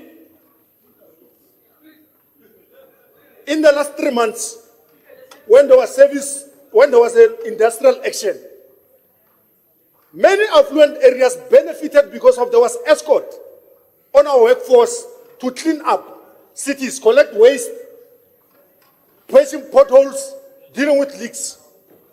Why are we focusing on affluent areas now, as we speak, when you're doing your cleanup and mop up? Why do you start with them and not areas in the north? Why are you doing that? Why are you not prioritizing areas that didn't get service when we're struggling with a strike?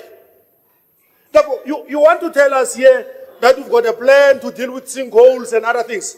Go and focus where there's backlog in Hammanskraal, in Soshanguve, Atteridgeville, Mamelodi. Now the focus is on Montana here, suburbs. Why are you prioritizing them, MMC Fosi?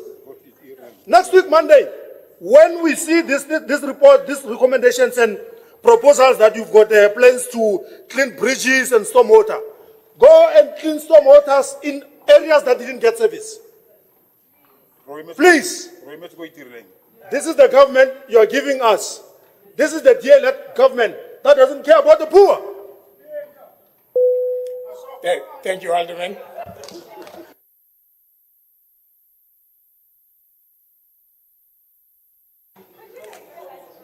Item D4 is recommended.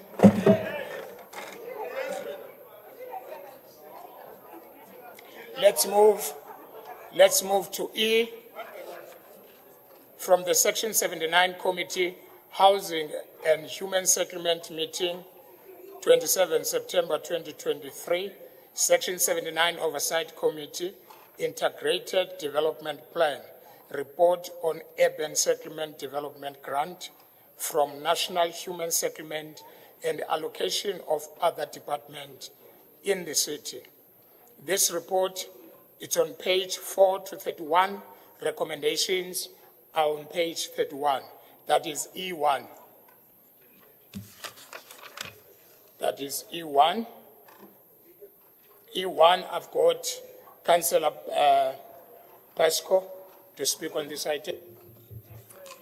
Thank you, Speaker. Speaker, I speak on this report, but I intend to cover all the SDBIP reports on table today. When we read this report, in the very first paragraph of this report, excuses are made for underachievement. Without a doubt, that is how it started, underachievement. This is an indication what is to follow. Tshwane is allocated 1.8 billion rand on grants for the 22-23 financial year. Just to bring this into some perspective, this grant is given to Tshwane from National Treasure with no payback clause, with no interest. It's paid, or it's given to Tshwane to spend for their communities. The biggest allocation in this basket of grants is the Urban Settlement Development Grant, the USDG, to an amount of 1.013 billion. When one consults the Treasury notices, Chairperson, there's people speaking here that I cannot concentrate. Please, ma'am. Thank you, Chairperson. I carry on. When one consults Treasury notes, the purpose of the USDG is to subsidize the annual revenue of the city. The expected output of the USDG is to grant and see improvement on the infrastructure of the service delivery in Tshwane to expand the city. Speaker, when one measures the list of outcomes expected by the USDG, one sees there are 19. I'm going to give you 2 or 3.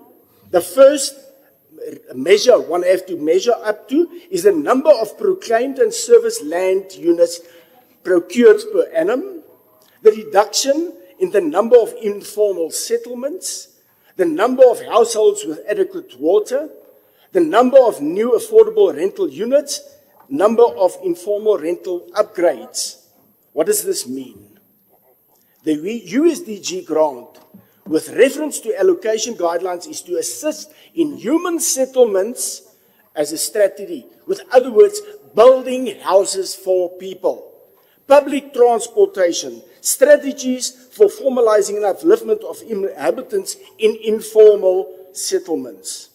When one reads what was achieved, one sees of the 1.013 billion, 352.2 million was not spent.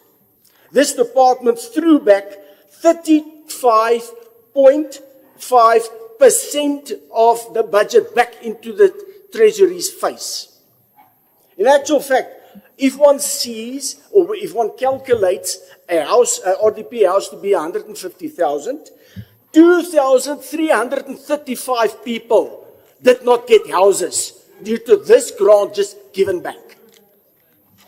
If you calculate 3 people per house, 7,000 people was neglected without the... Councillors, allow the councillor to continue. You've got 1 minute, councillor. When one deep reads, we see the following: the reasons for not achieving, the delay in approval of designs. Chairperson, that is an in-house problem. Projects that have been allocated, the capital funding was still outstanding in planning. That's an in-house problem. Delays in procurement, it's an in-house problem. If we have to, we are busy with a blaming game. If we have to blame, Chairperson or Speaker, do we have to blame Jan van Riebeeck? Do we have to blame apartheid? No, Speaker. We blame cadre deployment because there is the problem. But in this House, Speaker, we have got 200 councillors. Every one of us sits on a oversight committee.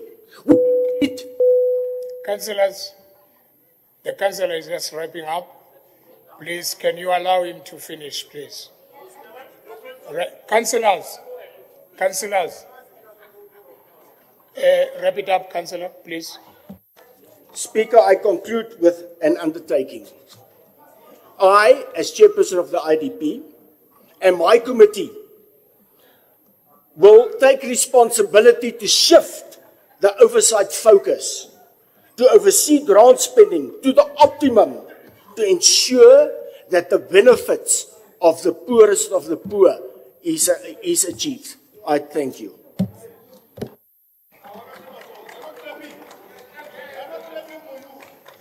Thank you. Thank you very much.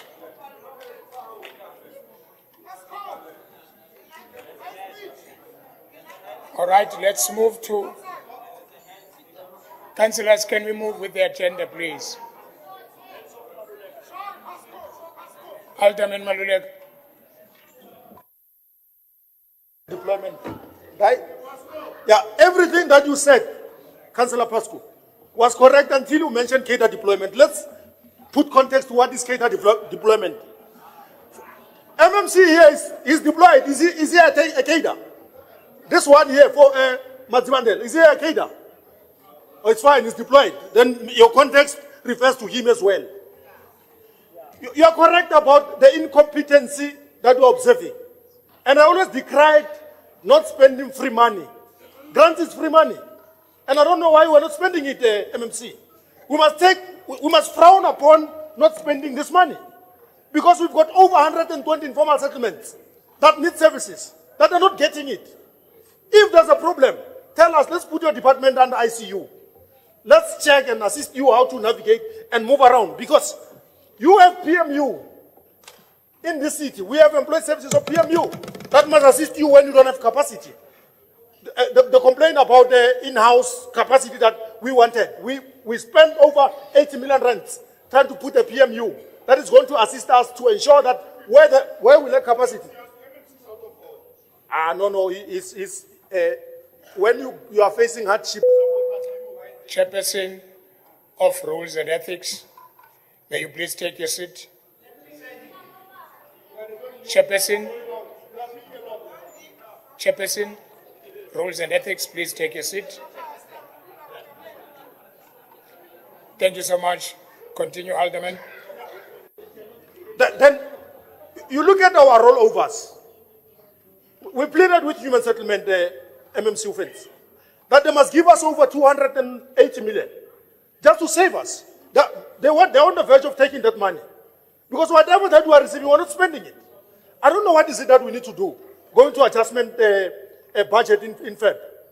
What is it that we're going to do? Are we still going to take this money back to central government? Because remember, Appropriations Committee, when they consider every municipality, especially metros, because we're supposed to be in the assumption of local government, be self-sustaining in terms of collecting revenue and every other thing. But we're still given money to assist us in rolling services. But we're not doing that. When Appropriations Committee sits and look at Tshwane for the last 5 years, we've returned over 700 million. Do you think they're going to give us extra money? They're not going to do that. We are going to pay to be an NGO like Transport of MMC Matebe. You are not going to build one single road. You are not going to deal with developing one single informal settlement. But they're going to take this money. And when they do that, you bring politics. No, it's the ANC government at national, they're taking money from us. It's ANC at provincial. When the results are incompetency at the highest best. Now let's improve. We are not here to think you can't drive as a leadership, yourself as an MMC. But let's see movement and action. Otherwise, we can't throw our hands in the air. We are taking this report to the public and show them when you are doing electioneering.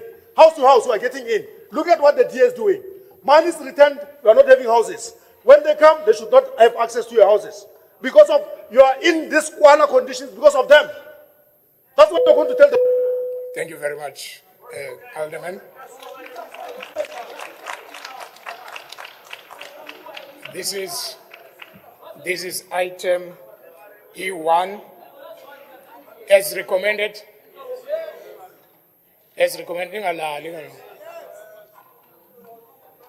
We move to F from the section 79 Standing Committee, Tshwane Geographical Names of 6 October 2023.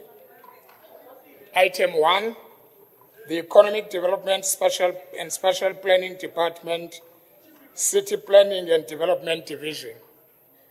Approval of names of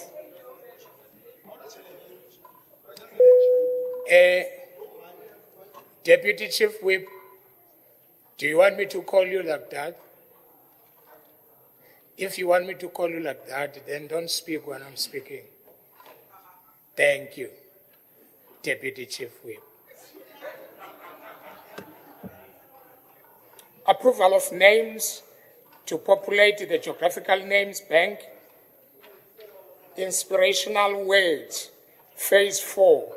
This report is on page 4 to page 17. Recommendations are on page 8. As recommended.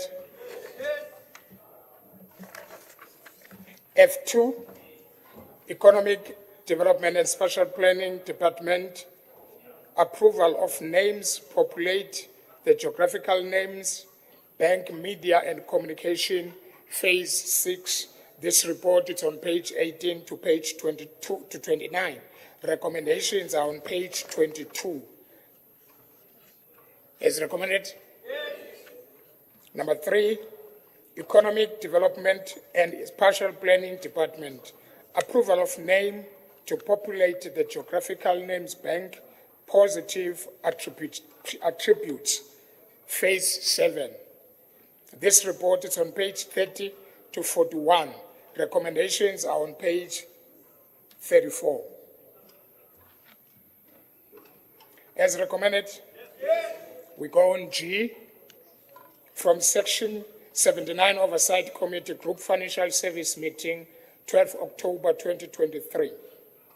1.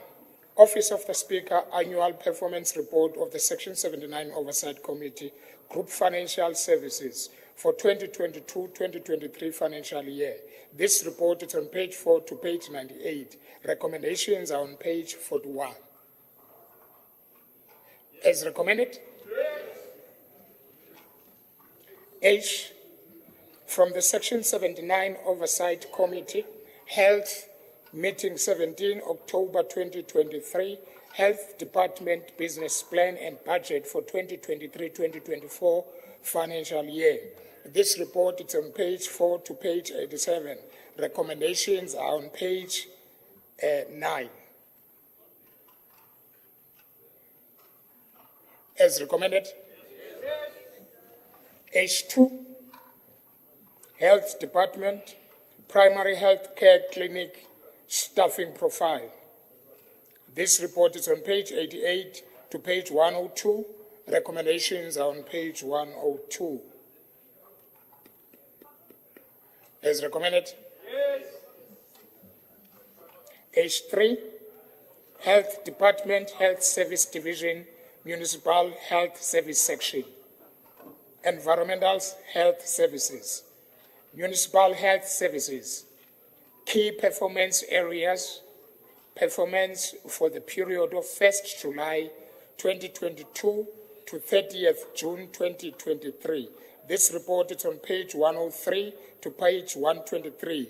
Recommendations are on page 123. As recommended.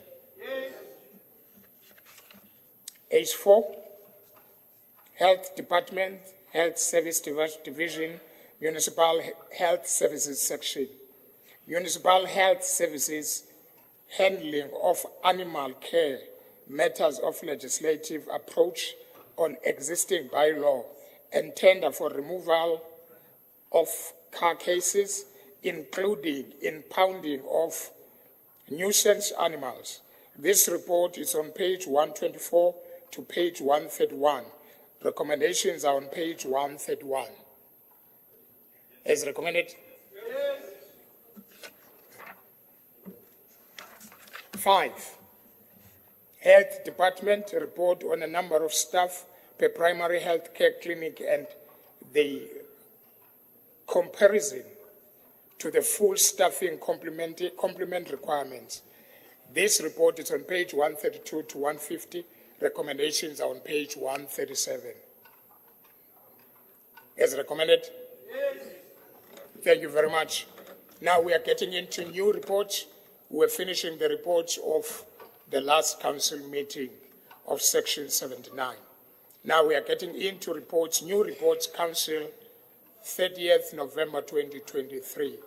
From section 79 Oversight Committee, Corporate and Share Services meeting on the 11th of October 2023, Shared Service Department, performance on the service received by the State Information and Technology Agents. This report is on page 4 to page 8. Recommendations are on page 8. As recommended. 2, Governance and Support Services Group Property Department Businesses Plan 2023-2024 financial year. This report is on page 9 to page 26. The recommendations are on page 10. As recommended. 3, Governance and Support Services Group Legal and Secretariat Services 2023-2024 Business Plan. This report is on page 27 to 54. Recommendations are on 28. As recommended. Item 4, Governance and Support Service Group Human Capital Management. This report is on page 55 to 83. Recommendations are on page 56. As recommended. Item 5, Group Human Capital Management Department, feedback on filling of vacancies for all departments and TLMA graduates placements. This report is on page 84 to 303. Recommendations are on page 105. As recommended. Item 6, Group Legal and Secretariat Service Department report on a panel attorneys appointed by the City of Tshwane as from the 1st of July 2021 until the 30th of June 2022.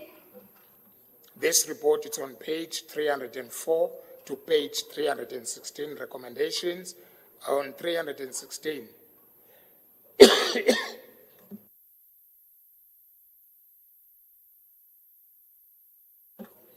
As recommended. Yes. B. From Section 79 Oversight Committee, Utility Service Meeting, 19 October 2023. Regional Operation Coordination Department, Quarter 3 Performance Financial Year 2022-2023. This report is on page 5 to page 20. Recommendations are on page 9. That is B1. As recommended.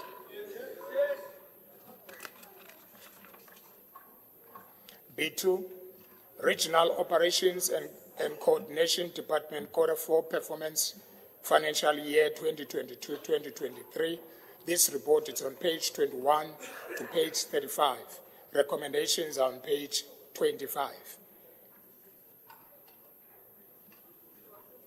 As recommended. Item 3, Water and Sanitation Department, Quarter 4 SDBIP Performance Report, including COPEX and OPEX spending for 2023 and 2022-2023 financial year. This report is on page 36 to page 48. Recommendations are on page 46. As recommended. Item 4, Water and Sanitation Department, Infrastructure Planning and Implementation Report on a circulation of non-revenue water and the measures in place to reduce non-revenue water. This report is on page 49 to 63. Recommendations are on page 63. As recommended. Item 5, Water and Sanitation Department, Infrastructure Planning and Implementation Status of Policy and Bylaw pertaining to Water and Sanitation Department. This report is on page 64 to 66. Recommendations are on page 66. As recommended. Item 6, Water and Sanitation, Bulk Water and Wastewater Services, City of Tshwane Water Quality Report. This report is on page 67 to page 77. Recommendations are on page 77. As recommended. Item 7. Water and sanitation, bulk and water waste services. Report on a City of Tshwane wastewater treatment works regularity or regulatory and requirements, and monthly influent discharge quality compliance. This report is on page 78 to page 103, and recommendations are on 103. As recommended? Yes. Item 8.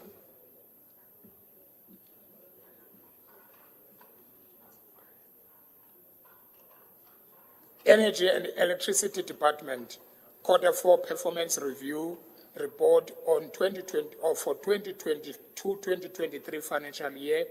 This report is on item 104, 148,